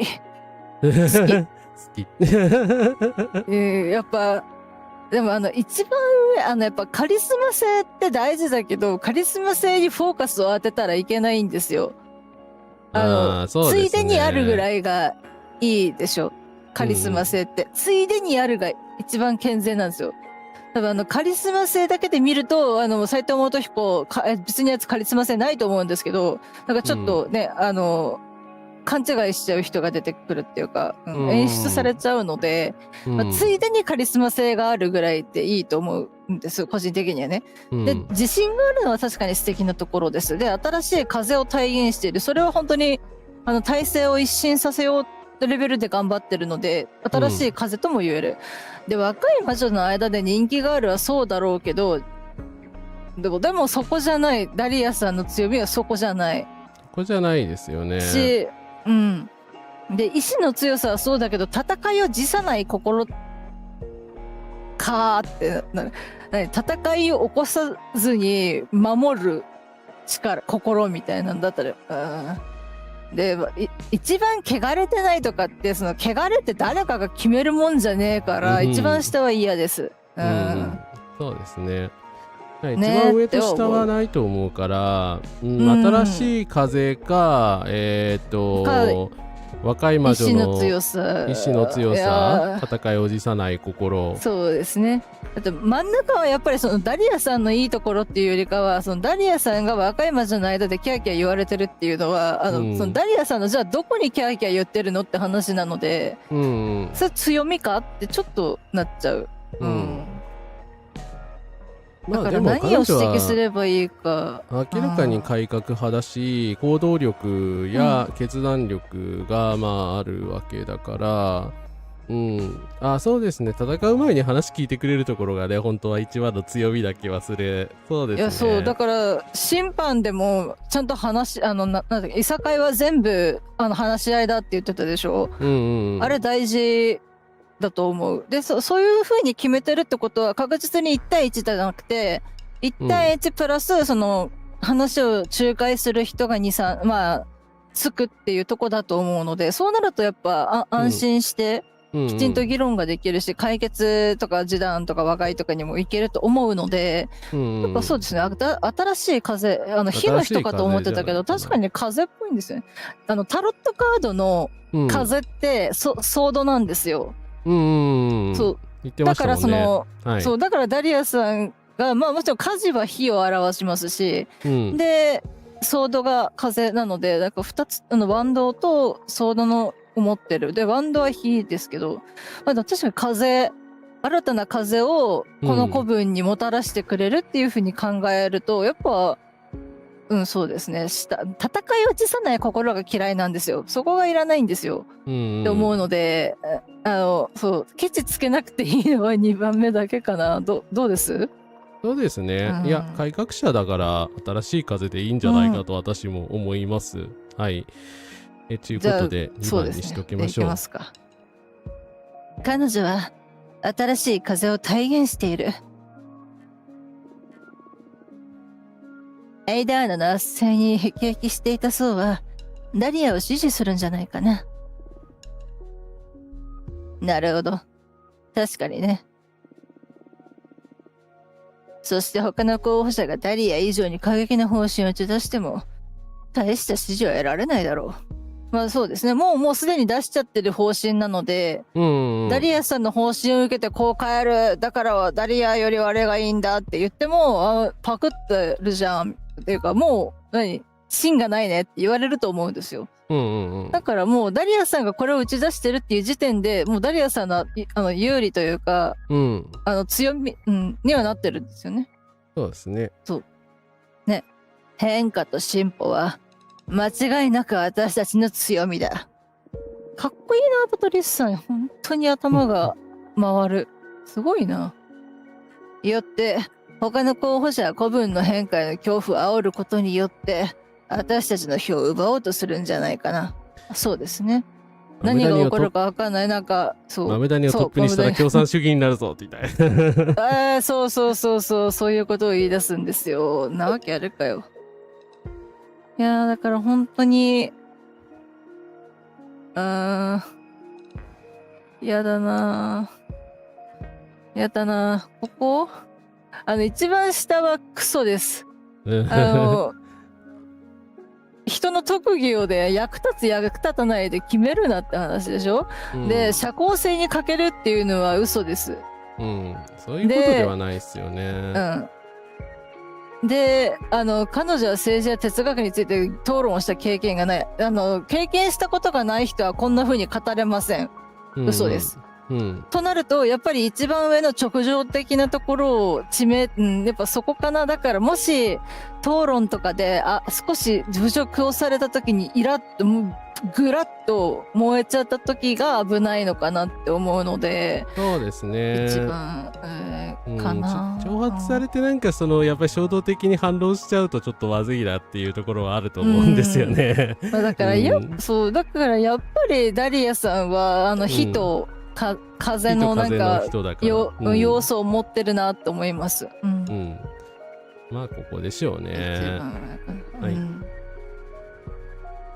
彼女は発作的に行動し、我慢が効かずすぐに怒る。ああなんてね。冗談よ、冗談。他の候補者は討論の中であんたを挑発してくるだろう。そこで冷静さを失えば、子分はあんたの長としての資質に疑問を抱く。分かってる。しっかりやるから。やっぱ多分自覚はしておられますもんね。なんて喧嘩っ早いもんね、私っていう風に言っておられるので。そうですね。うん。5分怒ったらだから後に戻るって言ってましたもんね。うん。5分、そうなんだよな。よし。これで計画も状況も頭に入った。戦いに乗り出して、他の連中をやっつけてやろうじゃないの。やっぱ戦士としての言葉選びなんだろうな、これ。いや、今一度、私たちの方針を精査するべきだと思う。お？どういうこと？そうすることで見直す点が見つかり、勝利する確率も上がるかもしれない。わかった。でもどこを変えるの？あらかじめ言っておくけど、審判の方式は変えないからね。全体投票以外には考えられないから。あと魔法税に関してもとてもいい案だと思ってる。それはそう。ああ、個々が生み出した魔力の一部を収めてもらうっていうのはとても興味深いやり方だと思う。子分も野心的な計画に取り組みやすくなるだろうしね。魔女全員から魔力を集めれば相当な量になるだろうから。宇宙の脅威を抹殺するための巨大な剣だって作れるかも。全体投票でその作成が承認されればだけどね。それはそう。だからやっぱ長ですらもこの全体投票のルールから逃れられないっていうのがいいと思うんですよね。個人的に。すごくいい。そうだね。フォルトゥーナ、ここまで分かったことを踏まえて、どこを変えればダリアの方針はさらに良くなる？多分ね、突っ込むとしたら有限生命体の扱いなんですよ。確かに。そこだけはね、完全に離れろっていうのになると、例えば、また名前ど忘れしちゃったけど、地球人と恋したんですけど、ルイーズさん、地球人と恋したんだけどどうすればいいですかみたいなのになったら、いや、ちょっと話し合いで処罰しなきゃいけないかもみたいな、ちょっと、いや、ちょっとそれはっていう方針になりかねないですよね。で、やっぱ、近畿に関しては、その、自由な使用を認めるが、教育もするっていうのが大事で、だから教育をちゃんとセットで出してある、それを変える必要は一切ないと思ってるんです。そうですね。近畿はこれでいいと思う。で、あと処罰を話し合いっていうのも、一応ちゃんと多分判例が積み上がるはずなので、話し合いで全然いいと思うんですよ。だからどこを変えればいいかっつったら有限生命体の全ての絆を断つっていう風になると、だからこっそりルール違反なんだとしてもこっそりね、誰かと友情を育み合ったり愛情を育み合ったりしてる魔女たちがそれは無理ってなって離れちゃうかもしれないので、もう少し、ね、だからその節度を持って、だから多分その節度を持ってて接することができないから全部禁止ってしてるんでしょうけど、でもやっぱその全ての絆を断つとかじゃなくて、何か多分別の扱いをした方がいいんじゃないかなと思うんですけど、多分変えるならそこだと思うんです。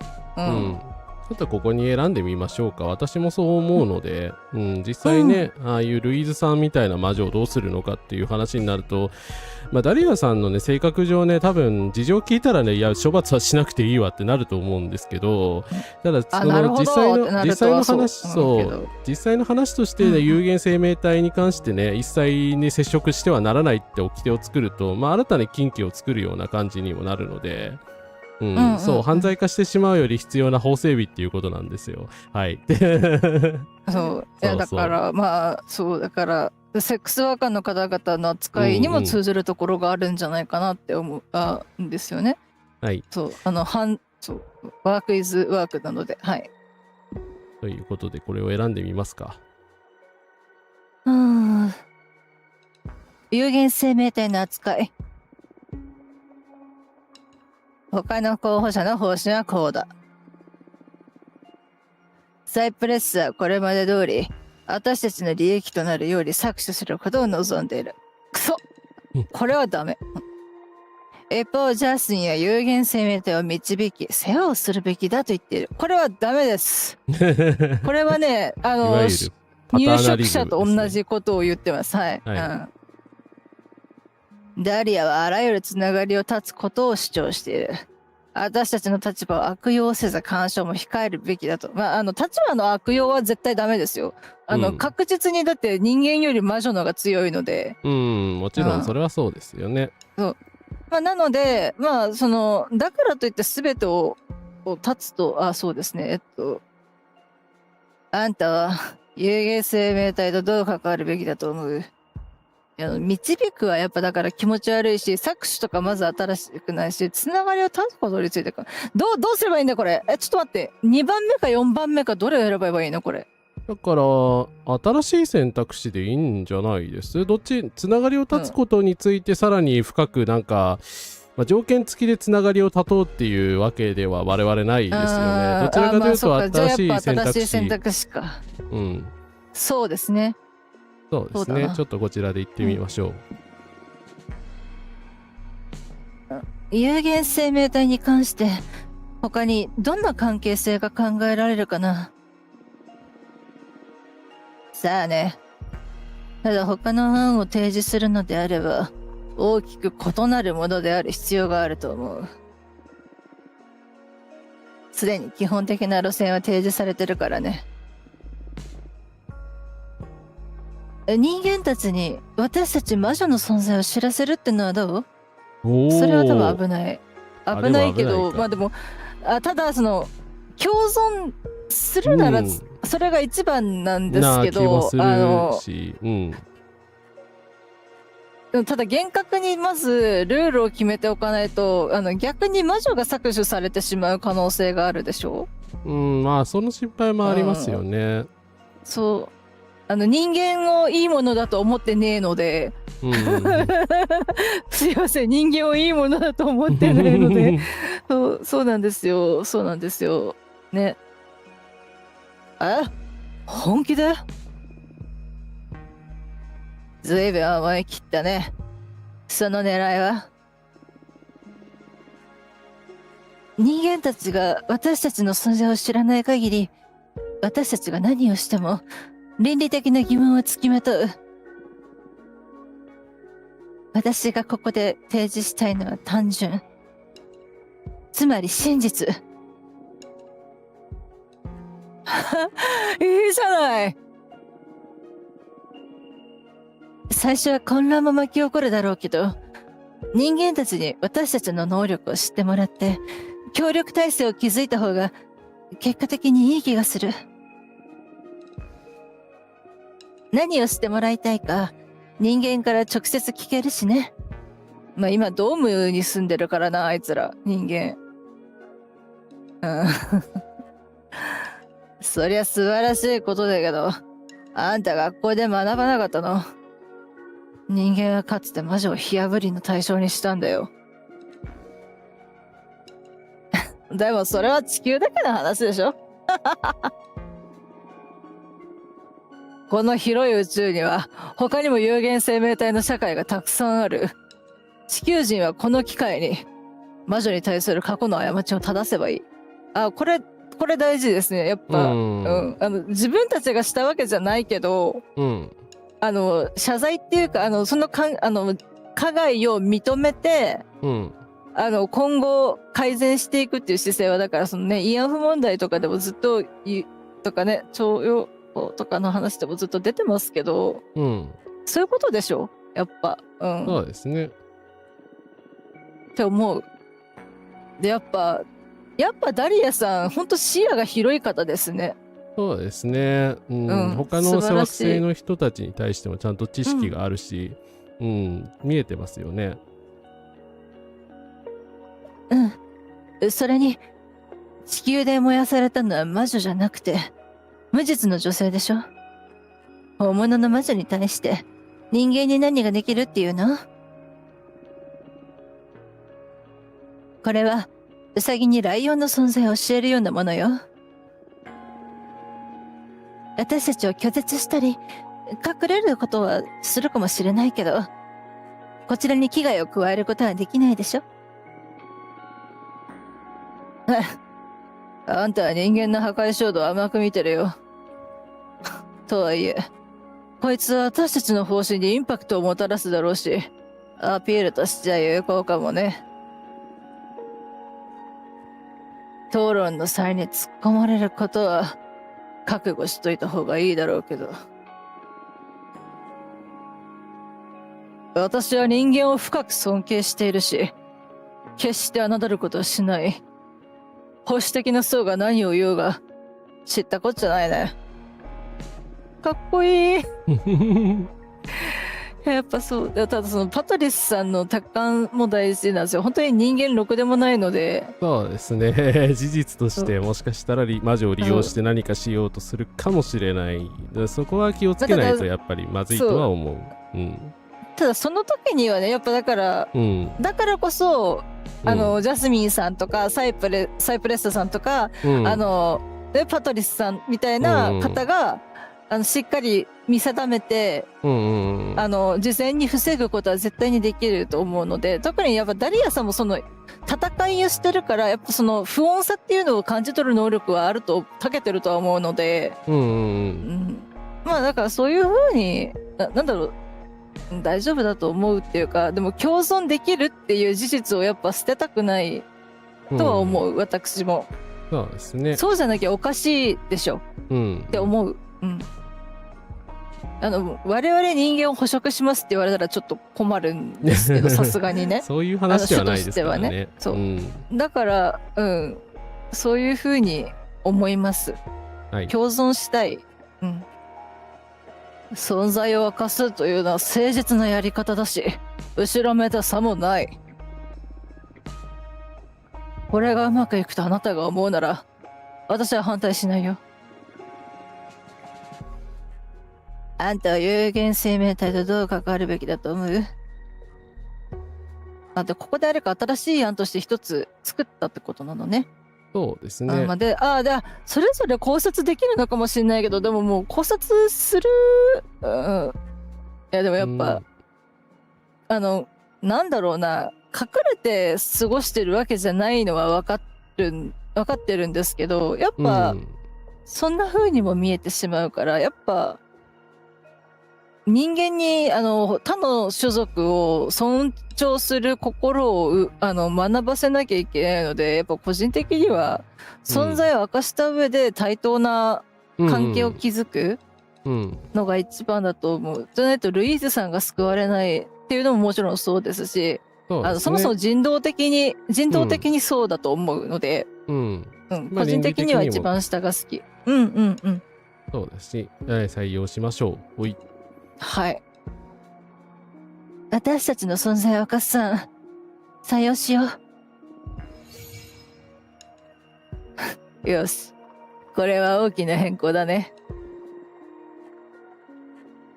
いい素敵だったと思う。だからダリアさん、ちゃんと真っ向から違うこと言われても受け止めるっていうのすごいですよね。すごいっすよね。やっぱだから、だからこの度量は本当に長にふさわしいものかな。あと変えるとこないでしょ。あとはちゃんとしてますよ。うんうん、だからこそ、だから今地球の、例えば人間だけにとどまらず、他の星の生命体でも、うん、そこで暮らすことを苦痛に感じていたり、助けてほしいとか、うん、いなくなりたいとか悲しむ前に、ダリアさんがエイダーナの魔力を使うことで扉をいくつか用意して救われる女性を増やしたいって言っておられたじゃないですか。うんうん、それが逆にその魔女の存在を知ることで可能になるとああ、な思うるほど。そうですね。んなりやすくはなるですよね。かもしれない。そう。うん。いなくなってしまった。まあ、例えば、だからパトリスさんであれば、フォルトゥーナになったって言ってたけど、それをだから、まあ、言い聞かせてたんだか、本気でそう思い続けてた強さかわかんないですけど、うん。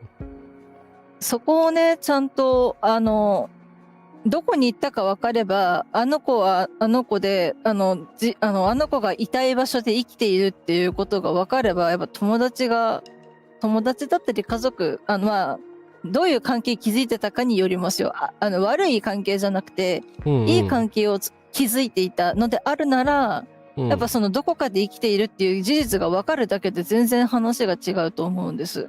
ので、うん。やっぱ対等にね、やっていければいいんじゃないかなと思います。はい。できる。ね、ちょっと待って。一つくらい変えるのはいいけど、私の報酬を丸ごと変えるなんてのはやめてよね。いや、大丈夫。そう思ってないからあなたを選んだので大丈夫。大丈夫です。だそうだよ。この変更でいいかい？それとも他の点について考える？いや、もう全然大丈夫。マジで全部大丈夫。本当に。他は特に問題ないですもんね。ありがとう、ね、本当に問題ない。うん。これでいいと思います。思います。これでいいと思う。なら決まりだね。じゃあ、出来上がったこの方針をよく見るんだ。そして咀嚼し、信じ、自分のものとするんだ。他の候補者や子分の魔女たちの前で、この正当性を主張することになるわけだからね。任せといてよ。私たちはこの方針を売り込む必要があるわけだけど、そのためには、スローガンを考える必要がある。ここ別にネガティブな反応しなくてもいいのでは？しなくていい。うん。ようやく楽しそうなのが来たっていうか、まあ確かに楽しくはないけど、意義ある討論でしたねっていうとこだから、そっか。まあ楽しそうなのが来たでいいのかな。そう。うわーとかって言わない方がいい。スローガンってね、案外ある方がいいんですよ。そうですね。うん。そう。わかりやすいので。うん。スローガンね。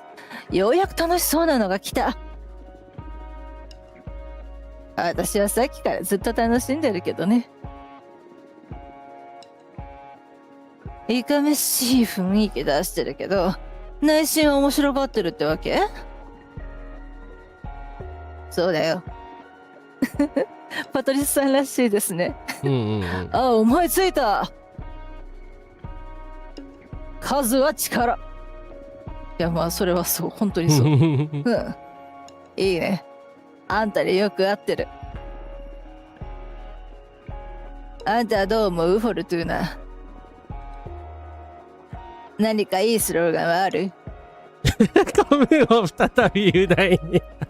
それは絶対嫌だ。メイクアメリカグレートアゲイン。いらねえよ。いや、ちょっとジャスミンさんは古文をみんなでよくしようって言ってたけど、ダリアさんは個人が良くなることによって、自然と必然的に、だからその良くなった個人の集まりの古文が良くなるっていう考えだと思うので、古文を再び偉大にとか幸せあふれる古文はね、アットホームな職場ですって書いてあるとこは基本的に気をつけた方がいいので。そうそうそう。それはちょっとインチキ臭すぎますね。はい。いや、すごくいいと思うなでもいいし、共に強くなろう。もうそれも、だからその強くが何を指すかにもよるし、うん。で、4番目真の姉妹の絆。これはだから、実は多分ダリアさんに若干通ずるものがあると思うんです。グレーテさんとか、あと、ペッパーマヨサーさん、カイヤさんか。お名前ね、我々が付けさせていただきましたもんね、カイヤさん。そう。なので、やっぱカイヤさんが、とか、そういう、なんかこの困ってる方を連れてきてくれたのってダリアさんでしょ？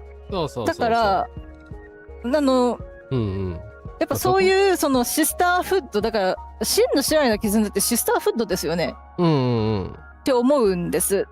でもどうなんだろうなと思って、ただそうね、数は力も好きだけどやっぱなんだろう、絆を押した方がいいのか、どうなのかな。まあ一番上と一番下はありえないので3択なんですけど、3択なんでも共に強くなろうはやっぱちょっとなんだろうな、戦闘をイメージしちゃうのかな。そうなんですよね。力ずくで書くっていうイメージだとちょっと危ない気がするから、ちょっとまずいと思う。だから、数は力なのか、あるいは真の姉妹の絆ですよね。真の姉妹の絆は唐突だけど、確かにコズミックホイールシスターフットだからもしかしてこれがいいのかもしれないけど、どっちなんだろうな。数は力なのか。数は力、いいと思うけど、力で何するのって話でしょ、って思っちゃう。もちろんダリアさんが悪い意味で言ってるわけじゃないのは分かってるけど、正直ダリアさんが打ち出してる制作を見る限り、絆を大事にしてると思うんですよ。全体投票だったり処罰は話し合いだったり、新たな新たな魔女を受け入れたいっていう話をしてるから、個人的にはそういう風にいろんな絆を紡いでいくっていうところの中心にダリアさんがいればみんな心強く思うんじゃないかなって思うんですけど、どうだろうな。ここはじゃあ真の姉妹の絆、コズミックホイールシスターフットのね、タイトル回収ではい、タイトル回収まさかここで来るとはな。こんなところではい。真の姉妹の絆。なるほど。含みがあっていいね。そう、姉から言われると本当に含みがあるな。含みって直接的な批判は避けつつ、エイダーナの頃は真の絆ではなかったことを示唆している。それは、そっか。なるほどね。そうだな。確かにそうですね。いいじゃない。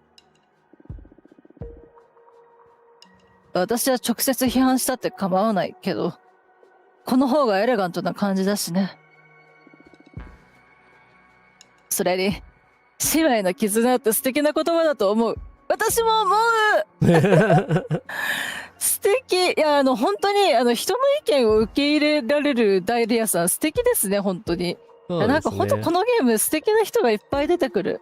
ちょっとエイダンナさん嫌いなんですけど。なんかね、巡礼者さんはね、もうちょっと心を解きほぐせるとね、なんかうまくいきそうな気もしないでもないんですけど、だからちょっと攻略難易度が高い。そう？そうよ。この言葉、私たちの旗印にしましょう。よし。あと少しで終わりだよ。他には何が？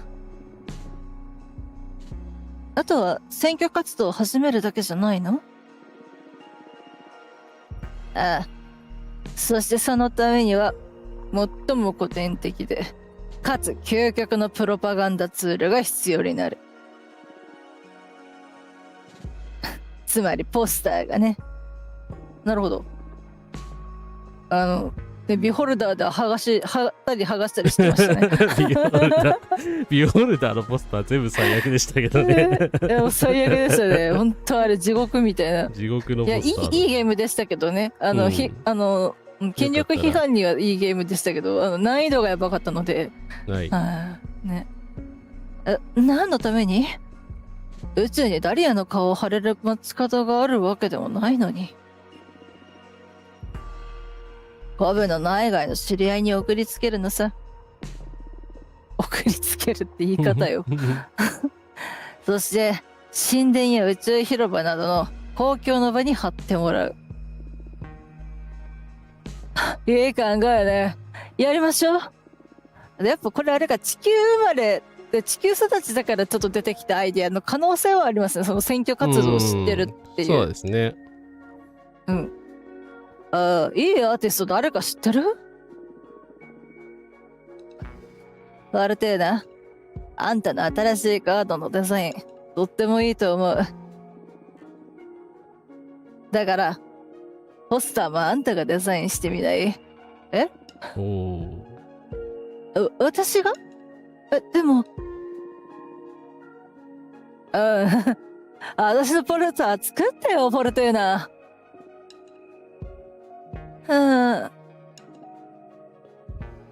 お願い。大丈夫。あんたには才能がある。アーティストとしての自分を解放するんだ。もう、分かったよ。じゃあ、やってみる。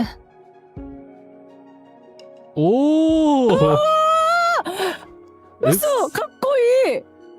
かっこいいぞ。やば！しかもで、しかもなんか選べ。自分で作れるのか。おー。ちょっとこれ、やばい。胸、激アツ展開ですよ、これ。やばくないですか？激アツですね。誰がさ、かっこいい！私も魔女にして一緒にみんなとお話ししてみたい。しかもこれもで、カラスマさんは使い魔になります。光みたいな感じでかっこいいですね。かっこいいですね。そっか。で、またあれかな、全面、そっか、またレイヤー変えられるのか。コネコネタイムです。皆様お待たせいたしました。コネタイムでございます。いやー、でもこれいいですね。でも背景の部分どれにすればいいんだろう。これ、なんか少し明るい方がいいのかな。でも明るくすると、この色が、なんか、装飾があれできなくなっちゃうのか。そしたらダークめの方がいいのかな。うんうん。だからこんな感じのこの辺の真ん中のやつにして、でもなんか上が見えてるからちょっと微妙だな。うん。なんかそうですね。若干隣の色とこうあってもいいとは思いますよ、全然。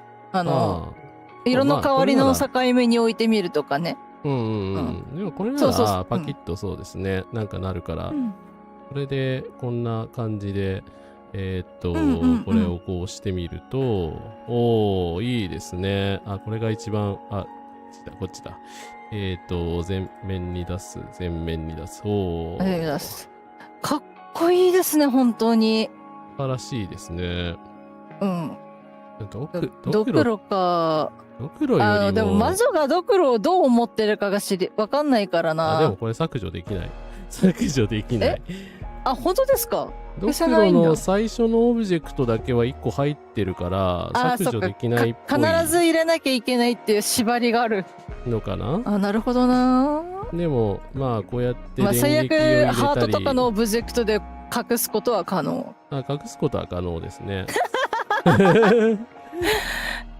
そっか。でハートとそのハイライトの色が一緒だから、やっぱその背景をこんな感じで隠すことは可能。私があんまりドクロが得意じゃないっていうだけなんですけど、でもなんかその、選挙ポスターにドクロ？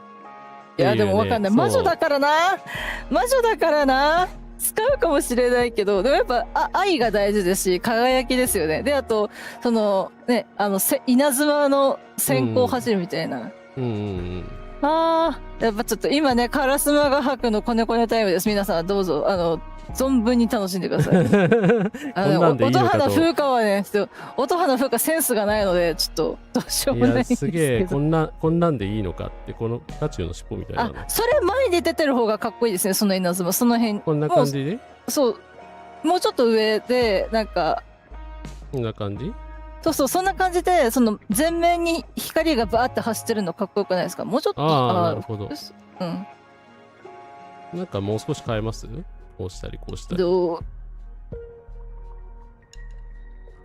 の向きがいいですね。やっぱ後ろのあれと流れが一緒の方がいいのかな。あ、はいはい、はい。いや、ちょっとでも、かっこいいなと。で、あとなんか、キラってピカってキラキラマークをそのダガーのところにちっちゃくしておくっていうのどうです？光ってるみたいな。ああ、いいですね。これを、この辺に置いてってそうで、なんか、なんかそんなピカーンみたいな、ちょっとかっこよく。はい。あ、間違えた。ない。失礼。あ、確かにいいですね。はい。かっこいい、いいな。すいません、センスなさおがちょっといろいろ言っちゃってあれなんですけど。いや、でもこれかっこいいですね。いや、そう、普通にもうダリアさん自体がかっこいいから、何にもなんかね、普通に多分、写真にあるだけで全然かっこいいんですけど、いや、やっぱ、これまでやっぱダリアさんが築き上げてきたものだから、大事にしたいですよね。うん。いや、でもなんか。でもそっか、骸骨の理由分かった。そうだ、骨からダガー作ってるんだった。ああ、そうですね。確か。で、それか、なるほどな。でも頭蓋骨で作るのかな、どうなんだろう。わかんないけど。すごいな。面白いな。だからこんな感じでなんかどうですか？全体のまとめとして。いいな。いいな。素敵、ちょっとこれで行ってみますか。どう受けるかわからないけど。どうなる。できたよ。どうかな。星がいっぱいで宇宙みたいだね。なかなかいいじゃない。これ星なのかな、もしかして。キラキラじゃなくて。そういうこと？まあでもキラキラしてていい。個人的にはすごく好き。選挙ポスターに星はいくらあってもいい。正常期はダメです。はい。やり直した方がいいかな。何言ってんの？完璧よ、これ。かっこいい。っていうかもうあなた自身がかっこいいから何もする必要がない、本当に。まあこれは特に大きくなんか変なことしない限りは大丈夫っぽいですね。多分使ったオブジェクトの数とかによってもしかしたらこうコメントが変わるのかもしれない。変わるのかもしれないけど。まあけど多分そんなにこのポスター。大体全部のオブジェクト使ってるしね。はい。大体そもそもダリアさんがかっこいいので全然気にする必要がないっていうすごいな。これ以外には考えらんないくらい永遠に私の工房に飾っとくよ。ダガー工房にまで飾ってくれるの嬉しいですね。いやでもかっこいいもんな。何言ってんの。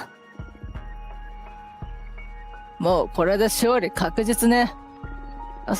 そうですね。ここまで戦略考えたらあとはダリアさんが頑張るだけって感じではあるのか、段階的には。よかった。私はつくづく政治に向いてないと思う。やることが多すぎるもの。それはある。でも政治に向いてない人が総理大臣してるんですけど、どうしたらいいですか？やめてもらうしかない。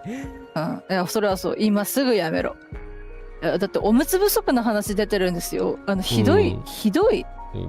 ということは、おむつがなくなるってことは子供もそうですし、何かしらの疾患を持ってておむつが必要な方もそうですし、あと高齢者もそうですね。で、あと、おむつの吸水ポリマーのことを考えると生理用ナプキンにも影響があるので、人々の生活をぶち壊し政権なので、ちょっとこれ以上生活ぶち壊される前に我々が政権をぶち壊さないとうんいけないっていうのをね、ちょっとダリアさんのこのポスターからエネルギーをもらいつつね、頑張っていこう。わかるよ。でも、仲間の魔女たちのためだから。人のために頑張るだけしか考えてないと危ないんですけど、うんダリアさんはそうじゃないので、すごく健やかで素晴らしいなと思います。はいねえ、協力してくれて本当にありがとう、フォルトゥーナ。あなたもね、バトリス。あなたを失望させないように頑張るよ。同じく。お6勝6勝来ちゃったけど、あれですね。セーブ入りました？ちょっと待ってください。これ結構そうですよね。0分前に保存されてるから、はい。はい。じゃあということで、大変すいません。長くなったんですけれども、コズミックホイールシスターフット第6回、プレイ実況いかがでしたでしょうか。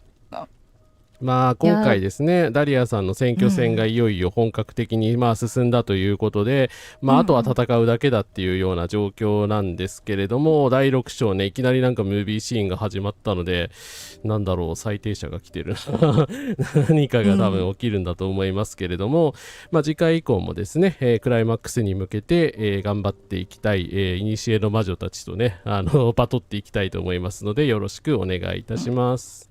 お願いします。はい。ということでですね、今回ちょっとまだ最終話でいけなかったんですけど、次回は、特に何もなければ6月6日土曜日かな、また9時からですね、一緒に実況したいと思いますので、音花風花さん引き続きよろしくお願いします。はい、本当にこの素敵なゲームをね、カラスマさんと一緒にカラスマラジオリスナーの皆様にお届けできていること、本当にありがたく思っております。時代的にもね、すごく刺さる内容ですし、今もね、苦しい思いをしている方々がたくさんいますので、本当一刻も早い恒久的平和の実現のため我々、引き続き頑張ってまいりますので、ぜひゲーム実況もラジオ配信もフリートークも引き続き楽しんでいただけたらと思います。今晩もどうもありがとうございました。はい、こちらこそありがとうございます。本当先気になりますよね。よかったら皆さん、アーカイブ勢の人もぜひとも前の実況とかね、今日も面言も上げましたんで、よかったら見ていってください。戦争紛争虐殺差別あらゆる加害に反対しますということで、本日も実況を見ていただきありがとうございました。それでは、お疲れ様でした。遅い時間までありがとうございました。お疲れ様でした。お疲れ様でした。おやすみなさいませ。おやすみなさいませ。